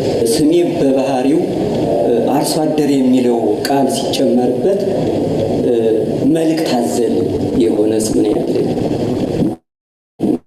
እንግዲህ እናት አባቶቼ እንዴት እንደዋጡት አላውቅም። አርሶ አደር የሚለው ቃል ሲጨመር ግን መልእክት አዘል የሆነ ቃል ነው ያለኝ እና ስም ነው ያለኝ። ይሄ ማለት እንግዲህ በባህሪው አርሶ አደር ሰው የሚደግፈው ካገኘ ከአንጀት ካለቀሱ እምባ አይገድልም የሚባል ነገር አለ። ከልብ የሚደግፈው መንግስት፣ ከልብ የሚደግፈው ድርጅት ካገኘ አርሶ አደር ትልቅ እንግዲህ ትልቁ ያልኩ አርሶ አደር ትልቅ የሀገር ዋልታ። ልጆቼ 4 ወንድና 2 ሴት ልጆች አሉ። ያው 1 ሄክታር ተኩል የሚሆን የእርሻ ማሳ አለ። ይሄ ኤቲኤም ሆነ ግብርና ቢሮ ወደዚህ አሰራር ከመምጣቱ በፊት ግብርና በራሱም ከመጣም በኋላ በአርሶ አደር ስራችን ላይ ከባድ የሆነ የግብርና መደናቀፍ ነበር። እሱ ምንድነው? አርሶ አደር በባህሪው ተጠራጣሪ ስለሆነ ቴክኖሎጂን ተሎ የመቀበል የባለሙያ ምክር ሀሳብ ፈጥኖ የመቀበል ባህሪ አርሶ አደር አይኖረውም። እሱ ይሄ ምንድነው? አይጠቅመኝም ብሎ ሳይሆን የመጠራጠር ባህሪ ቴክኖሎጂውም ሆነ ምክር ሀሳቡን ድንገት ያከስረኝ ይሆን በሚል የመጠራጠር ባህሪ ያለበት በአርሶ አደሩ ላይ እና ከዚህ ተነስቶ ቶሎ ቴክኖሎጂን ያለመቀበል ከዚያ ደግሞ የእርሻ ስራዎች በምናርስበት በምናለሰልስበት ጊዜ ከዚህ ቀደም በነበረው በዘፈቀደ መልኩ ቶሎ እርጥበቱ ሳይለቅ ቶሎ የማረስ ባህሪ የለም ነበር። የከርሻ ስራ በኋላ ደግሞ የዘር ወቅት በሚከሰትበት ጊዜ የተሟላ ግብዓት ያለማግኘት የዘር አቅርቦት ያለማግኘት እንዲሁም የሙያ ድጋፍም ክፍተት ነበረበት ከዚህ ቀደም የነበረው ማለት ነው። ከዚህ አንስቶ በዘር ወቅት የሚከሰቱ አንዳንድ ችግሮች በዘለማዳዊ አሰራር የምንዘራው ዘር በብተና ነው የምንዘራው ከዚህ ቀደም የነበረው እና ጤፍን በብተና ዘራ ማለት ዘሩ ይበዛና ጤፉ የሚፈልገውን ምግብ በአግባቡ እንዳያገኝ። ለምን ዘሩ ይበዛል? በስሩ አማካኝነት የሚፈልገው ምግብ እንዳያገኝ የሚያደርገው የምግብ ሽሚያ ያጋጥማቸዋል በባህሪ እና እንደዚህ አይነት የአሰራር ክፍተቶች ነበሩብን ከዚህ ቀደም። እሺ እኛ እንግዲህ ኤቲኤ በመሰረቱ ከክልል ጀምሮ እስከ ዞን ያሉ የኤቲኤ ባለሙያዎች ይደግፉናል። ከእርሻ ጀምሮ እርሻ በወቅቱ እንዲታረስ የዘር ወቅት ከመድረሱ በፊት ስንት ጊዜ እንደሚታረስ ኤቲኤ በራሱ እየመጣ የክልል አመራሮች የክልል ኤቲኤ አመራሮች ባለሙያዎችም እየመጡ ይደግፉናል። በአርሶ አደር የአሰራር ስርዓቱ ላይ ይደግፉናል። እንዲያውም ኤቲኤ በራሱ ከክላስተራችን የኔ ያለሁበት አንድ የክላስተር ሰብሳቢ ነኝ። ከክላስተራችን ከ6ቱ ክላስተር አንዱ ክላስተር የኔ ያለሁበት ክላስተር ፈጠን ብሎ የምክር ሀሳቡን ተቀብሎ ወደ ተግባር በመግባቱ ኤቲኤ በራሱ ይህ መዝሪያ የጤፍ መዝሪያ መፍትሄ የምትባል መሳሪያ ሽልማት አበርክተውልናል። 58 አባላት አለው። 5ቱ ሴት ናቸው፣ 53ቱ ወንድ ናቸው። ለእነዚህ ሁሉ 58 የመዝሪያ ማሽን ሽልማት አበርክተውልናል ኤቲኤ። ይሄ ሽልማት ሊበረከትልን የቻለ እኛ የክላስተር የ58ቱም የክላስተር አባሎች በአመራሮቻችን ምክንያት የእርሻ ስራችንን በምናከናውንበት ጊዜ ፈጥነን ቴክኖሎጂ በመቀበል የባለሙያን ምክር ሀሳብ በመቀበል በኩል የእርሻ ስራችንን ስናከናውን በመስመር በመዝራት በኩል ጤፍ እንደኛ ክላስተር ወይንም እንደ ወረዳችን እንደ ሸበል በረታ ወረዳ ጤፍ በብተና የመዝራት ባህሪ ቀርቷል። በመስመር እንጂ በብተና ነው የሚጠቅምህ። በመስመር አትዝራ ብትለው እንኳን ራሱ አርሶ አደሩ በአሁኑ ሰዓት በምንም ታምር የሚያምን አይደለም። በመስመር ነው የሚዘራ። ጤፍ በመስመር ከተዘራ ደግሞ በተፈጥሮ በባህሪው ከ100 እስከ 160 ይወልዳል። በስሩ እስከ መቃው ድረስ ማለት ነው የሚወልድ ከስሩ ጀምሮ እስከ መቃው ድረስ ይወልዳል። በበርካቻው ግን ከመሬት ተነስቶ የሚወልደው ውልድ እስከ 160 ድረስ የሚወልድበት አፓር ስላለ ኤቲኤም ይሄን አጠናክሮ ስለቀጠለ እኛም በግብርናና በኤቲኤ ድጋፍ ይሄን ተከትለን ምርትና ምርታማነትን ለማሳደግ በመስመር ነው የምንዘራው። በመስመር ዘራው ማለት ጤፉ ማዳበሪያ ግብዓት በምትጠቀምበት ሰዓት በመስመር ዘራው ማለት ግብዓቱን ጤፉ በአግባቡ ተጠቀመበት ማለት ነው። ባዶ ማሳ ላይ አያርፍም። የተዘራው በመስመር ነው። እዛው መስመሩ ላይ ማዳበሪያው ዳፕና ዩሪያ ያርፋል።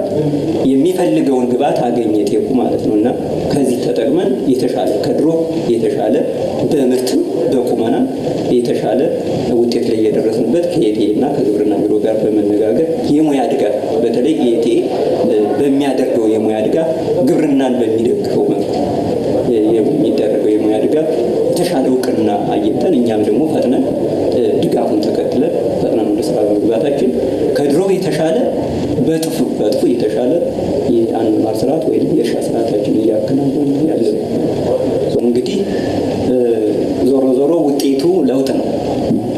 እንግዲህ ያው ብንነጋገረው የመጀመሪያው አሁን ከምክረ ሀሳብ ተቀብሎ የተሻለ ምርት አምርቶ እዚህ መድረስ ማለት ለውጡ ይሄ ነው እና የባለሙያ ምክረ ሀሳብ ከኢቲኤም ሆነ ከግብርና የምናገኘውን የሙያ ሀሳብ ተቀብለን ወደ ተግባር በመግባታችን እኔም ብቻ ሳይሆን የሸበል በረንታ አርሶ አደር ምርታማ የሆነ ወረዳችን ሸበል በረንታ በጤፍ ምርት የታወቀች ናት። ከምስራቅ ጎጃም ከዞኑ አልጠራጠርም በጤፍ አብቃይነቱ በጤፍ አምራችነቱ የተሻለ አንቱ የሚባል ወረዳ ነው።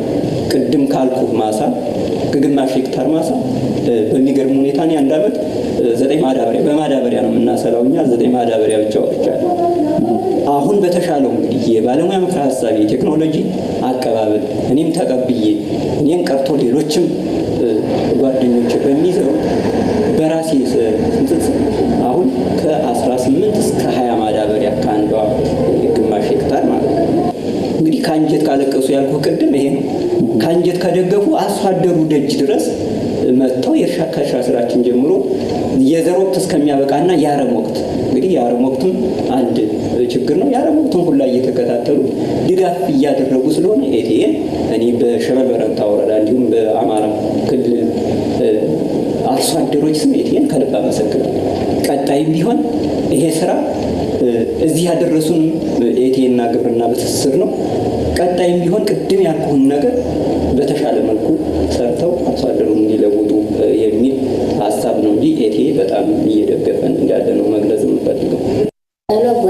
አጣላ ጎናፍር ፕሮጀክቱ ላይ ከመስራታችን በፊት ያው በጣም ድህነት ውስጥ ነበር። የተለንደን ኬሚካልን ራሱ መቆጣጠር አንችልም ነበር እና ዝም ብሎ ነው። አሁን ግን ኩታ ገጠም አርሶ አደር ከጀመርን ወዲያ መሬቱን ደጋግመን በማረስ ጥቅም እናገኛለን።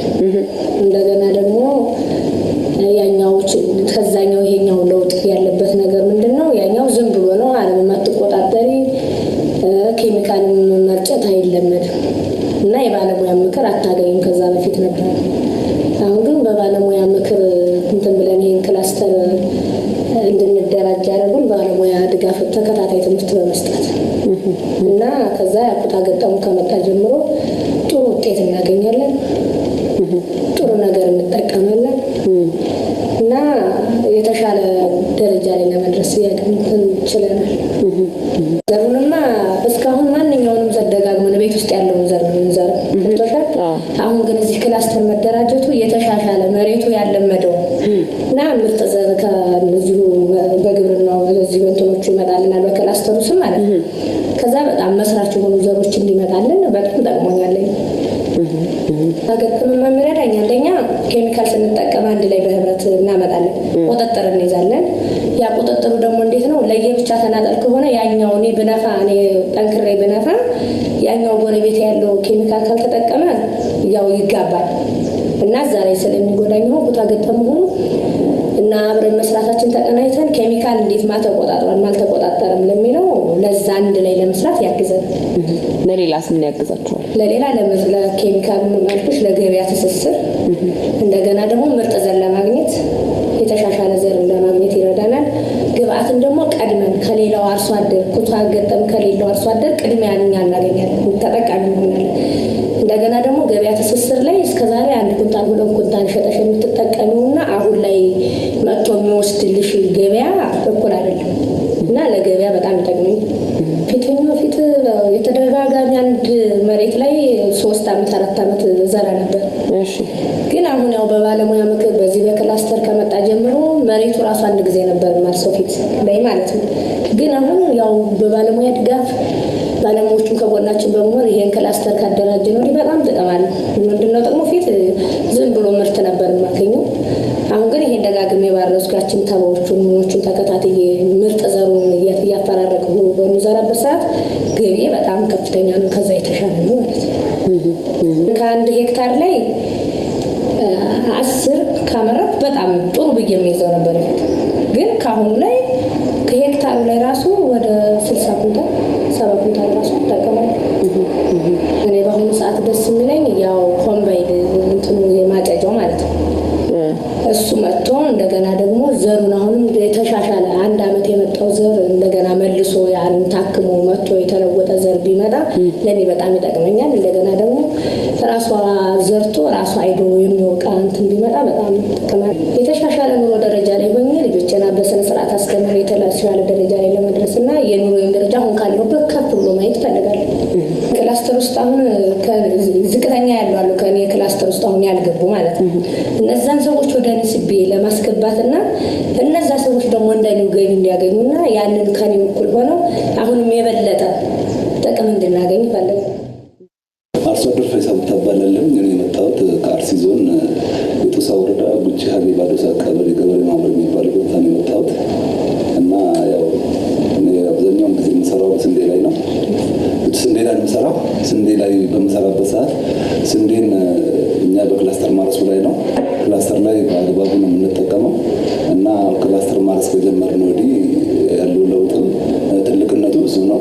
እዛ ኢትዮችና ኢትዮችን ከኛ ጋር ብዙውን ጊዜ እዚህ ስንዴ ላይ እየሰሩልን አንዳንድ ሙያ ያገዛን ብዙዎችን ነገሮችን ከዚህ አንጻር ጥቅሉ እኛ ክላስተር ትላንትና ከነበረው ዛሬ ተበታትኖ ከማረስ ለውጡ ትልቅ የጎላ ለውጥ አለው። ምንድነው ለውጡ? ትልቁ ለውጥ አሁን መሬቶች እዚህ ጋር ስንዴ ይመርታል፣ እዚህ ጋር ባቄላ ይሆናል፣ ሌላ ጋር የተበጣጠሰ መሬት በምንጠቀምበት ሰዓት ላይ የዛ አይነት ችግሮች ነበሩብን። በመድኃኒት ስንጠቀም ራሱ እዛ ክላስተሩ አጠቃቀማችን ላይ እዚህ ጋር ቶሎ ይደርሳል፣ እዚህ ጋር የማይደርሳል፣ እዚህ ጋር ባቄላ ነው መድኃኒት ይጎዳዋል። ያን ሁሉ ቀረፈልን እዚህ ክላስተር መጠቀማችን። ከዚህ አንጻር የክላስተር አጠቃቀማችን ትልቁ ዋናው ይሄንን ቀረፈልን። ሌላው ደግሞ የክላስተሩ ጠቀሜታው ምንድነው? ሁሉም አርሶ አደር ወደዛ እንዲመጣ እኔ ትልቁ ነገር መመኘው ምንድነው? ክላስተር ስንጠቀም አብዛኛዎቹ አርሶ አደሮች ክላስተሩ ላይ አቅም ያለው አለ፣ ሞዴል ይሆናሉ፣ ሞዴል ያልሆኑ አሉ፣ ማዕከለኛ አሉ። እነዚህ ሰዎች አንድ አይነት ግብዓት ነው የምንጠቀመው፣ አንድ አይነት ዘር ነው የምንጠቀመው። ከዚህ አንጻር ምንድነው የውድድር ስራ ራሱ አለ ማለት ነው። ፉክክር ውስጥሽ ሞራል የመፍጠር ነገር እና እኔ ለምንድን ነው እዛኛው ሰው ላይ ማደርሰው ይሄኛውም ደግሞ እኔ ለምን እዛኛው ቦታ አልደርስም ከሚል በዚህ በክላስተር በስንዴ ስራ ላይ እና ትልቁና ዋናው እሱ ነገር ነው። ሌላው እዚህ ኢቴ በኩል ደግሞ ብዙ ነገሮችን ደርተውናል። ከኬሚካልም አንዳንድ ነገሮችን ከኛ ጋር ያሉ ባለሙያዎች ራሳቸው ከታች ያሉ ባለሙያዎች ከኛ ጋር ብዙ ስራ ይሰራሉ። የገበያ ትስስሩ ትልቁ የገበያ ትስስሩ ከምንም በላይ አሁንም አንዳንድ ቦታ ደላላ ጠፋ ማለት ሳይሆን የገበያ ትስስሩ ከፋብሪካ ጋር አገናኝተውናል። ከፋብሪካ ጋር አገናኝተውናል። ያ ፋብሪካ አሁን እኔ እንደ ግለሰብ እንደ ራሱ እንደዛ እንደ ክላስተሩ ወደ 579 ኩንታል ያቀረቡት ለዛ ለፋብሪካው ማለት ነው። ሌሎችም እዛ ክላስተሩ ያሉ ሰዎች ለምን ጥራቱን የጠበቀ ምርት ስለምናመርት ጥራቱን የጠበቀ ምርት ስላለ በቀጥታ በደላላው ተነካክቶ ንጹህ ስንዴና ሌላ ነገር በአር ነገር ከሚቀላቅሉ እኛ ፈላጊና ተፈላጊ ነው ያገናኘው የተያው ለምን ፋብሪካም ወደኛ እኛ ወደ ፋብሪካ ተገናኝተናል። ይሄን ትልቁ ስራ እየሰራን ነው። ወደፊትም እኛ አሁን እኔ ትልቁ ነገር በዚህ ስራ ላይ ክላስተሩ ላይ ስንዴ ማምረቱ ላይ ሁላችንም ተጠቃለው ወደዛ ሁሉ እኛ እንድሮ ወደ 65 አርሶ አደሮች ሆነን ስራውን የሰራነው። ከዛ በላይ ደግሞ የተሻለ እኛ በ80 ሄክታር ላይ ነው ክላስተሩን ስራ የጀመርነው። ከዚህ የተሻለ ነገር ደግሞ ሁሉ ነገር ሲመቻች ከዚህ የተሻለ ስራ ውጤታማ ያደርገናል ብለን ነው የምንጠብቀው። ትክክለኛና መጠቀም ያለብኝ በመሬቱ ላይ መጠቀም ያለብኝ ነገር ነው መጠቀም ያለብኝ ሳይንሱና ሳይንሱ በቃ 2 ኩንታል ከሆነ 2 ኩንታል ዩሪያ 1 ኩንታል ዳፕ መጠቀም ካለብኝ እጠቀማለሁ። ፊት ቆይ ያን መጣ አሁን ባለሙያዎች እዛ ያሉ ከኛ ጋር ያሉ ባለሙያዎች ከስልጠናቸው ማካከል በቀጥታ አሁን ምርትና ምርታማነት ለመጨመር ነው ሩጫው። ስለዚህ አሁን ማንንም ለመጥቀም አይደለም እኮ እኛ ምርቱን በአግባቡ አምርቼ ሳይንስ ተጠቃሚ የጀመረው እኔ ነኝ። ከኔ በኋላ ነው እኮ ለገበያ የምሰጠው። አሁን እኔ በደንብ ተጠቀምኩ ማለት ምንድን ነው? የራሴን ቤተሰቦችን እኔን ልጆቼን ለወጥኩ ማለት ነው። ከዛ አንጻር ነው። አሁን ደግሞ የማመርተው ምርት እኮ ለእኔ ብቻ አይደለም፣ ለገበያ ብለሽ ነው ማምረት ብቻ አለብን። እያንዳንዳችን ለገበያ ብለን ማምረት አለብን። እዛ ለገበያ ብለን ስናመርት ደግሞ ተወዳዳሪ በሀብት አቅም የፈጠረ ገበሬ አርሶ አደር እንሆናለን። ያ ከምንም በላይ ጠቅሞናል። ይሄ በቃ ጥያቄ የሌለው ነገር ነው። ሁላችንም በቃ አሁን ምንድነው ወደ ለውጥ ነው እኛ ትልቁና በዛ ክላስተር ውስጥ ያለን አሁን ማሽን ቢኖረን ትልቁ ነገር ማሽን ቢኖረን የተሻለ ናትን ስራ እንሰራለን። ማሽን ቢኖር ትራክተር ቢኖር ያጨዳ ኮምፓይለር ቢኖረን ያ ጥሩ ነገር ነው የሚሆነው። ሌላው ደግሞ አሁን እኛ እኮ ጥሬ ስንዴ ነው ለፋብሪካ እያቀረብን ያለ ነው። ምንድነው እዛ ጥሬ ስንዴ ምርቱ ጥሬ ስንዴ እኛ ጋር አለ። ወደ ዱቄት ለማምቀየር አንችልም። እኛ ጋር ወደ ዱቄት ቀይራ ዱቄቱን ወደ የሚፈልገው አካል ማግኘት ምንድነው የሚገደለው? ጥሬ ሀብተኛ እጅ ነው ያለው።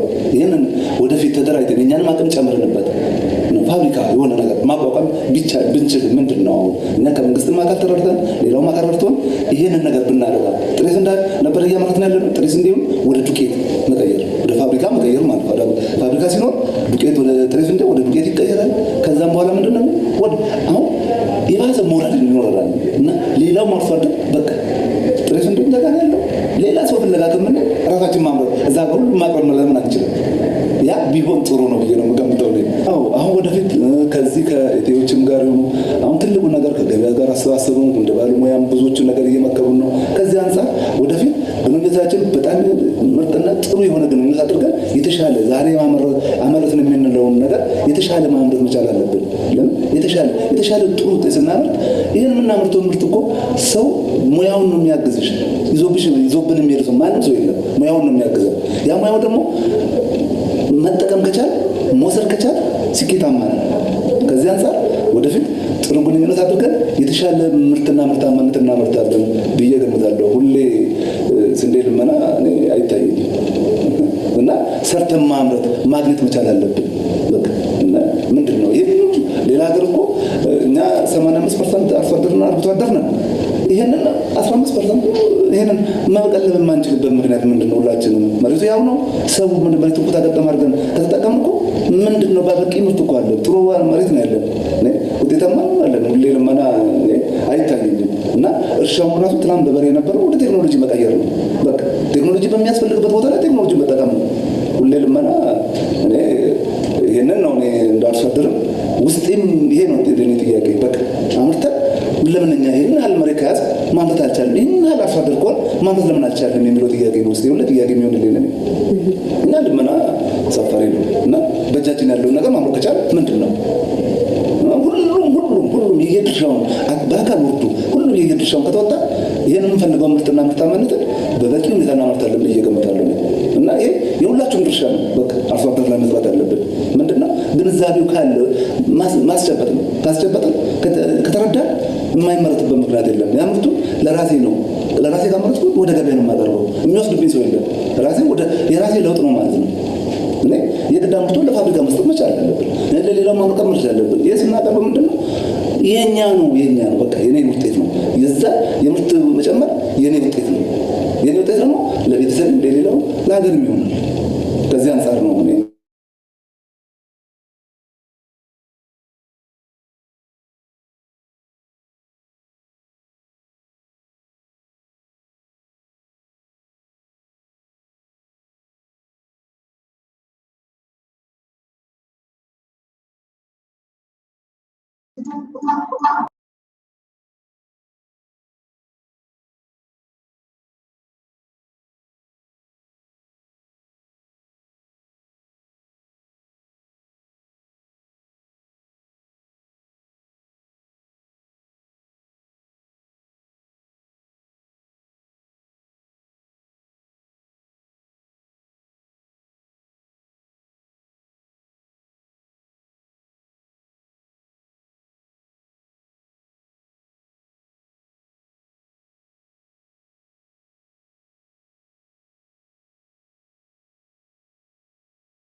Mr.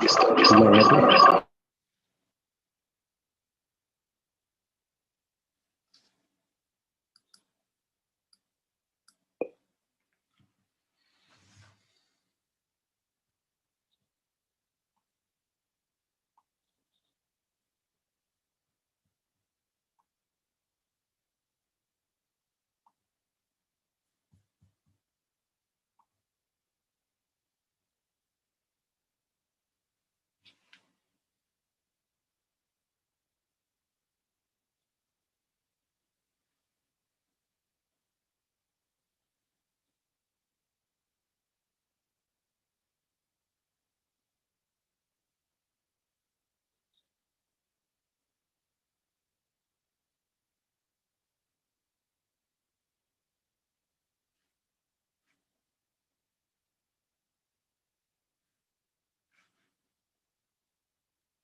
Hello, Tola, can you hear me?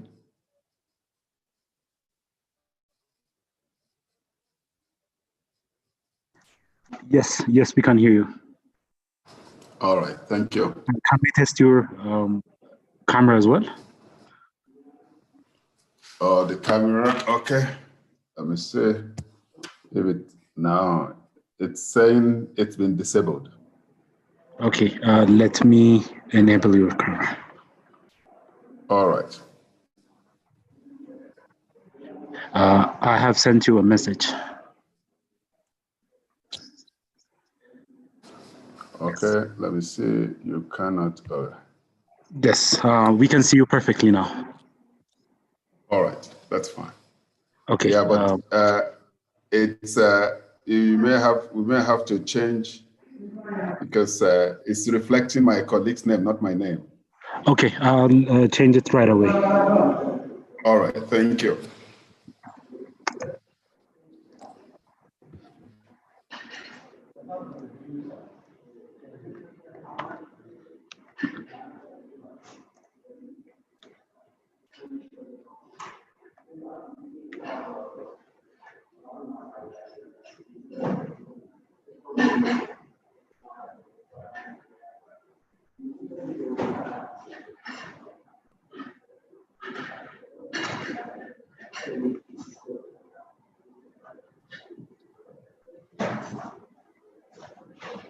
Hello? Hello? Hello? We can hear you perfectly, Mr. Larab. Okay, thank you. Yeah, let me turn off your screen and mic right now. We can join later on.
እንዴት ነው?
Thanks for joining us, Mr. Dorsch.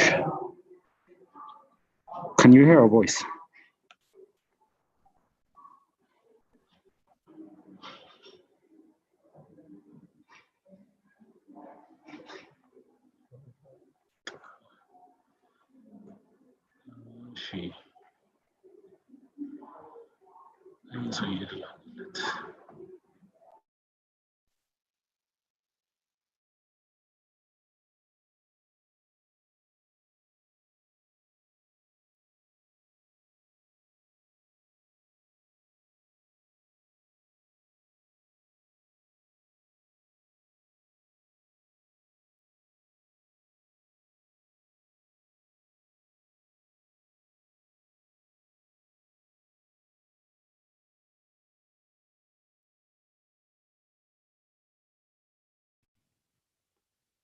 Hello? Hello? I can hear you quite well. Oh, you can hear me? Okay, there you go, Doug. You're making things here. Nice. I think it's lunchtime. Yes, I got an email, I see, about an hour ago, but it's, what, 10 to 6 in the morning here. So I'm going to go get some breakfast and be back in 10 minutes. And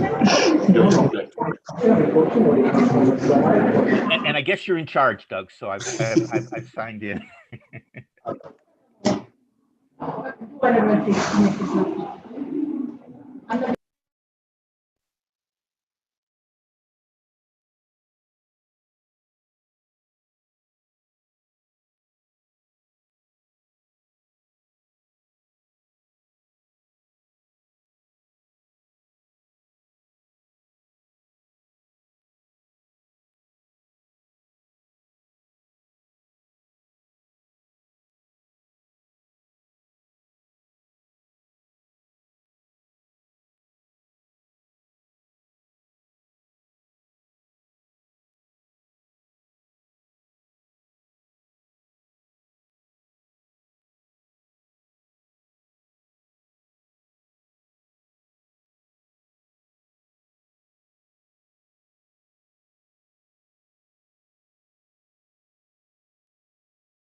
Et il y a aussi des projets qui ne sont pas listés ici. Je ne veux pas t'interrompre, mais tu...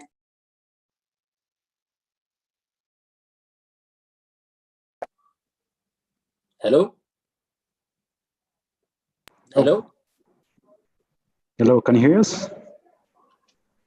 Yes, you're loud and clear. Hello?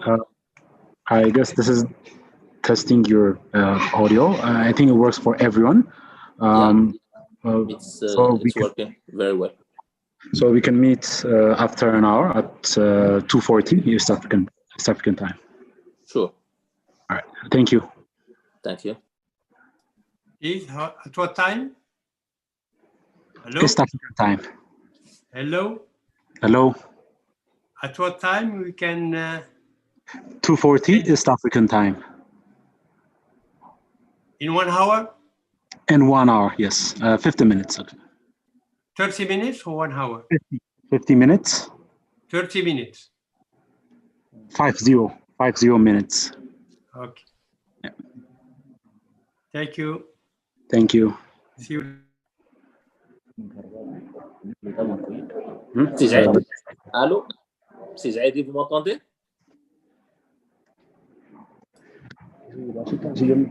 Ça va?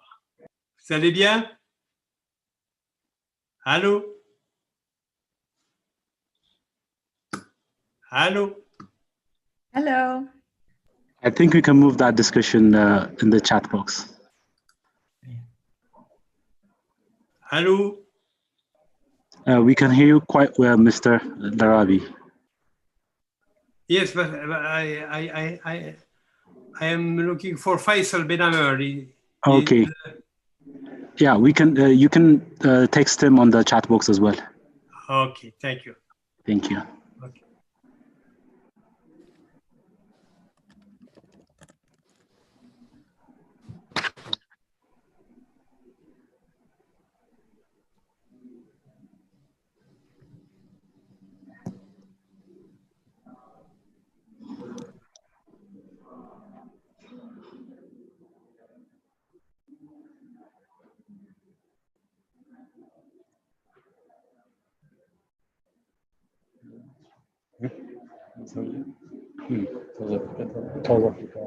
ትናንትና እንደዚህ እያናገረ እሱ ሳይሆን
afternoon.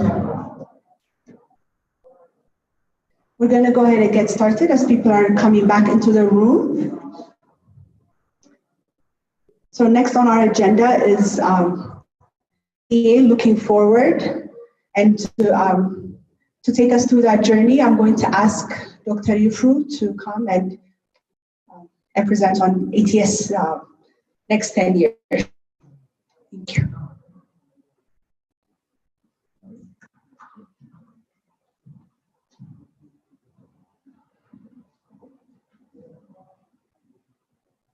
Thank you, Malik. እንደምን አላችሁ? በተለይ ክፍለ ሀገር የመጣችሁ ገበሬዎች እንደምን አላችሁ እላለሁ በድጋሚ። እርግጠኛ ነኝ ምሳው ተስማምቷችሁ ብዬ ተስፋ አደርጋለሁ። እንግዲህ ማቀርበው በእንግሊዘኛ ነው፣ ግን እንዳስፈላጊነቱ አማርኛ ልቀላቅል እችላለሁ። አንዳንድ ክላሪፊኬሽን ካስፈለገ ግን በእንግሊዘኛ የማቀርብ ይሆናል። ለዛ ይቅርታ ይደረግልኝ። So thank you very much for attending the session, and I'm going to continue our presentation on the 10 years strategy moving forward. So far, you've seen in the morning, especially the performance of the ATA and its impact in the sector. But as a learning organization, the ATA has been always learning. What weaknesses did we have so far? What were our strengths? As Khalid mentioned this morning, we have gone through a series of exercises evaluating ourselves, our strengths and weaknesses, opportunities and threats in crafting this particular strategy. So ATA has been always evolving and moving forward, in alignment with the homegrown economic reform and also the 10-year sector strategy. How do we position ourselves really to liberate our farmers from, absolute poverty? Now, in line with this major milestones from as far as the sector strategy is concerned and vision is concerned, what roles can we play, moving forward? Learning from our weaknesses, building our strengths, and anticipating the opportunities and the enabling environment in government as well as in a macro level environment. We have designed a high-level strategy.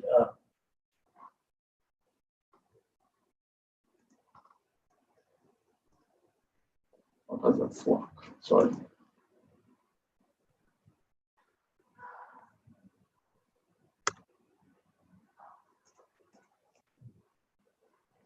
Sorry.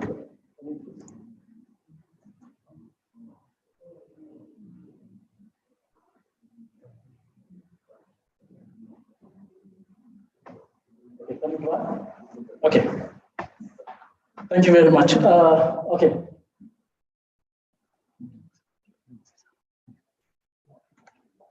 All right. So the first thing we did is, what's our vision? We don't have a specific vision per se, but we're just trying to align our vision with the sector strategy vision. So the Minister of Agriculture envisions to see a transformed agriculture by 2030. What do we mean by transformed agriculture?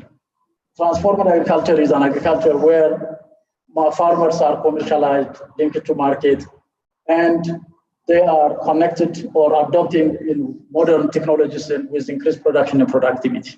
So by the end of the 10th year or in 2030, we want to see our farmers commercialized, transformed. As you know, our farmers, we still are in a persistent agriculture mode. Our farmers are still using, oxen plowing methods, not yet liberated from, adopting traditional technologies. So we have a lot to do. So in 10 years' time, we envision to see this sector transformed. Now, our mission is basically, as ATA, as mentioned in the morning, we have 4 major mandate areas given by our regulations. So our mission is basically to catalyze sustainable development of agriculture value chains and connect with markets, adopting integration and extension. Now, the mission is basically to operationalize our vision. How do we operate? How do we live this vision into reality? So we will be working across the value chain, adopting farmers' modern technologies to increase production and productivity. The sectoral goal or the strategic goal, we have embraced the Ministry of Agriculture's plan and strategic goals. So our role is to contribute towards achieving these grand goals. The first is to create market-oriented production and productivity, crop production and productivity, to increase, again, production and productivity of livestock, which is market-oriented, and again, to ensure sustainable natural resource utilization and mainstreamed cross-cutting activities such as women, gender, climate, and nutrition.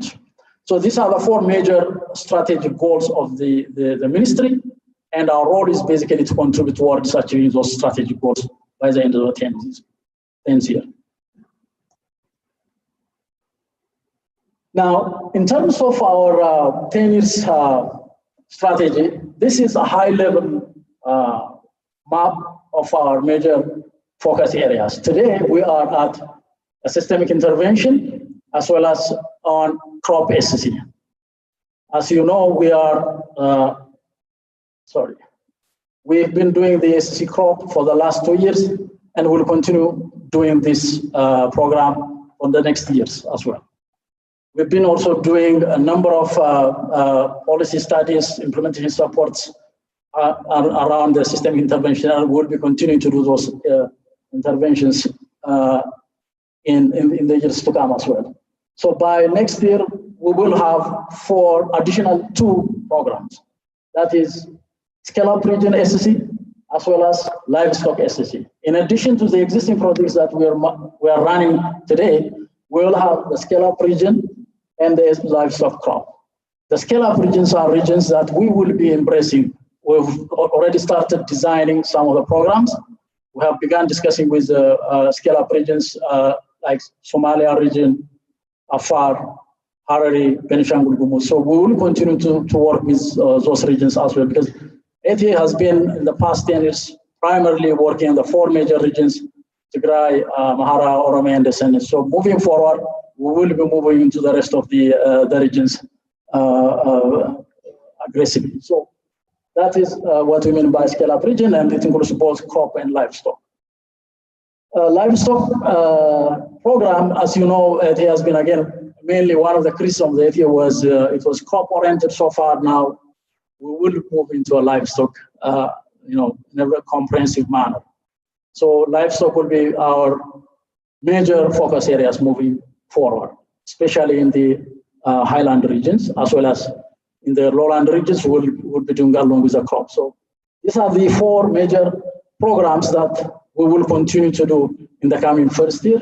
The first 2 are under design, the second 2 are under design, the rest are being implemented.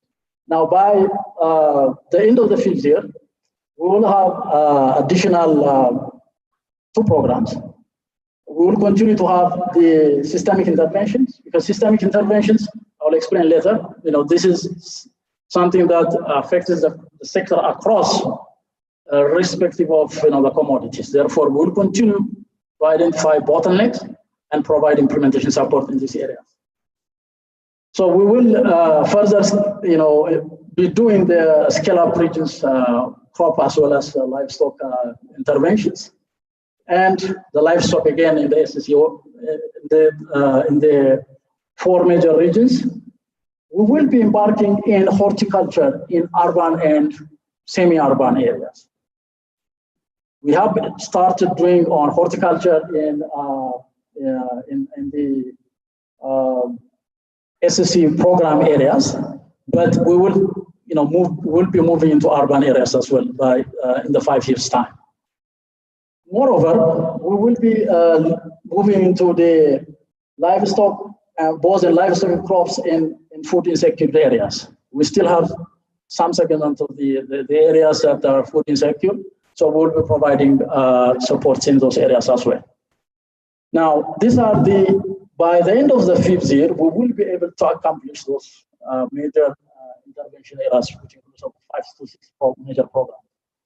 Now, in 10 years' time, we will be designing, learning from the first 5 years, we will be redefining the way we will, execute the remaining 5 years' time. But we can right now say we will be continue to do the systemic interventions, because that may not be addressed even then by the 10 years lifespan. And we will have another additional, 5 programs in 10 steps. All together, by the end of the 10th year, we will have 11 strategic programs executed. Now, this is the first design program that will be embarking. Cross SCC will continue implementing. Livestock, we will launch that. SCC scale-up regions will continue, and systemic intervention will continue to do. This is just a further deep dive. So we will have somehow also indicated, what are the areas we will be focusing in when it comes to livestock commodities in the traditional SCC or waradas. So these are the 4 major regions that will be working on livestock. Now, what's our operating model? As Khalid mentioned this morning, we will be playing a system integration role, where component subsystems and stakeholders come together to work as an aligned manner. So one of the weaknesses in the past 10 years were, many of the initiatives by the sectors or even by ourselves have been somehow fragmented. So internally, we have to be aligned, and our initiative has to be also aligned with other players in the sector. As you know, we cannot transform agriculture with the initiative of the sectors only. We need to align our initiative with other stakeholders. If you don't have finance, we cannot do. We cannot succeed. If we don't have energy, access to energy, we cannot transform the farmers. If we don't have infrastructure in place, we cannot transform the sector. Therefore, we think we have to integrate all those actors together if we really bring about a meaningful impact on the ground. So we will be playing that role moving forward. As a learning organization, of course, we'll keep on learning from our success and failure as well, and then immediately fix to really make things on the right track. The second implementation model is going to be the Center of Excellence. We'll continue to have innovative projects like what we've been doing so far. We will pilot that and scale that to our implementing partners. As Khalid mentioned this morning, ATA is not here permanently. We will have a maximum of 30 years lifespan. So what can we achieve in this 10 years, this 30 years lifespan? We have to pilot success stories, demonstrate success, and then scale up to other regions. A live example is SCC. We have piloted SCC in the past. Now regions are replicating SCC. This is the kind of example that we want to replicate in the sector. This is the kind of pilot projects that we want to hand over successfully so as to really maintain sustainability. So we'll continue to have Center of Excellence through our projects for others to scale up. So what are the ATS theory of change? As you can see, we are trying to cascade the impacts and initiatives that we take across. So we have what are the problems and what are the inputs that we provide to solve those problems. We try to identify the problems and then try to address through our studies, through providing implementation support, creating engagement, coordination, and providing support through our implementation modalities. And then what do we expect? We expect to implement projects executed properly, and then learn from that, and again scale it up. So that way we can, bring all together through our system integration model to bring about all our projects, and that will definitely contribute to the Ministry of Agriculture programs, and then to the overall impact in the sector.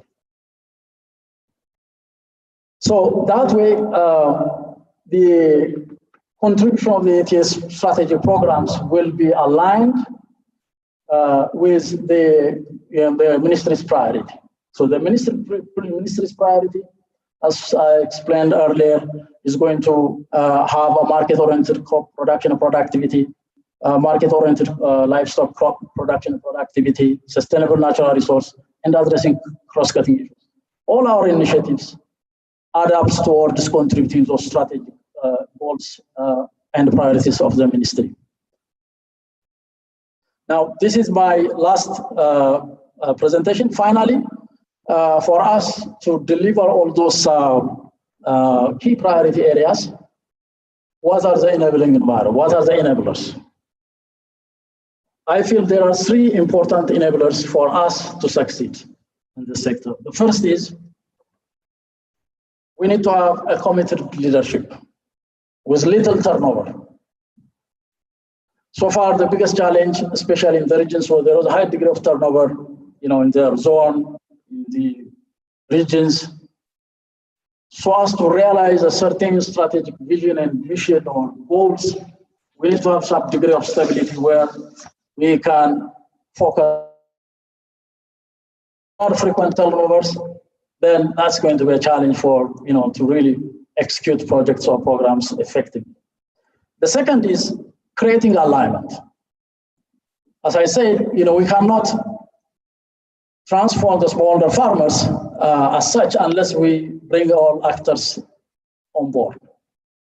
If we don't bring our finance, if we don't bring energy, if we don't bring infrastructure, if we don't bring our the policymakers on the table and work in an aligned manner, unless we have a shared vision towards transforming the farmers in 30 years, 10 years time, 2030, again, we cannot deliver those strategic objectives of this strategic plan. So these are my asks, and I hope we will live up to those commitments. Thank you very much.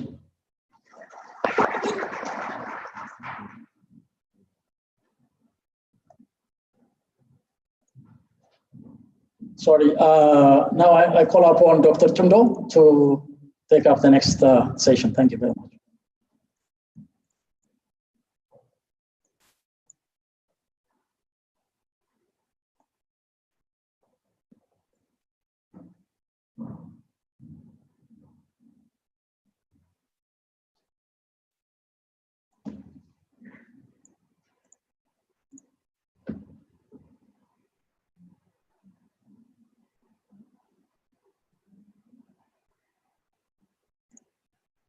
እንደምን ዋላችሁ እንደምን ዋላችሁ once again.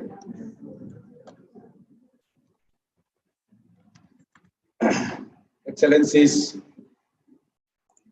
distinguished guests, participants, hero farmers, ladies and gentlemen, with all protocol reserved, I would like to say thank you very much for attending these sessions, physically and also online. For this session, I have 5 panelists.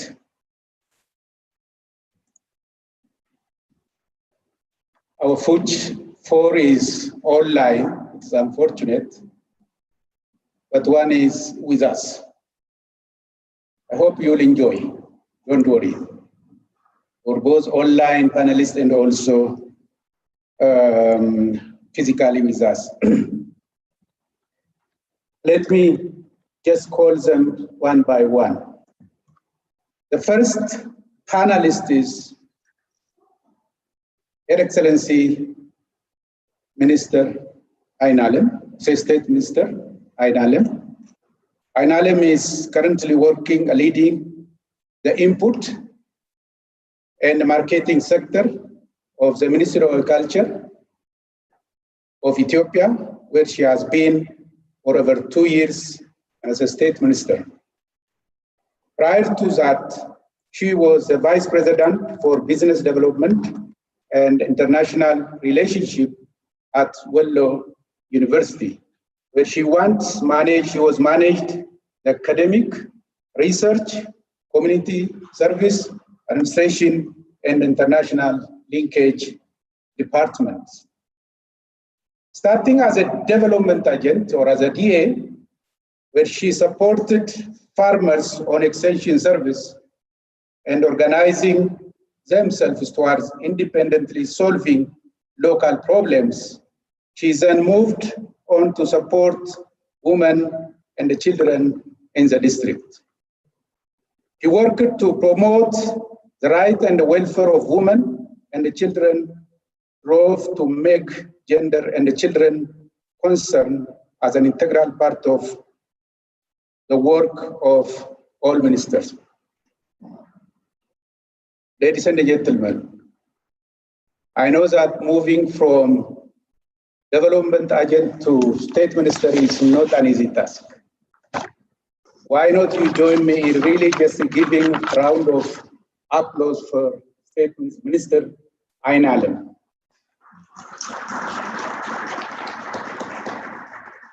Thank you very much. So, Ayn Allen, can you come to the stage, please?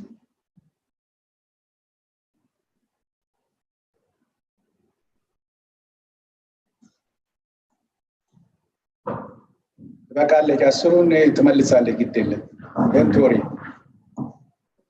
The second one is Professor Larabi. He is a senior fellow Policy Center for the South Morocco. Larabi is as a fellow and the Policy Center for the New South, who focus on international economy, social development, international relationship, and Mediterranean studies. Mr. Yadi is also a member of Morocco's Special Commission on the Development of Model, headed by Morocco's Ambassador to Finance, Chakbi Benumoswa. He is a former professor of the Mohammed University in Rabi, Agda. His area of expertise include economic policy, international policy relationship of Europe and the Arab world and economy of the region. He has also acted as an advisor to the Prime Minister and to the Minister of Economy and Finance. He acts as an independent expert to the Moroccan Competition Council and the Moroccan Authority for the Right Against Corruption. He's a member of the Adherazism Board Foundation Board Body of Research Action on a matter of relationship to the state. So I will call upon, also he's not with us, I think I'll invite Mr. Rabi, Professor Larabi to join us on the stage. The third panelist is Dr. Aidole Odusola. He is the resident representative for the United Nations Development Program, what we call UNDP, in South Africa, and the director of UNDP Africa Finance Sector Hub. Prior, he was a chief economist and head of the strategy and analysis team for United Nations Development Program as regional bureaus of Africa in New York, where he coordinated economic, social, and environmental dimension of department in Africa. He led the preparation of regional flagship reports for UNDP Africa, including the Africa Human Development Report, the African Economic Outlook, and the socio-economic impact of Ebola in Africa and Millennium Development Goals, what have you. So just with this short introduction is about, I'll call upon also Dr. Aidole to really just join us on the stage. The fourth one is Dr. Paul. Mr. Paul is the Director of Development Strategy and the Governance Division of the International Food Policy Research Institute, what locally we call it IFRI. His previous position include program leader of IFRI, Ethiopia Strategy Support Program in Addis Ababa, senior economist at World Bank, an associate professor with Cornell University Food and Nutrition Policy Program. He has lived and worked in Indonesia, Nigeria, Bangladesh, and Ethiopia, and has published research on agricultural market, food policy, and economic-wide modeling.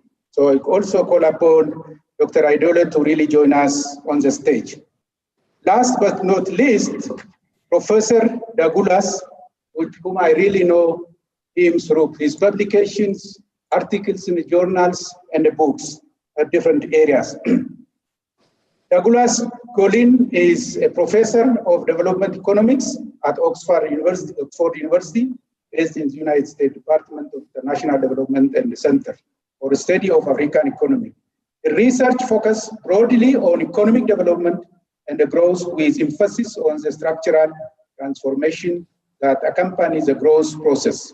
He has particular interest in agricultural production and technology from micro scale to macro scale.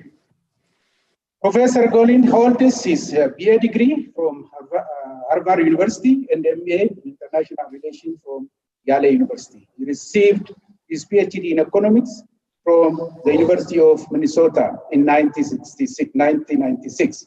He has published, as I said, in numerous academic journals, including Journal of Political Economy, Quarterly Journals of Economics, Sciences, Journal of Development Economics, Journal of Urban Economics, and American Journal for Agriculture Economics. He is a research fellow on the Center for Economic Policy Research and the Bureau of Research and Economic Analysis of Department. We are really happy to have Professor Douglas on this stage, so I may call upon Professor Douglas to really join us on this stage. So in this session, the panelists will really just focus on discussing on three major areas. First one is the challenge that agriculture faces in the next 10 years, the opportunities we have for agriculture development in the next 10 years, and also the focus that ATS should really consider in the next 10 years.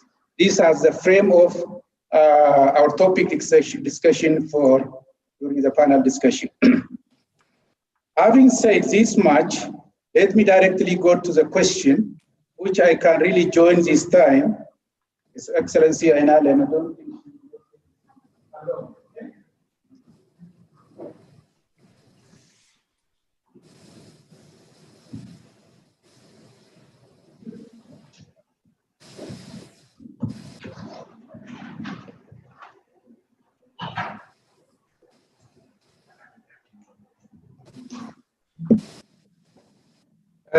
Thank you very much, Excellency Aina. I think in your opinion, what are the key challenges and opportunities in agricultural development in Ethiopia in the next 10 years? And how can ATA really could contribute to addressing some of the challenges? Thank you very much.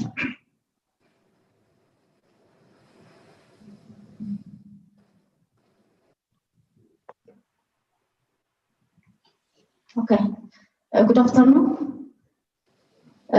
First of all, I would like to thank the Ethiopian Agricultural Transformation Agency and Dr. Jildo for allowing me to participate in this panel. It is 10-year accomplishment, and specifically on ATS coming 10-year focus areas, where I'm very much happy because I'm engaged on the future aspect of ATA. So thank you for that. When I come to the question, Dr. Jildo requested me that it has three important components. The first one is about the challenges of agriculture. As you all know, agriculture has remained the major sources of agricultural Ethiopian economic growth. We can say, and it has been said many times even today by different presenters, It's really a very important sector for the economy, but it is challenged by different factors. To mention some of the challenges of Ethiopian agriculture is that the first one is its subsistence orientation. It is also mentioned in the morning session. Our agriculture is still subsistent. There is no sufficient technology and input, and also there is no sufficient financial provision for the sector. Not only financial provision, but also it suffers from lack of insurance. And most of financial institutions have fear of providing finance for the sector because of its variability and its subjectability for climate change and for different reasons. So one of the major challenges encounter our agriculture sector is that lack of technology, lack of input, and also lack of financial products that is tailored according to its unique feature. I don't think it is relevant to explain what is the unique feature of agriculture because most of you are familiar with the sector. So we can mention many of the challenges. And in addition to the mentioned challenges, there is also lack of infrastructure and market. When I say infrastructure, as it is mentioned by Dr. Yifro, agriculture needs different types of infrastructure, like to protect the sector from post-harvest loss and also from pre-harvest loss. As you may know, around 30% of our product, our agricultural product, is subjected for post-harvest loss. So it is very critical problems that affect the sector. And the other problem that our agriculture sector encountered is that it is extremely dependent on rainfall, and there is climate variability. Due to this, there are different factors affecting the sector, like disease and different pests that affect the productivity of the sector. In order to shorten my explanation, let me go to the opportunities. When we see the opportunity, one of the very important and unique feature of, I can say unique, because there is very sufficient and diverse agroecology in Ethiopia that enables to produce diversified products in different agroecological zones. As it is mentioned earlier, we have different agroecological zones, but we faced an opportunity cost, especially in the lowland areas of the country, because for the last many years, we are not engaged investing in the lowland areas of our country, while there is huge huge geographical land coverage which can be used for agriculture. So one of the very important opportunities you have to look in the future is that we have to consider all the agroecological zones that will enable us to transform our agriculture. And the other opportunity, what I can say is the government of Ethiopia renewed its commitment to provide realistic support for the sector. I'm not saying this for political purpose because there are indicators that for the last 2 years, the government of Ethiopia is committed to invest for the provisions of technology, for the provisions of agricultural input provision, and something like that. You can trace back our report. And also, not only the government of Ethiopia, our development partners are also willing to support the sector more than ever. So this is also another opportunity. And lastly, there are many opportunities, but to shorten my presentation, there is also large potential of increasing production and productivity in different products. For instance, in our crop sector, we can maximize production and productivity by enhancing the coverage of ACC, which is already proven in different areas around 300 waradas. So we have to increase our ACC program, and we have to support the ACC program with legal frameworks so that we can achieve huge production activity, not only crop sector. As I have mentioned earlier, there is a huge potential in our livestock sector, which is not yet utilized, and also we have to have due focus. Hopefully, ATO also will engage in this sector. The last issue, this question is that how it contributes for this to efficiently optimize opportunities. It's very simple that it is responsible to identify the systemic bottlenecks, and they have been working for the last 10 years. And now it should focus, as it is mentioned in their own strategic plan, they should focus integrating different stakeholders in order to build a founding base for the system which is implemented by itself and the Ministry of Agriculture. Thank you very much.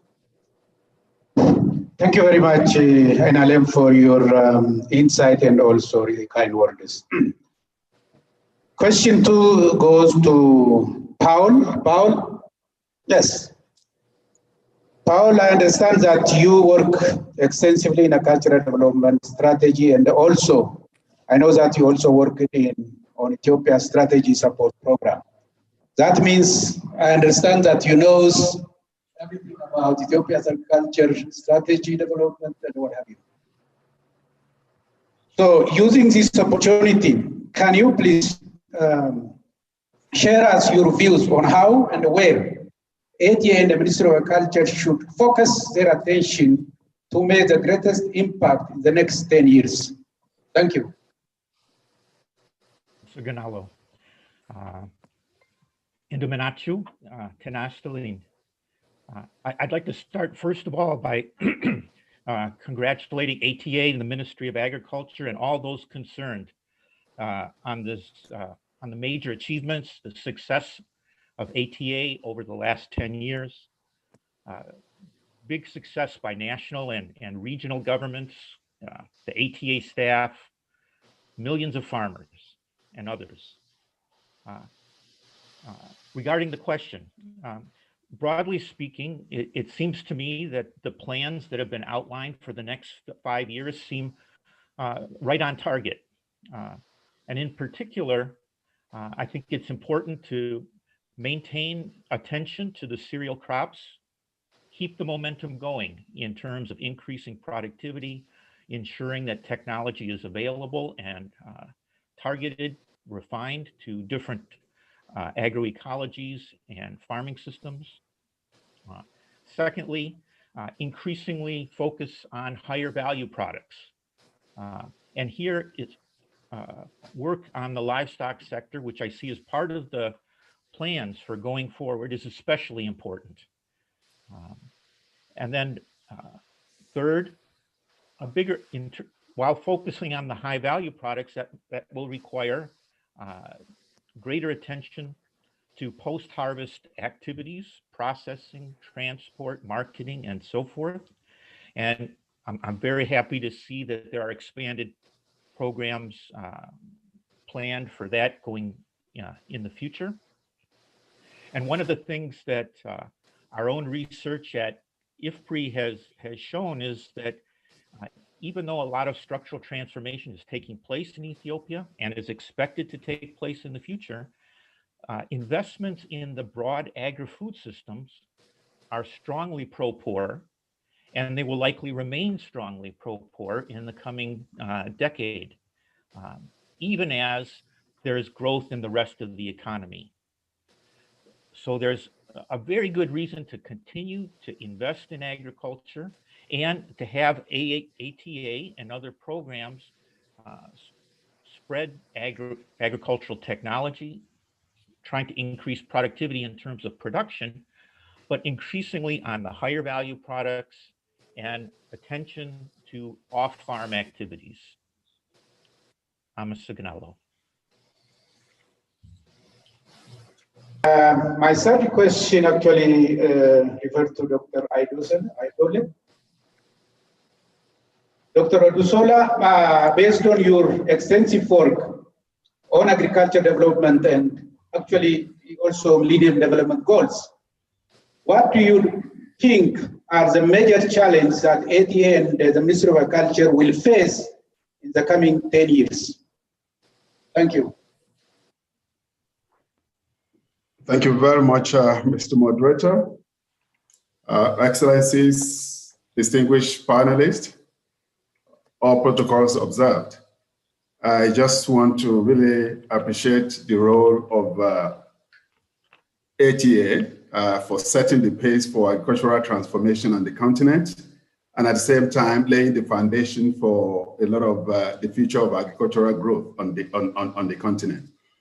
Thank you. In terms of challenges, I've just listed about just 5 different challenges that ATA and Ministry of Agriculture may have to really look at. The first one is what I call the adaptability challenge, because the field of agriculture, particularly when you want to link it to development, is changing quite rapidly. And the ability of ATA and Ministry of Agriculture to adapt to various development and changing circumstances to ensure that they do not lose the focus on the big picture, which is the future of agriculture in Ethiopia. And as a result of this, it will be good for us to really see how we are able to ensure that the mechanisms and the human capability in ATA is developed to the extent of adjusting to this reality on the ground, so that agriculture continue to improve in its own form of transformation. The second one is what I call productivity and sustainable green revolution challenge. It's really, really great. Productivity is the only way for us to really break the shackles of agriculture, and at the same time trying to link it to development, where Ethiopia will be able to use agriculture not only for food security issue, but also to increase what they call industrialization process, as well as promote concrete development in terms of using agriculture to tame poverty and inequality in the country. So as a result of this, there's need for us to accelerate productivity enhancement. This is really the first thing we have to do. And that the productivity achievement should not be at the expense of the environment. Learning from the Asian example, where we have green revolution, that really breaks the sustainability of the environment, we have to take into consideration. And I see this as something that is very, very important. And we have a lot of examples of this in Africa, particularly the Songhai Center Initiative, which is a circular economy agriculture that promotes sustainable agriculture on the continent. The third one is agro-business development. I think ATA and the Ministry of Agriculture have to look at it. They should not see themselves as sector-based organization. They should rather see themselves as development institution. As a result of this, we need to see how we add value to agricultural commodities, because this is where the value of creating jobs and where we can use it to invigorate and transform other sectors of the economy. I see this as something that is very important, and we need to really see how we do this. The fourth one is turning agriculture from a way of life to a business enterprise. This is a major challenge, and I so much commend ATA for the agriculture commercialization cluster initiative, which is one of the leading ones on the continent. I want a situation where we're able to promote this in a way that the current way where agriculture is just seen as a way of life is not good for transformation. We need to see it as a business where we're able to transform small farm holders into commercialized farmers where they are able to sell at least 90 to 95% of their produce in the market. And the final one is, how do we address the aging population, aging farming population in Ethiopia? I know Ethiopia is one of the best on the continent when it comes to an average age of about 44 years for farmers, compared to over 55 in other African countries. The issue is, can we really find a way of focusing on modernization and look at incentives that will help to attract our young people to go into agriculture and see it as a business enterprise. These are the kind of things which I think ATA and the Ministry of Agriculture needs to focus attention on between now and about 10 years, so that we're able to use agriculture to drive transformation in terms of industrialization and then poverty and inequality in Ethiopia. Thank you, Mr. Moderator. For your reflections and broad insight. So the fourth question is go to Professor Douglas Golin. Professor Golin, in considering your broader work with International Growth Center, what are the macro level issues which ATA and the Ministry of Agriculture should consider for the culture sector to continue serving as a catalyst for overall economic growth in Ethiopia? Thank you very much. Thank you very much. Excellencies, colleagues, ladies and gentlemen, all protocols observed. Let me also begin by thanking the organizers and by congratulating the ATA and the government of Ethiopia on this important anniversary. I wish I could be with you in person to celebrate the achievements of the ATA and more broadly, the achievements of the Ethiopian agricultural sector over the past 10 years. As the earlier discussions today have made clear, Ethiopia sits, I think, at an interesting moment with respect to the role that agriculture can play, actually that it must play in the process of growth and transformation. 10 years ago, agricultural development strategies were much more strongly rooted in poverty alleviation. And I think Ethiopia represents a country where a concerted policy effort led a remarkable success story for poverty alleviation through agricultural development. You are a model in this sense for a lot of other countries that are looking to follow Ethiopia's example in this respect. I think the challenge of the next 10 years, as this entire event recognizes, and as the ATA strategy documents reflect, is for agriculture to take on a different role in the macroeconomy, not simply as a reservoir for rural labor, but a more active, a more ambitious role that will meet both the needs and growing demands of an emerging urban population, but also produce for the global market. Transforming the agricultural economy can only happen in the context of growing markets and improved market access.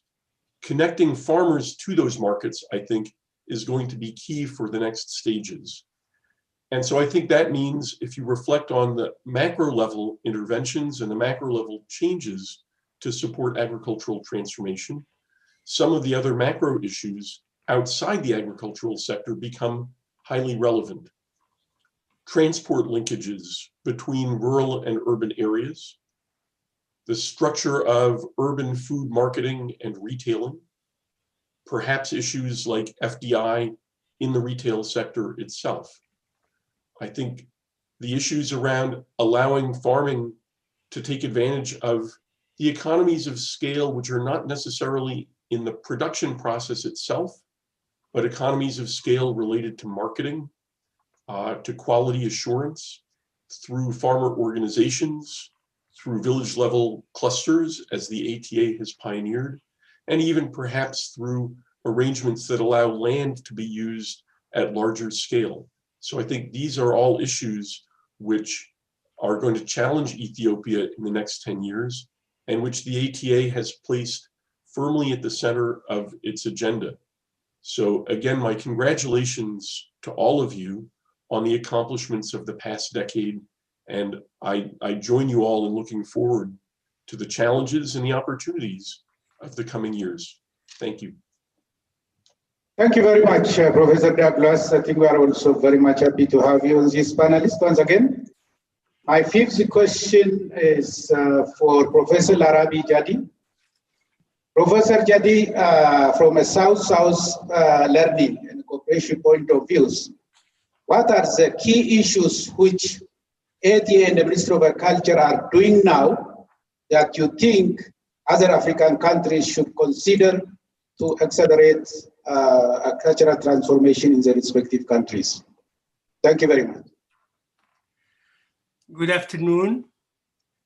I am really honored to have this opportunity to discuss with distinguished members of this panel and organizer of this meeting on ETA's rich and fascinating experience.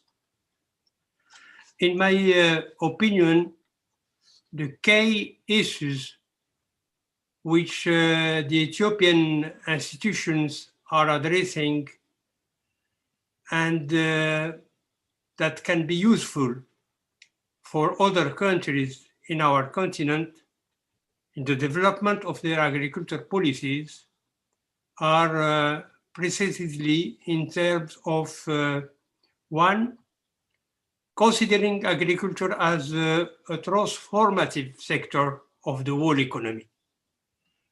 Two, improving agriculture productivity as the vector of modernizing the sector. Three, adopting social inclusive approach to guarantee the adhesion of rural men and women to agriculture policies. And last but not least, improving services provided in the agriculture sector, given their crucial roles in achieving good economic and social performance in the sector. Let us see rapidly point by point. We know that agriculture is the mainstay of African economies. But the poor performance of agriculture in Africa is related to many internal and external difficulties that countries face as they seek to develop the sector. These internal difficulties include low productivity, rigid production, limited skills base, low education qualifications, poor infrastructure, and inadequate institutional and policy frameworks put in place. So African countries must commit themselves to a coherent and comprehensive vision of agriculture and rural development. In this perspective, I believe that the government of Ethiopia's experience in the agriculture sector transformation is really impressive. We can consider this experience as the best practice for other African countries in many scopes. One, the need to design, implement, and constantly review a series of priorities.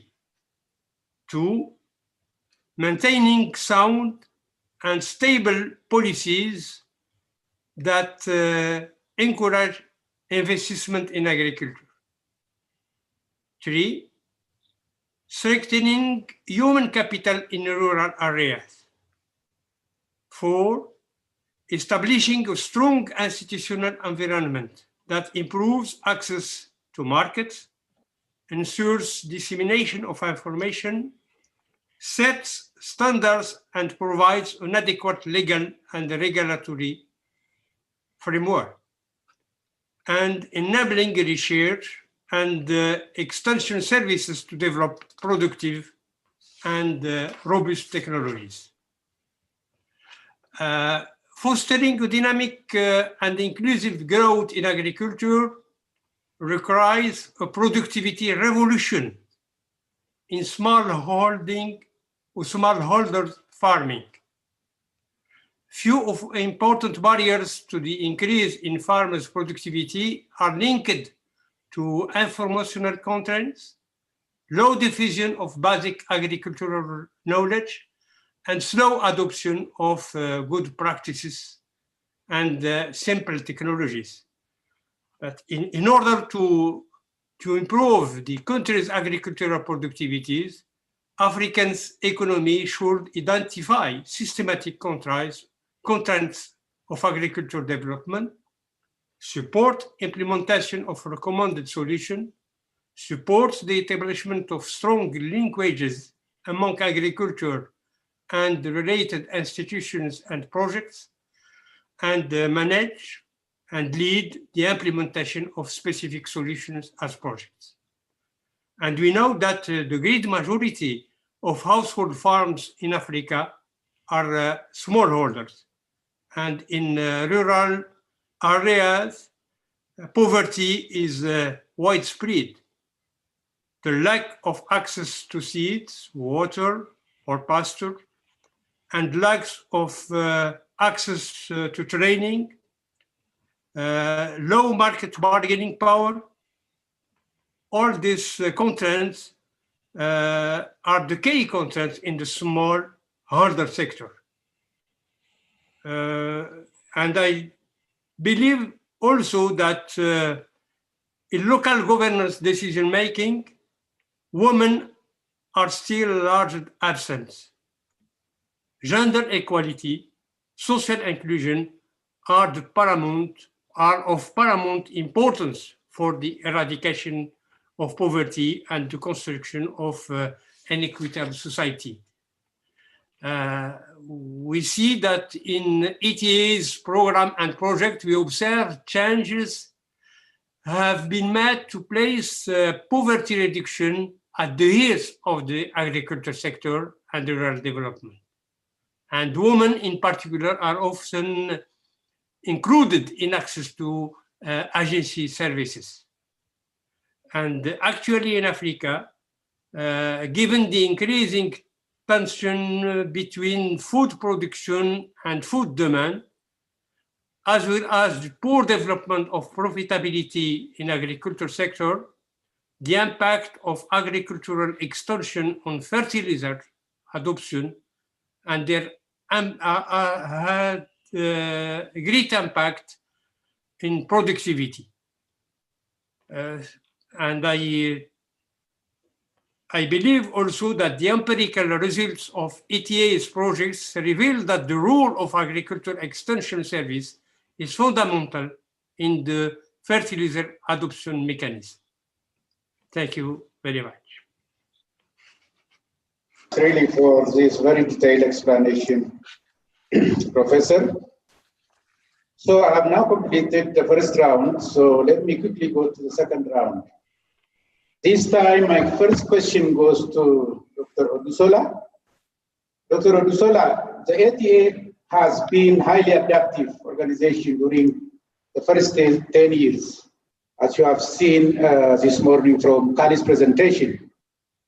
Are there any new areas of focus or issues which ATA should prioritize in the future as you think about the type of innovation necessary in Ethiopia's agriculture sector? Thank you very much, Mr. Moderator. I think that's the need to really reshape the area of priority becomes critical. In fact, even where there are some initiatives that are currently taking agriculture to the next level, what can we do to accelerate the process? I think that should be the focus of ATA. And I want to really re-echo some of the things panelists have mentioned in terms of shifting the frontier of agricultural productivity. That's one thing that is very key, because without productivity, it's difficult for you to really use it to drive economic transformation in the country. And by this, what do we need to do to really focus on small-scale enterprises, small-scale farm holders? Particularly building on the agricultural commercialization cluster initiative of ATA, which is really a novel thing on the continent. And we strongly believe that it's really great to really see how the issue of no-till farming as is the case in Argentina, can be promoted within the context and the ecological situation in Ethiopia? How do we really promote what they call crop-livestock integration, as is the case in Brazil, who is now more or less a powerhouse of food security in the world? So these are the kind of things which we need to do. Providing, enhancing productivity through the input, output, and even post-farm initiative. Well, currently, less than 3% of the agricultural facilities in Ethiopia is based on irrigation. Over 97% is on rain-fed agriculture. How do we really enhance some kind of transformation in this particular area? And at the same time, what are the form of environmental friendly and locally based technology division that we can use to accelerate productivity enhancement in Ethiopia? And I think this should be the specific areas that ATA needs to focus attention on in terms of driving it to gradually moving towards precision agriculture, which currently may not be the case. But I think in about 10 years' time, that's the kind of thing that we need to do, because they've been able to do a lot of things, not only in terms of using artificial intelligence to reach some of the hard-to-reach communities, the issue of big data to provide evidence-based analysis that will inform the decision-making process. And again, I just want to congratulate the government of Ethiopia on this traceability initiative, particularly on coffee. We need to really see how we take this initiative forward in terms of meeting the needs. And like I said earlier on, we need to really find a way of unleashing the potential of agribusiness in South Africa, in Ethiopia. One, the potential, if you look at the kind of potential we have projected in the new study we are doing, in Ethiopia alone, is about $140 billion by 2030, which is about 145% of the current GDP. Meaning, if you add value to agricultural commodities, it's going to really unleash a lot of economic transformation, structural economic transformation, industrialization, and job creation opportunities in the country. And I think this is one of the areas that ATA and the Ministry of Agriculture should prioritize as a way of linking agriculture, using agriculture as a development agenda for the country. It is through this we'll be able to use agriculture to really address poverty, exclusion, and job opportunities in a more profound manner. And I strongly believe this is one of the areas we need to really see how we do this. Building on the existing institution, what are existing processes that ATA and Ministry of Agriculture has done in terms of strengthening the capacity of collective institutions.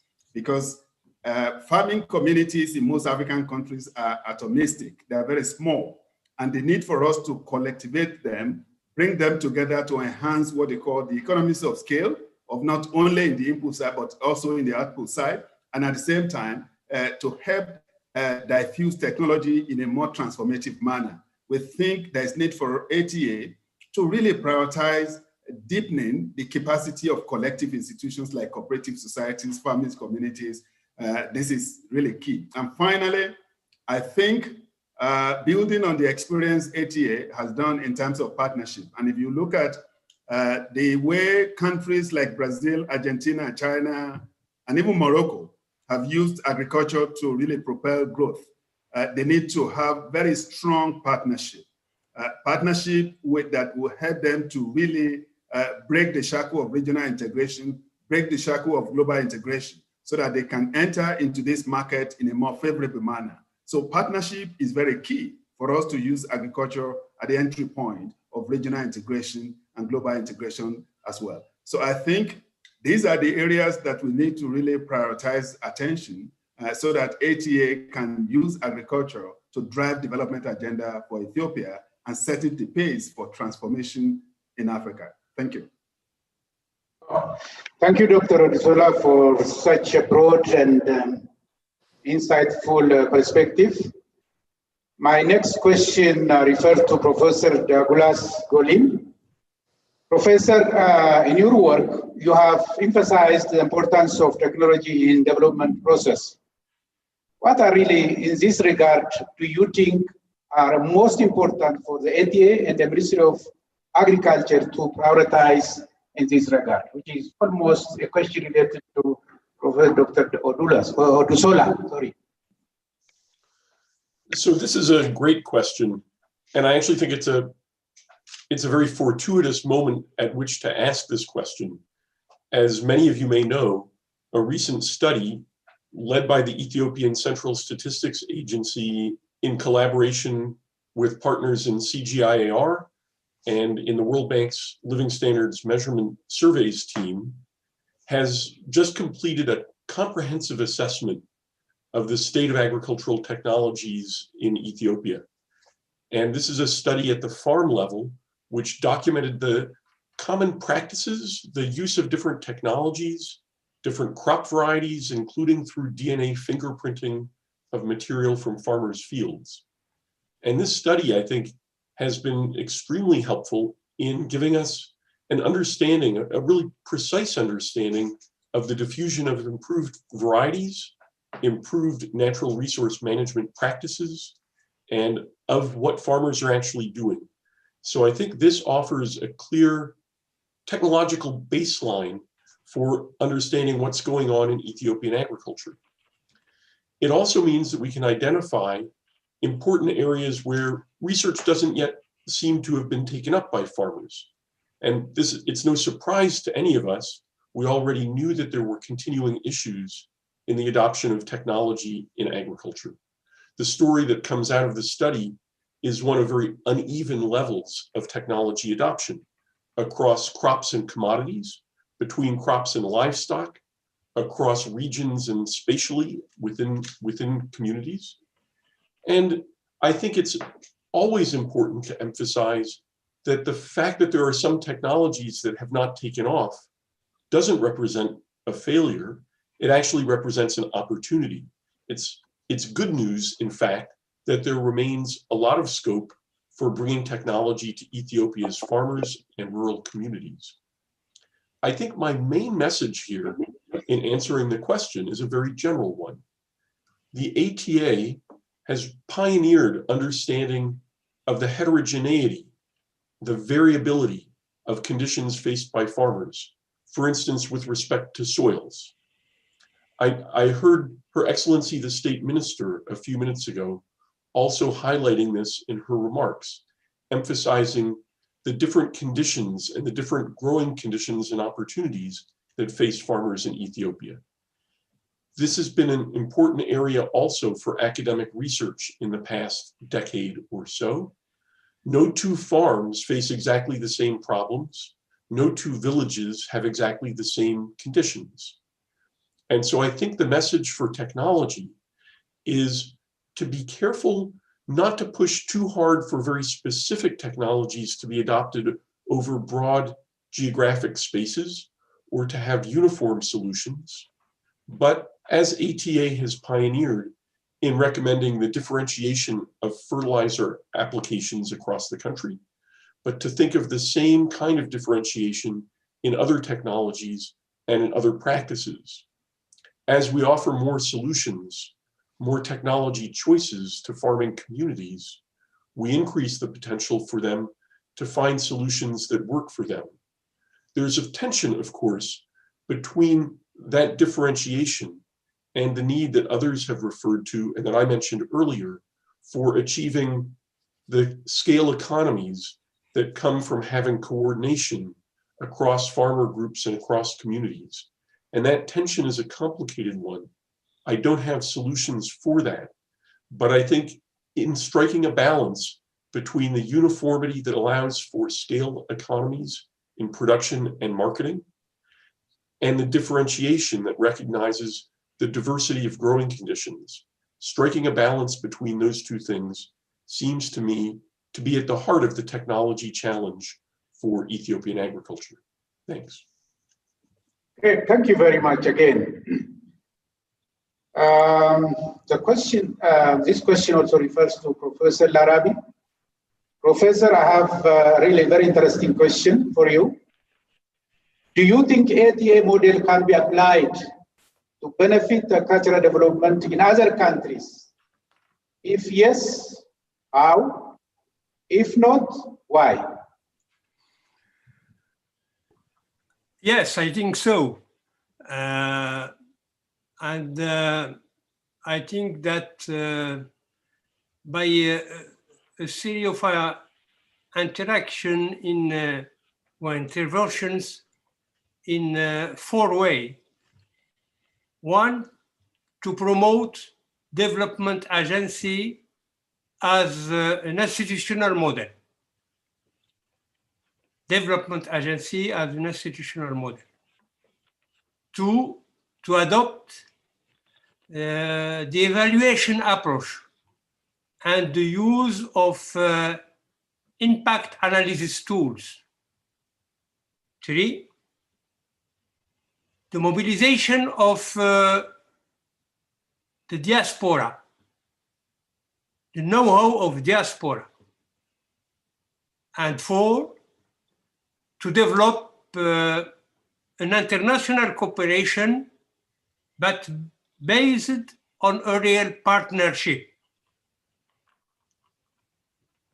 I believe that in African countries, despite the fact that the central administrations have made many efforts to develop the agriculture sector, there are factors which obstruct these efforts, such as lack of political and economic environment, like execution capacity, inefficient government bureaucracy, weak institutions, and lack of good governance.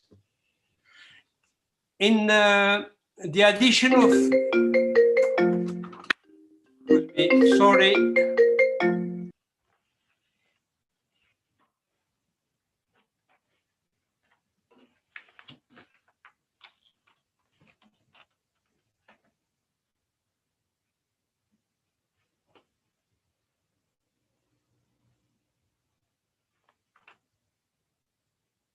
We are not hearing you. Maybe you are on mute. Sorry, I excuse. In the Ethiopian experience, it appears that building an efficient parastatal agency has been an important prerequisite for enhancing the performance of a sectorial policy. And in this regard, the agency have created an enabling environment and established strategic collaborations and partnerships with all stakeholders. ETA's contribution to the efficiency of agriculture policy have occurred in 3 ways, I think. 1, through state-level initiative and original relations between the Prime Minister, the Minister of Agriculture, and the agency. Engagements built in respect to fundamental principles: responsibility, autonomy, and trust. 2, through a program established in consultation with the government and international organizations.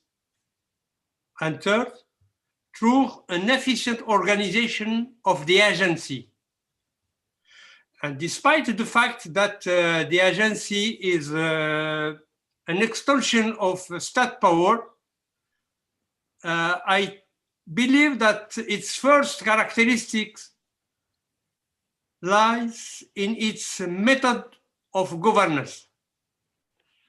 The agency has become a real catalyst for positive, transformational, and sustainable change by promoting agricultural sector transformation.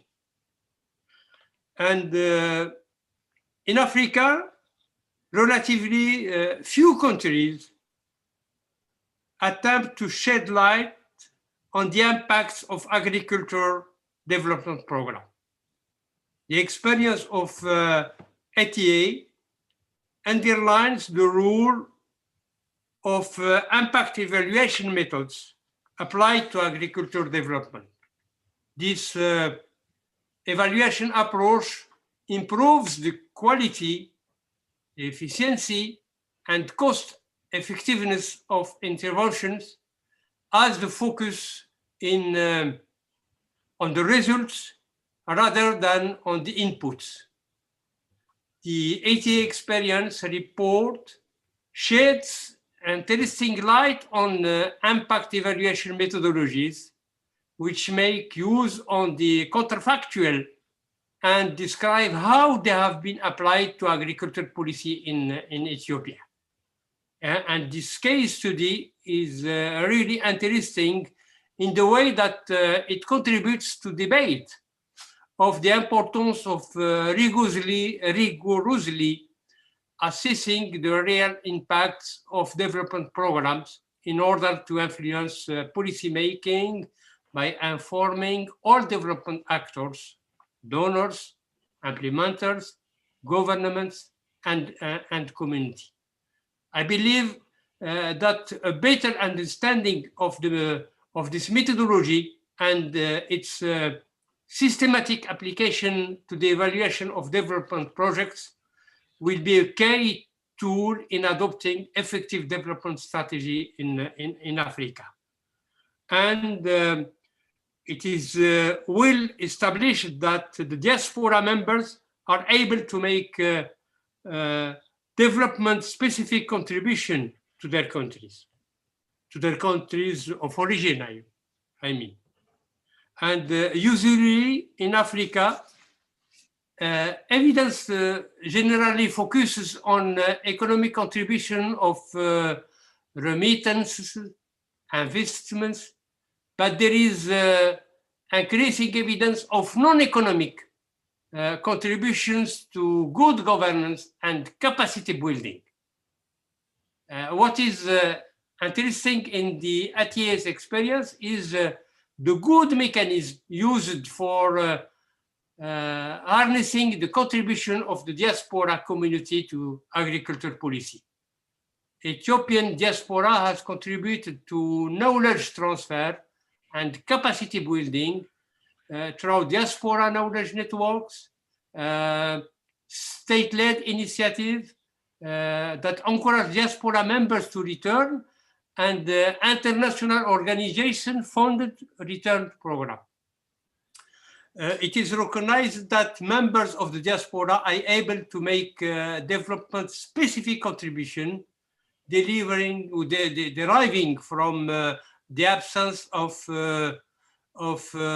language and cultural barriers, and more specifically, their ability to better understand and thus more effectively adapt new approaches to the homeland context.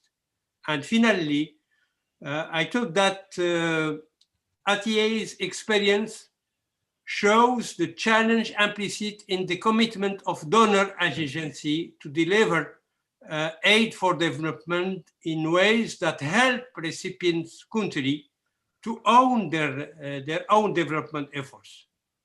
In ATA's experiences, a new aid modality was applied. It involved a new approach by donor policies and recipients' countries. The donors are tending to adapt measures that can be accepted to yield the desired results, and changes in aid practices have been matched by improvements on the recipient country side. This means a commitment in better informed and more proactive ways in the improvement of programs. Thank you. Thank you very much. I think we are running a little bit out of time, so we need to just quickly finish. So, Paola, I just have the same question for you. Do you think that ATS model can be applied for many other African countries? Yes, I agree with Professor Larabi. It can be applied. There are some key components of what ATA has done. For it to be applied, it's going to require more than just replicating the administration and the activities of ATA. I think one of the key things about ATA is its learning process and the way it has adapted obtain more information about what's going on in the field, adapted programs as it goes along. This kind of learning culture is extremely important. And I was very impressed by the SWOT analysis that was included as part of the presentation today. This acknowledgement of the weaknesses and looking forward to opportunities and being careful about threats, as well as acknowledging the many strengths of the program and making sure that those continue. I think that kind of learning is crucial for a major activity like this. I think also, though, that ATA has been successful and can be adapted in other countries because a lot went right outside of the program itself. And that's the hard part, I think, especially in making this ATA method work elsewhere. ATA benefited tremendously by commitment to agriculture on the part of the government of Ethiopia at the highest levels. And so one would want to see that in any other country that wants to adopt this model. We still need that kind of commitment to carry this through, a sustained commitment over, in the case of ATA so far, 10 years. Second, the broad, stable macroeconomy. It hasn't been perfectly stable, but in broad terms, the macroeconomy, the maintenance of relatively moderate inflation only, and careful attention to exchange rates and so forth.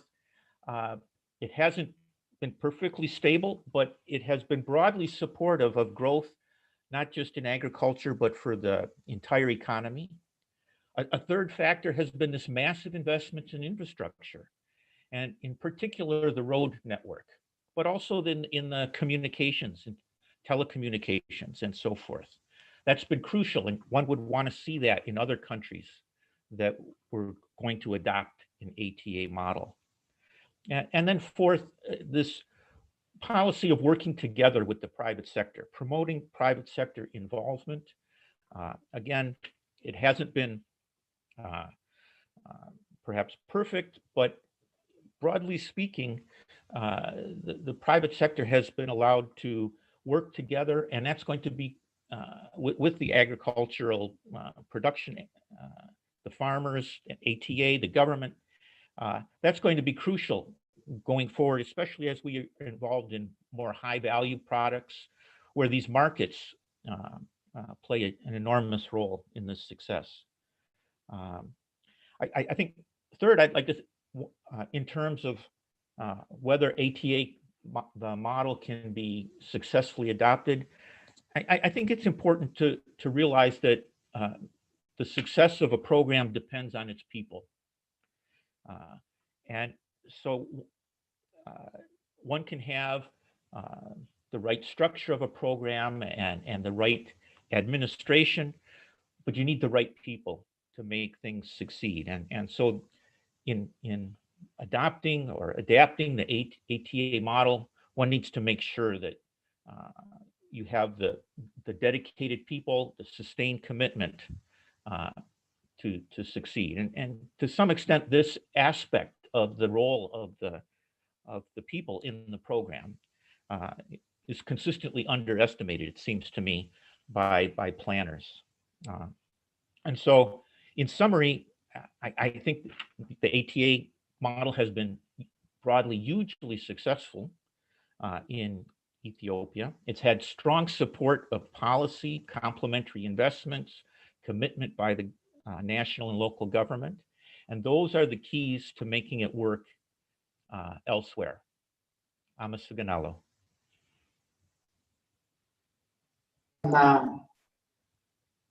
Last but not least, Excellency,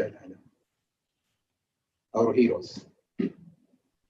How will ATA strategy complement the MS strategy over the next 10 years, in brief? I will try to answer this question in a very short manner because we are suffering from shortage of time. So to answer this question, it's better to see why ATA, why of ATA. The government of Ethiopia established the Agricultural Transformation Agency in order to accelerate the country's agricultural development, or in order to accelerate the transformation of agriculture. And the very reason of the existence of the Ministry of Agriculture is that to transform agriculture by doing different strategic and policy and practical interventions in our local community.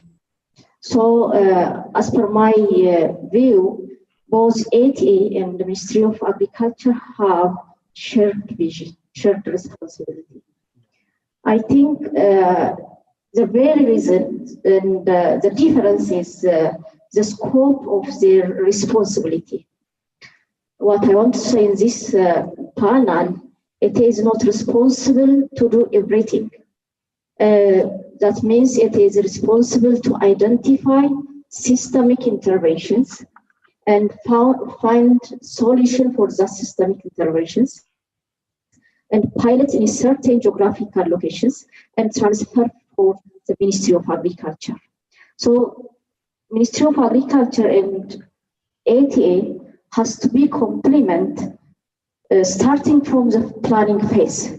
For instance, this year we are engaged on identifying almost 12 transformation agenda and policy reform agenda as it is recommended by our panelists. Actually, I appreciate the panelists, they suggested us to prioritize the systemic bottlenecks and the very important intervention areas. So in order to identify the policy reform agenda, the systemic intervention areas, they are working together, but we have to share and we have to delimit the scope of the responsibility. Ministry of Agriculture is responsible for the daily routines as well as for the strategic interventions, which has to be implemented throughout the ministry up to the locality, the district level. But the ATA has to be focused on, as I have mentioned earlier, adopting innovative technologies. Not only innovative, it has to be affordable and scientifically proven, and then they are responsible to transfer for the Ministry of Agriculture. So we can say that both ATA and Ministry of Agriculture have shared responsibilities and shared visions. So you can complement each other in this way. So in the future, in the coming 10 years, I would like to see Ministry of Agriculture and ATA to work together more than what we have done before and realize the implementations of our homegrown economic reform and our sectoral reform as well.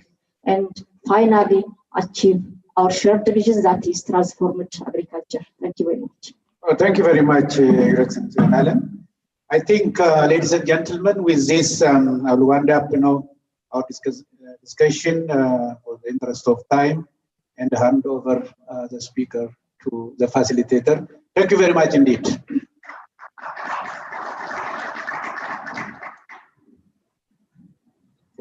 Thank you, Dr. Jumbo, and everyone online, and Your Excellency Wizara Alam. So maybe we'll take a few questions from the room.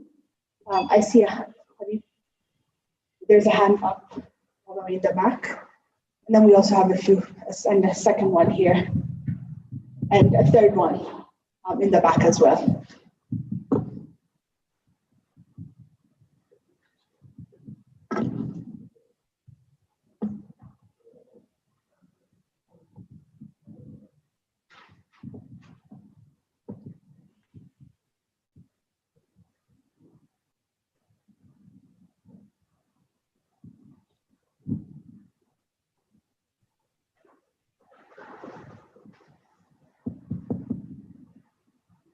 Okay, thank you.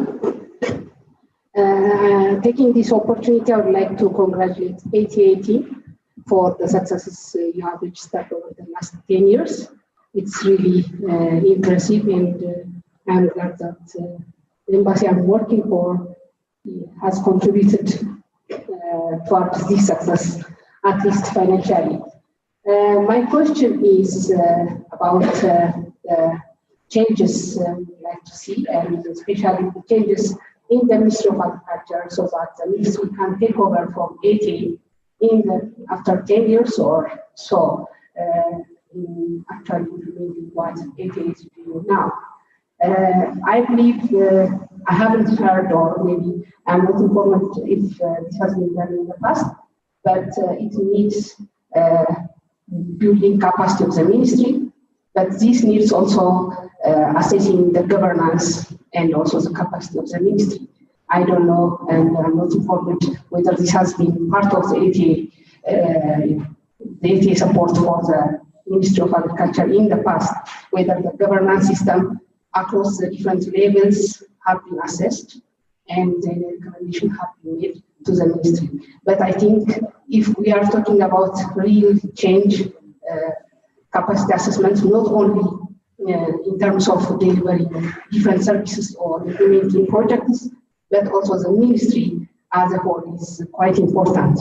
And I would like also to hear whether the ministry is really committed to this kind of change and change in the performance management, because I believe ATA's success in the morning we have learned that it was dependent on the talents it has secured and the professional freedom and also the result-oriented system it is following.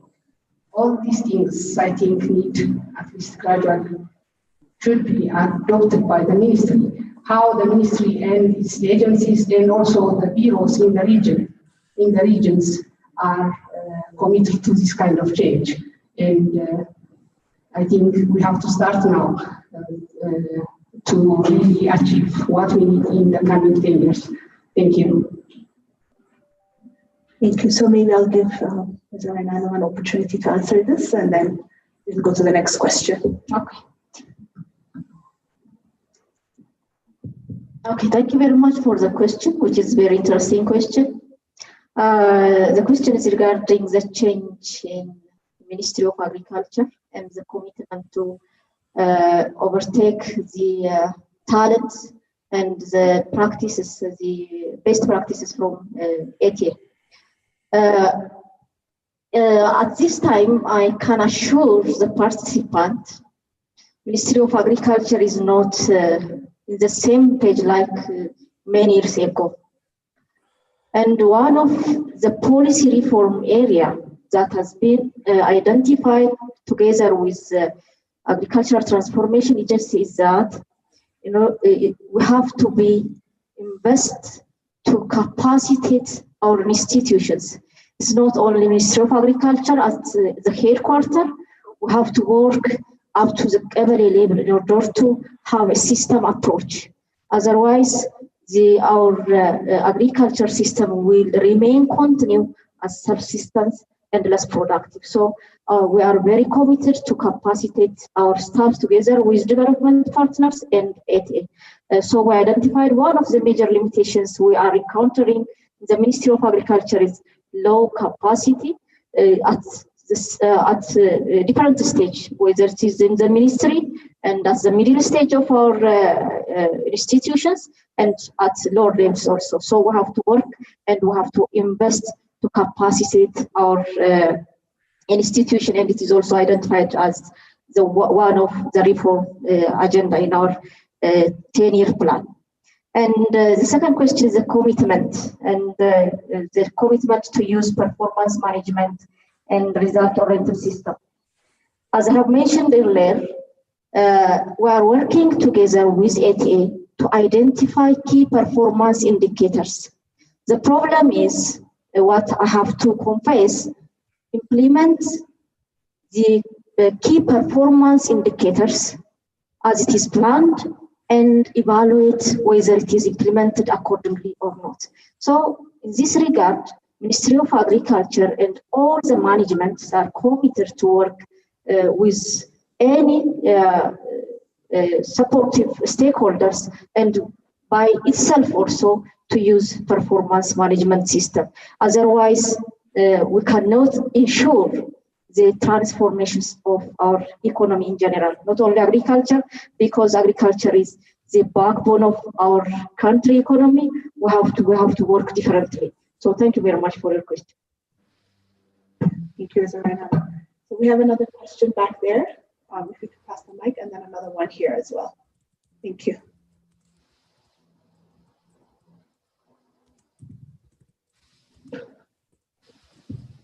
I would like to thank ATA, another delegate is on here. I would like to congratulate the bigger achievement of ATA for the last 10 years. Also, we are happy that scale-level regions are included and the livestock sector for the next phase of ATA. But I have a question.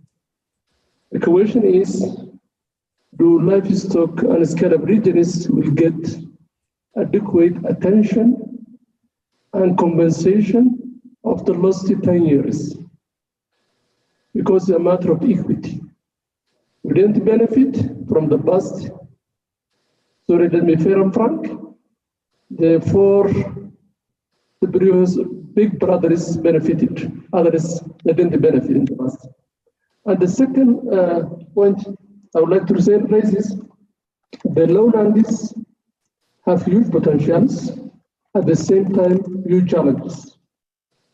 Therefore, I need to know the role of research institutions and higher learning institutions for the next phase of ATA.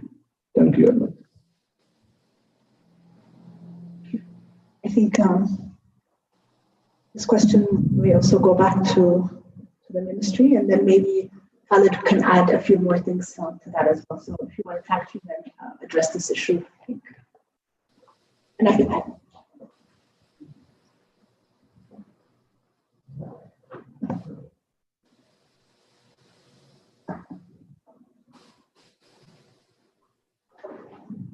Should I take this, Alan? Is it okay? Yeah.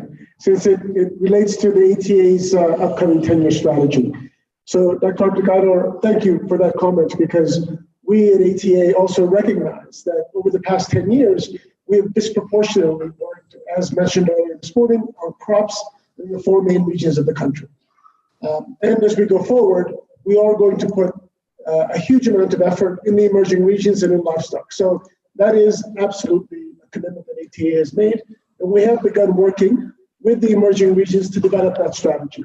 Now, to your question of equity versus, how many resources, how we're going to make up for the lost time, we hear the concern of the regional bureau and the regional governments on this issue.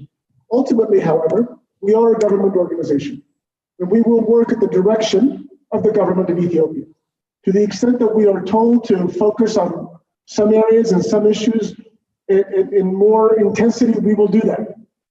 And ultimately, the amount that we can dedicate to these regions is going to be determined by the resources we're able to mobilize from our development partners. So to the extent that we have direction from government to put a huge amount of effort into the emerging regions, we will do that. To the extent that our development partners give us the resources to invest in those areas, we will do that. So ultimately, we are here to support all of Ethiopia as much as possible wherever it's required, based on the guidance and direction of the government, and based on the resources provided by the development partners. So please know that we are committed in whatever way possible to especially help those regions that were not as much of a focus for the ATA over the past 10 years.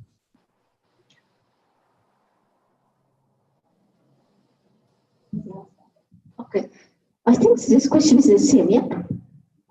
Only if you have anything to add. Okay, so to add some words on Khalid's explanation, if you look the ATS strategic plan, the 10-year strategic plan, one of the limitations in the past 10 years was the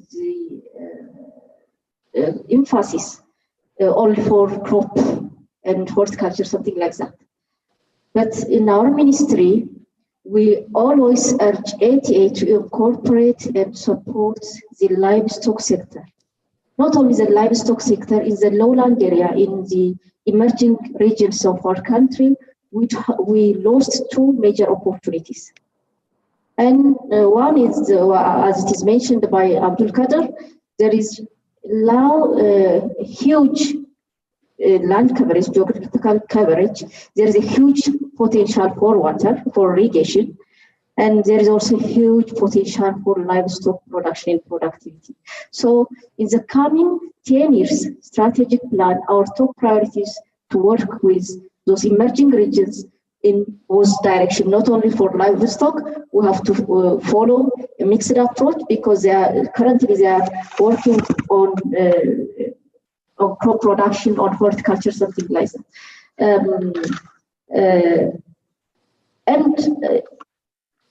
One of the very important things you have to know is that it's already critically evaluated and examined by the macroeconomic team, and it is already incorporated in our homegrown economic reform plan, in the 10-year country's perspective plan. So as a ministry, we have to work with those emerging regions and together with ATA. This is what I can add.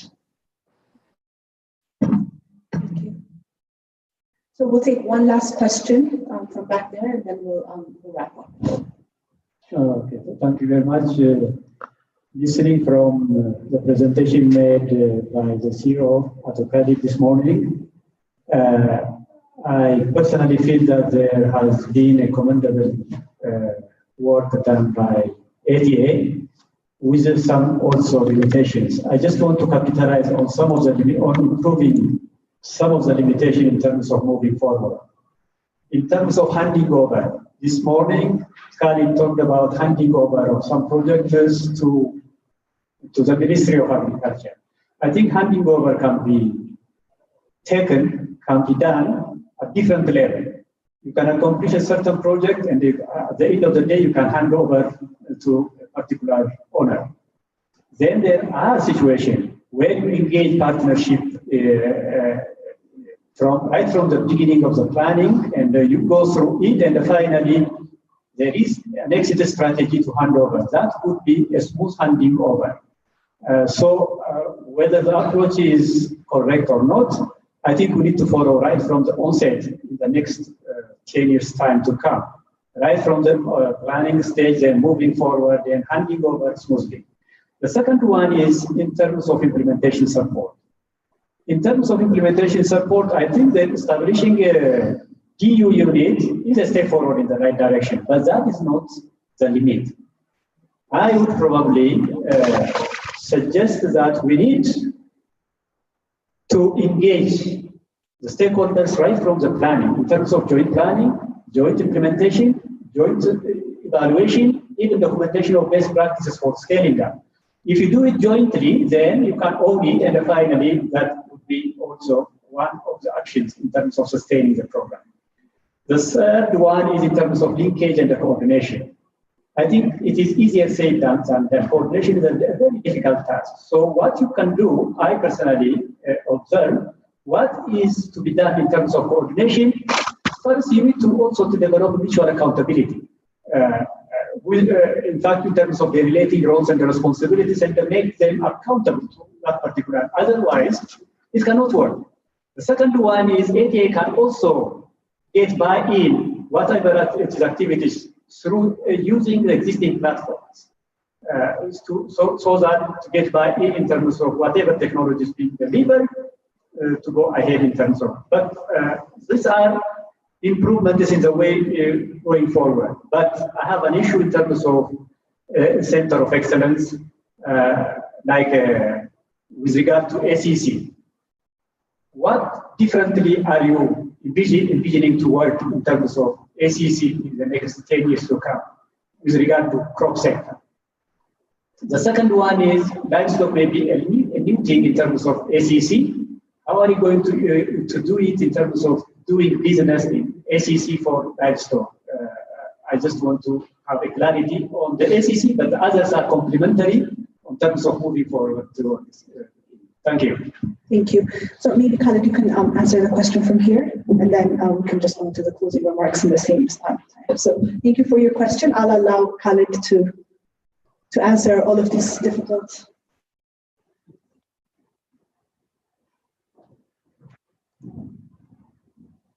Thank you, Mahalet, and thank you also, Jenna, for both those comments and recommendations on the way forward, as well as the questions on the ACC.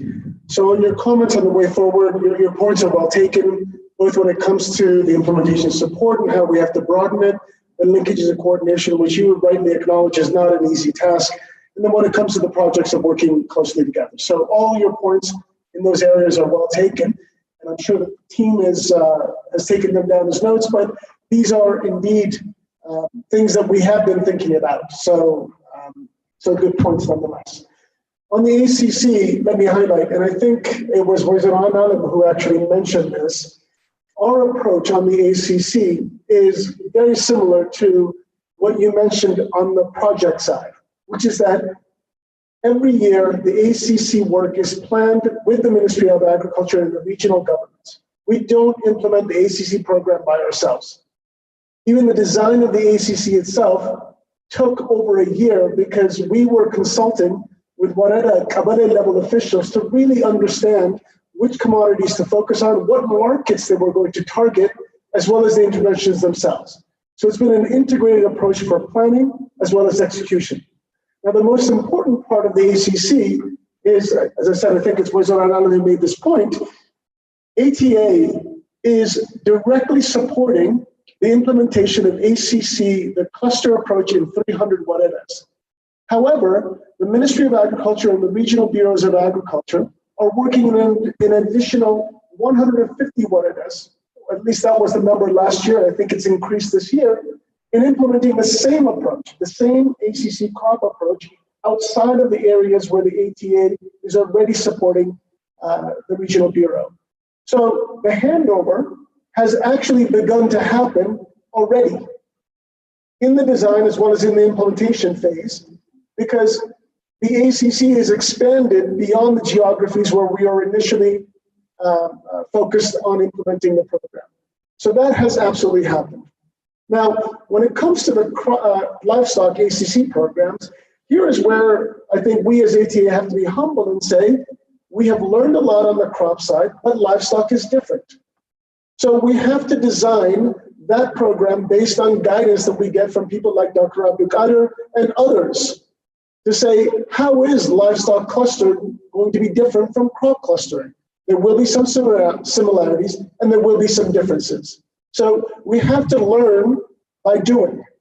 And that means that we will make some mistakes, but hopefully we will get it better and better as time goes by, just as we have with the crop commodity. So I can't give you an exact answer on what does the livestock clustering look like yet, because we don't know. We have to get guidance and advice, we have to test, and we have to improve based on those learnings. So I hope I've answered your question. I'm supposed to make some closing remarks, so let me do that very briefly because I know that we've run over and we have taken up a lot of everybody's time as well as people online. So first and foremost, let me thank the panel members, both here physically, as well as those that have joined us online, for giving up not just their time, but their expertise. I think you will join me in recognizing that their insights this morning, as well as those this afternoon, have been incredibly valuable for us to understand how it is that ATAs work, but what it is that we can learn and improve as we go forward. So for that, I'm eternally grateful. The second thing I'd like to thank is those of you who have attended this seminar, both, again, physically as well as online. There are a lot of questions and thoughts that unfortunately we weren't able to address and capture, but I hope that it has been informative to everybody. I hope that you all have gained something out of it as much as we have. And then just finally, as we reflect on the purpose of today's event, which is a look back and moving forward, there's a few points that I'd just like to make in closing. The first is, as Wazir Alam and Dr. Bandafro have said a number of times, it's about shared vision and shared responsibility. I think we at ATA feel very strongly about the fact that our vision as an organization for the agricultural sector is a shared vision of the ministry's vision and the government's vision, which means that our successes as an organization are the successes of the Ministry of Agriculture and the government of Ethiopia and all of our partners. As a result, the things that you've heard about this morning in terms of the outputs of the ATA as well as the impacts of the ATA are a shared result of all of our partners. So I want to thank all of our partners for their contribution, their partnership, and for the joint results that we have realized over the past 10 years. Now, as we look forward, I think there are a few things that really stood out for me. There were comments from people like Professor Golan talking about technology, and we have to really think about how to effectively leverage technology and do that at scale. There were other comments that I think reverberated throughout the day about the areas of the agricultural sector that the ATA has not focused on as much, which we also have recognized as an organization and are prioritizing as we go forward, such as livestock in the emerging regions.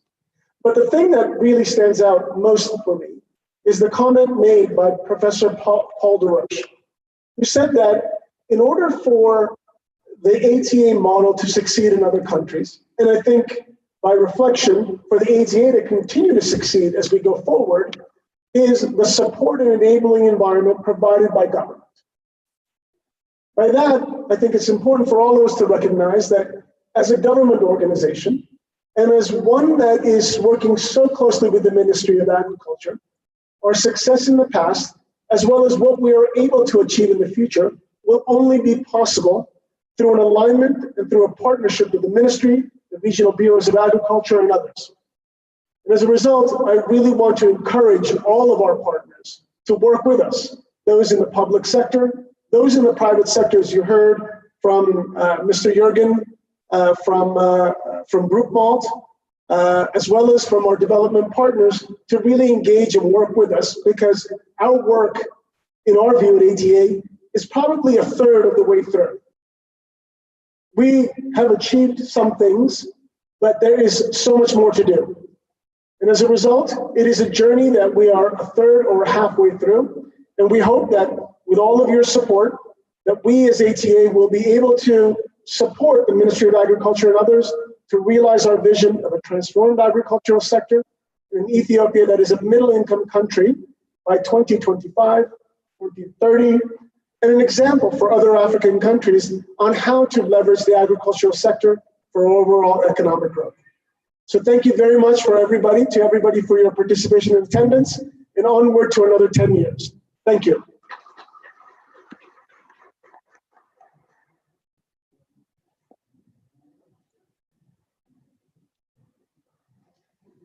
Thank you.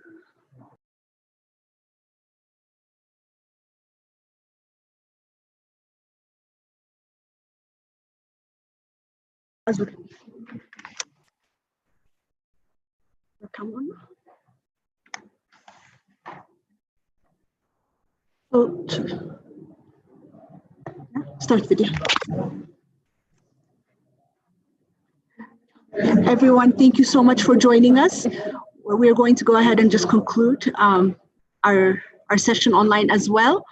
If you have additional questions or if you have any follow-up items that you'd like for us to follow up on, please send us a message in the questions area, and we'll be in touch.